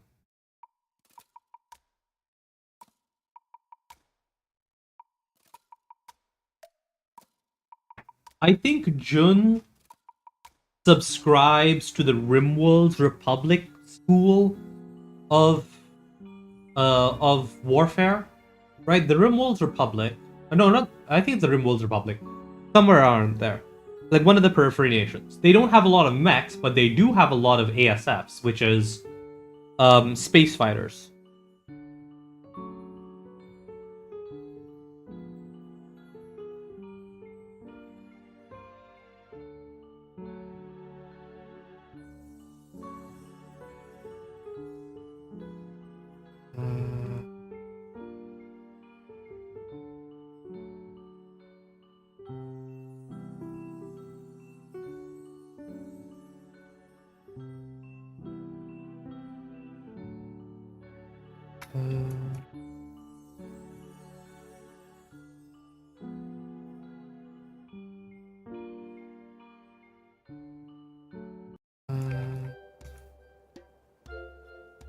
Column 101. Oh wait. Eh?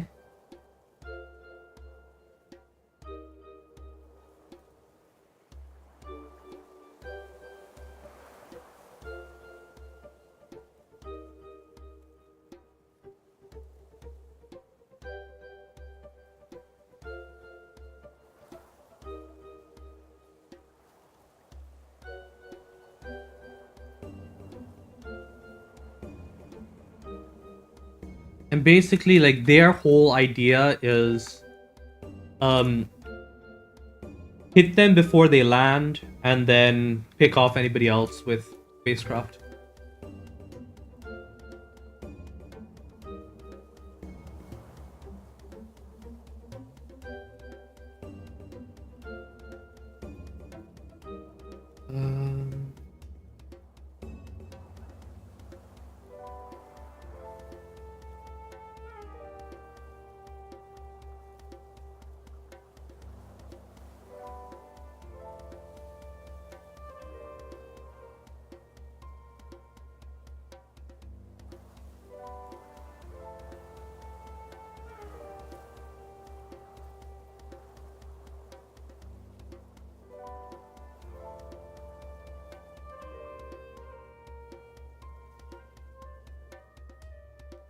What?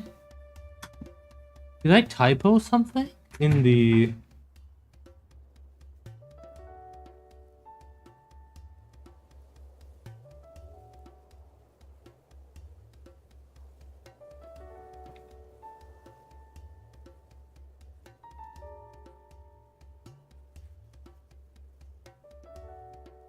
Line 1, column 101.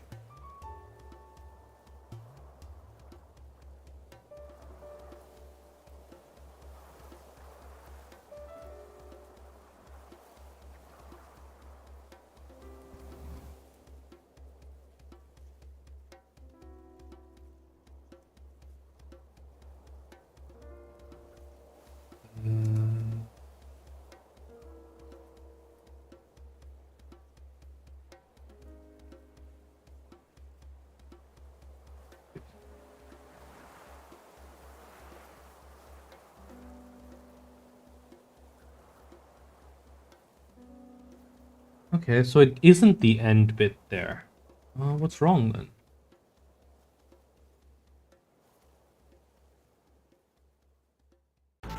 Ah, that's what happened. This is typoed.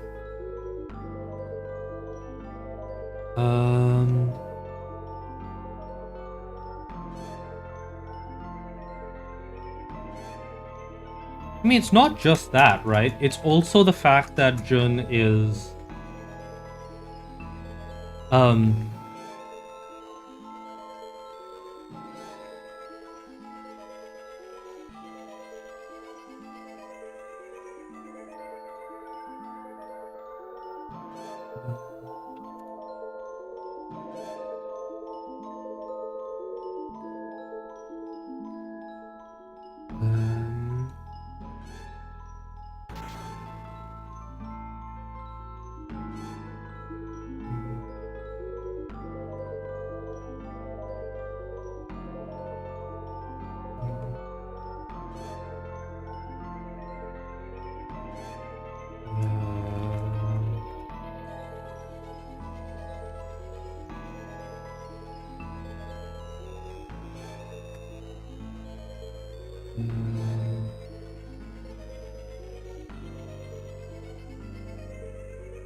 Perfect. Okay, good. So now I just need to say, hey, we want that -1.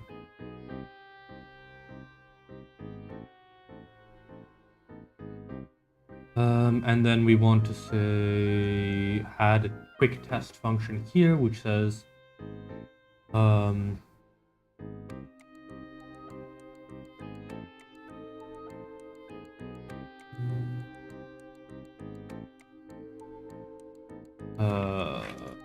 function roll pool,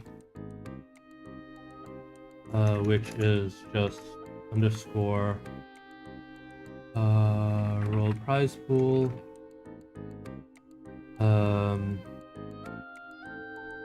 Wasn't string.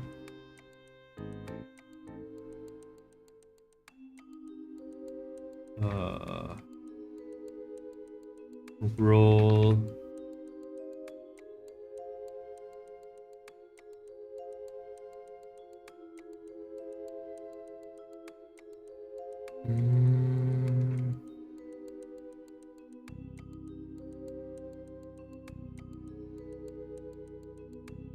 What does that look like?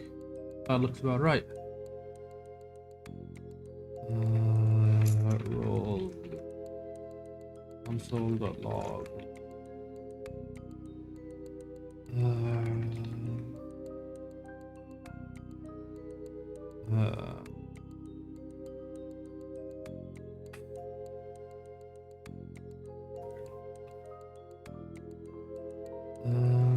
Actually, I should just do the wasn't string, shouldn't I?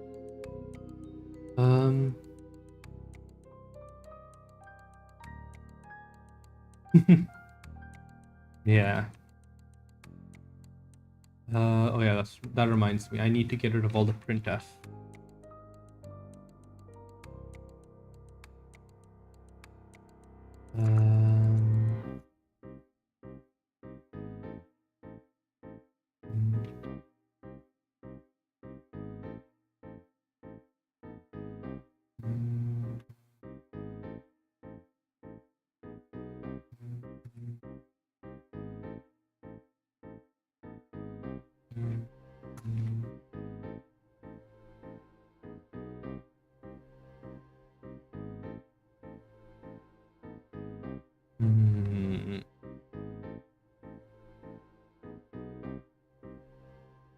Actually, I do want to keep that, right? Because I'm doing some testing for that. In a bit.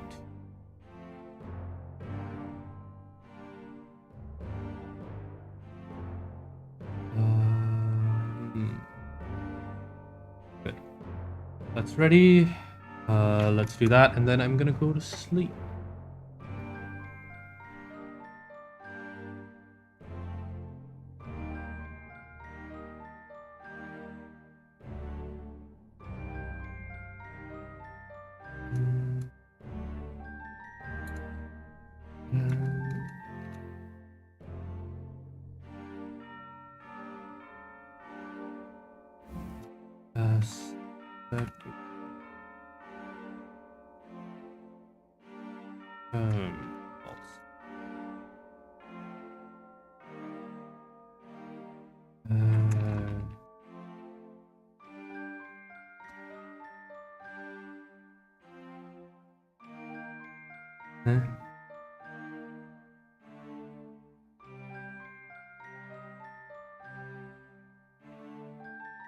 Get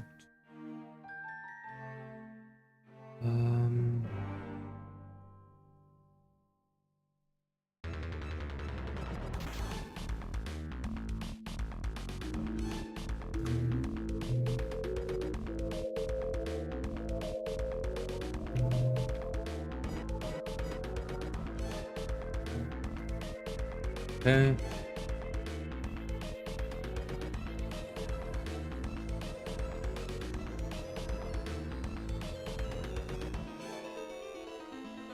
Hey, that's perfect. 4 rolled into 2, which rolled into 0. Was it? Okay, 3? 5 is 3 and 1. Wait, hold on.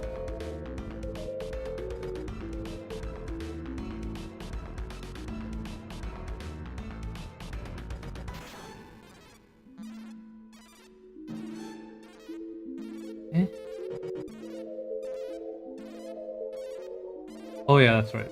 This is 2. Yeah, 5 is the loop test. That's right. This then checks this one, which then has a dependency on 0. That's correct. Yep.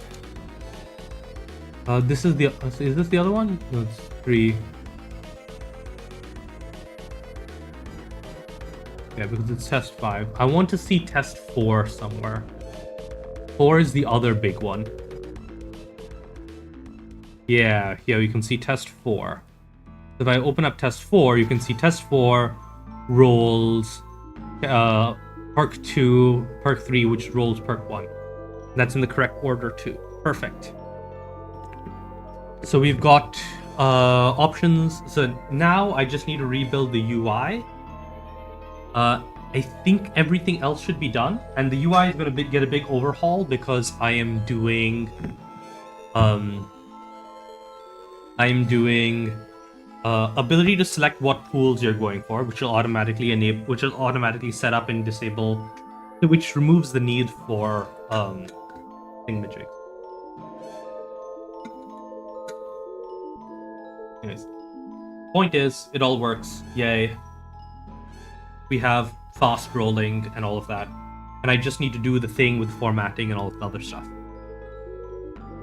The overhaul is going to have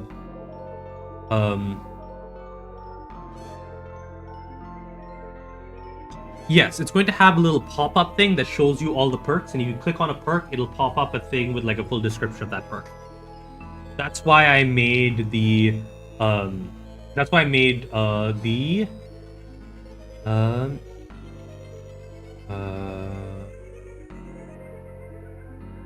get prize by ID one. You can see get prize by ID. Get prize by ID will it'll get the data for a perk, but it won't like increment anything. Right? And it'll add the dependencies. So if I do underscore here, if I do get prize by ID and I say 4, and then I do the wasm thing. Read wasm string. Yeah, you can see, hey, this is the perk test 5 that has the dependencies test 5 and test 3. Technically, I guess I want ID 3, right? You can see this is the perk test 4. Got a cost of 0. It's got this description. Got a frankly ridiculous amount of test repeatability. It's got it's in the group general, which also needs to be fixed because that is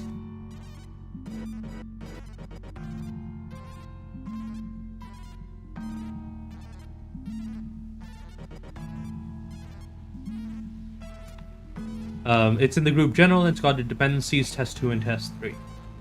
So all I need to do tomorrow to finish this up is I should probably do a get perks by group as well. And whatever.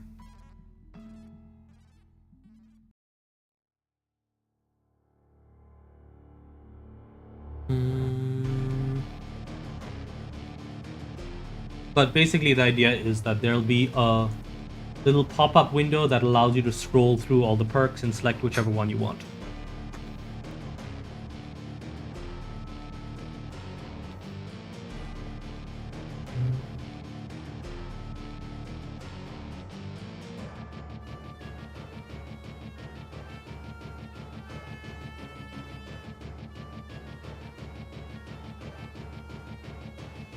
So I've got most of the logic done.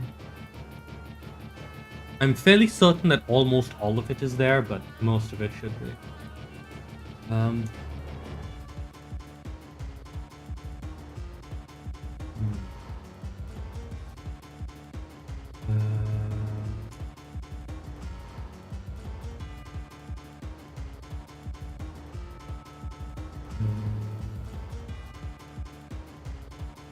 Actually, does get all perk names work?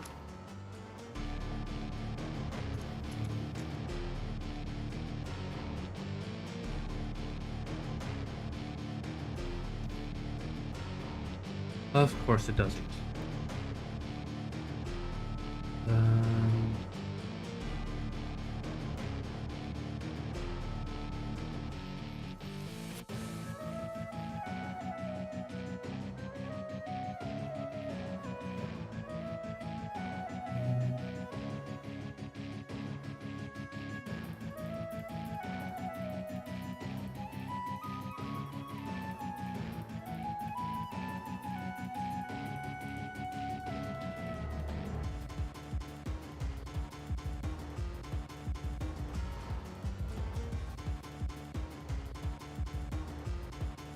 honestly, at that point, I would probably just have a download link to the latest version of the spreadsheet.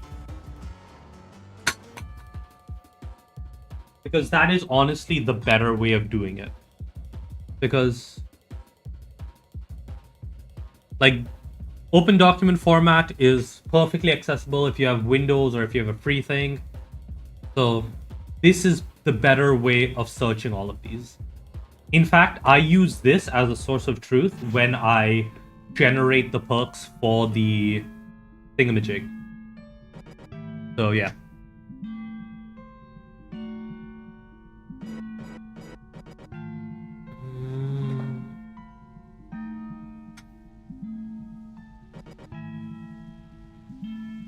Like, I'll export this to a CSV and use that to generate the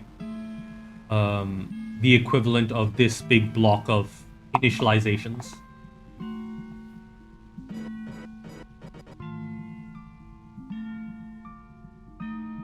So yeah, that's all for today then. Bye!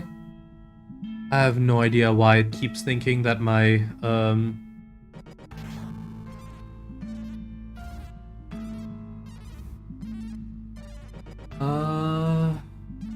not right now. Right now I'm currently just focusing on getting the roller back up and running so that I can start writing. I already have like the next 5-6 chapters that I haven't that I haven't even written yet planned. And after that, I have some general ideas of where to go. And it's going to be more political. I mean, still tech, but more political. Anyways, cheers.